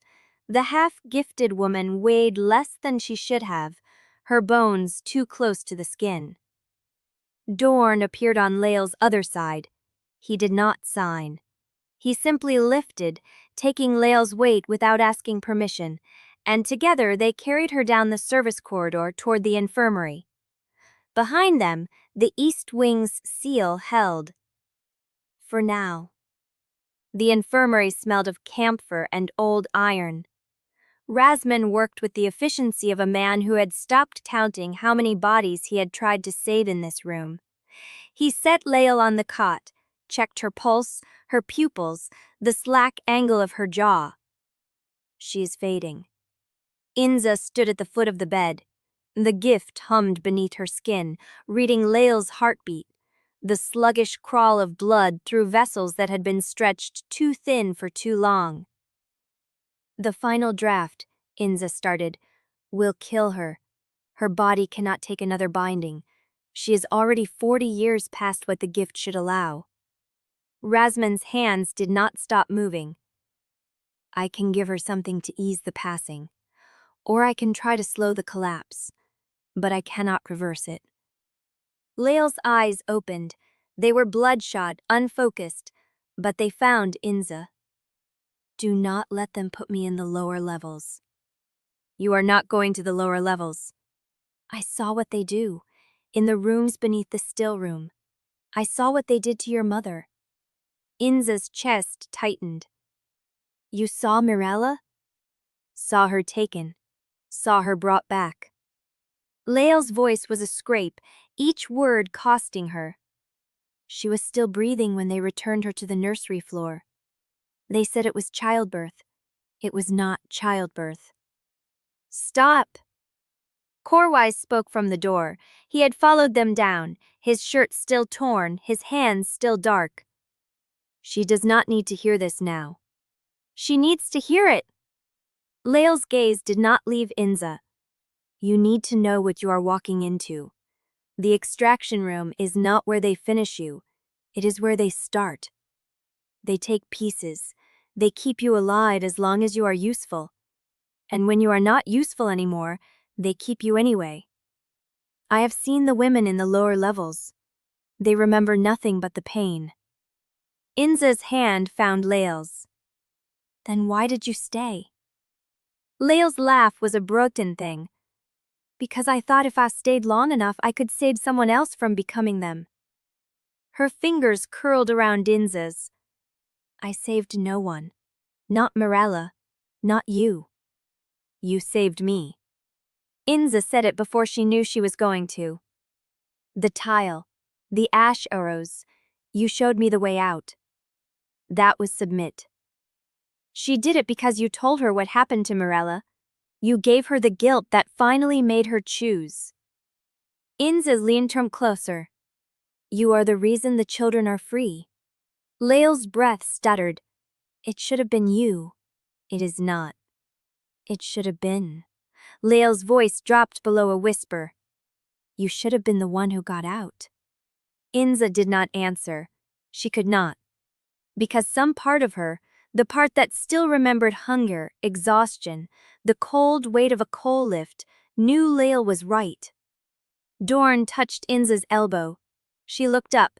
He signed slowly, deliberately, the way he had taught her years ago in the kitchens when she was still learning to read mouths and hands. You are not alone. She signed back. I know. He held her gaze a moment longer, then nodded toward the bundle Rasman had set on the table. The ledger, the sealed confession, copies of the manumission. Rasman followed her gaze. I made duplicates, he said. 3 sets. 1 stays with me, 1 goes with the children if they reach the marsh.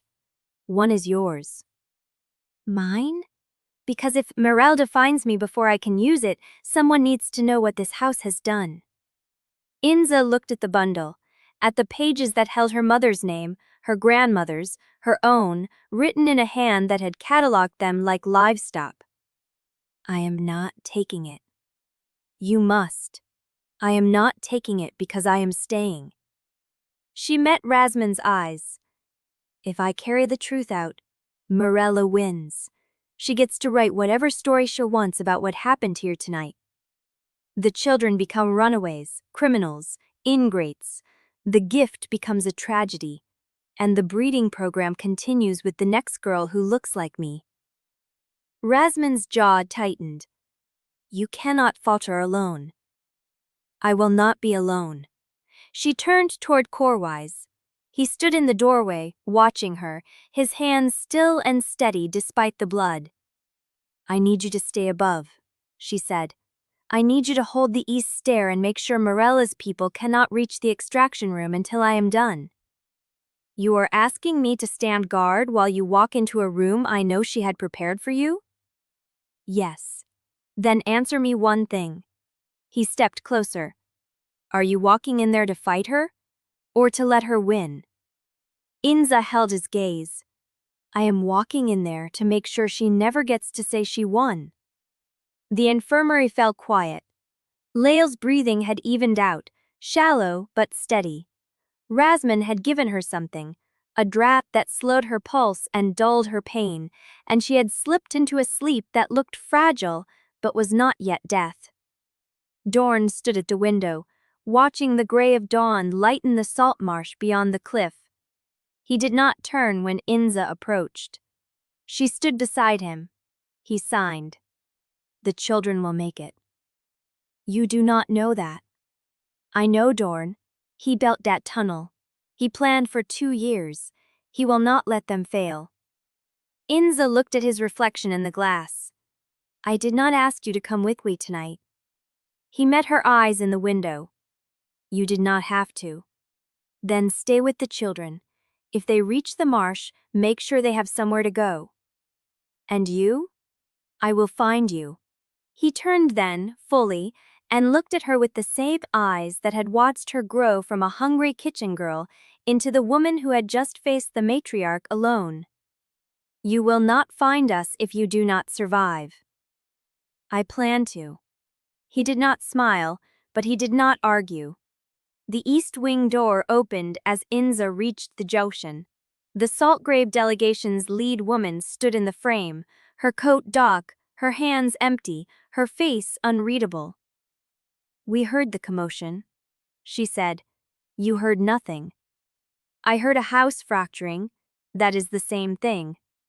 She stepped aside, revealing the corridor behind her, still empty, still dark. Chapter 40. The west stair curved into the dark. Inza's gift signed through the stone, mapping every heartbeat above her, corewise at the east stair, steady and waiting. Door near the kitchens, the children's pulses smaller and farther, moving. Rasmond in the infirmary with Lael. The Saltgrave delegation clustered in the east wing, not moving. And below her, 3 signals. Milda's, slow and unhurried, the rhythm of a woman who had waited 9 centuries and would wait 9 more. Rasmond's, faster, thinner, but still there. And a third she did not recognize. A pulse she had never felt before. The stair opened onto a corridor she had never walked. The walls were raw stone here, unpastured, sweating salt and collode. Iron sconces held flames that burned without smoke, casting shadows that did not behave like ordinary light. Inza paused. The air smelled different. Not salt, not stone, not the copper and clove scent of the upper house. Something older, something that had been sealed in the rock for a long time. She followed it. The corridor ended at an iron door. No handle, no lock, just a solid sheet of dark metal set into the stone, cold enough that her breath misted when she stood close. Inza pressed her palm to it. The metal drank her heat. The gift in her blood shivered, recognizing something in the door, or recognizing its own kind on the other side. How did you know it would open for you? Inza turned.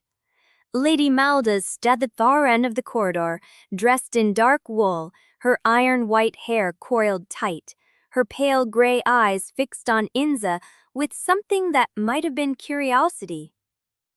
The door, Malda said. It only opens for completed blood. How did you know? I did not. Then you are braver than I estimated. Or stupider. She walked forward, her footsteps silent on the stone. Both can be useful. Both can be fatal. I am not here to be useful to you. No, you are here to be useful to those children. Milda stopped an arm's length away. I told you the truth in my study. I have told you nothing but the truth. The house shaped you. Your bloodline was selected. Your mother was harvested. Your father was sent north to die in a quarry. None of that is false. I know. Then what are you doing here, Inza Kessani? You had already won. The children are free. The mana mission is witnessed and sealed. You achieved what you came to achieve. Why are you still fighting? Inza held her gaze. Because winning is not the same as finishing. Ah. Milda's mouth curved. The expression did not reach her eyes. And you believe you can finish me? Here, alone, in a room I have prepared for longer than you have been alive. I believe you are afraid. The word hung between them. Milda's smile did not falter, but something in her stillness changed. A fraction of a shift, too small for anyone but Inza's gift senses to catch. Afraid, Milda repeated. You are afraid of what I represent. Not my blood, not the gift, not the breeding program, and the smell of old death. She had braced for Lael's description of pieces taken while the victims still breathed. The room was none of those things. It was clean. White stone, bright lamps, a single table of polished granite. Instruments hung on the wall in neat rows, each one gleaming, each one precisely placed. It looked like a surgery. It looked like a place where healing happened. That made it worse. Rasman sat on a bench against the far wall, his hands bound in front of him, his coat torn, a bruise already darkening his jaw. He looked at Inza and shook his head once. Get out. Do not be here. Inza stayed. The extraction process, Milda said, walking to the granite table, is not elegant. It was never meant to be. The gift concentrates certain properties in the blood that cannot be produced by any other means. Vampire alchemy cannot synthesize it. Only living tissue can generate it. She touched the table. Your mother lived for 9 days after her first extraction. She was conscious for most of them. She asked for you at the end. She wanted to see you one more time. Inza's throat closed. I did not allow it, Milda said. Connection weakens the extraction. Emotional bonds thicken the blood in ways that reduce yield. You are telling me this to make me afraid? I am telling you this because you asked for the truth. Milda turned. You wanted to know what this house is? This is what this house is, and you are now a part of it. The gift runs through your veins. The property we need is already in your blood. The only question is when we take it. Inza reached into her belt and pulled out the knife.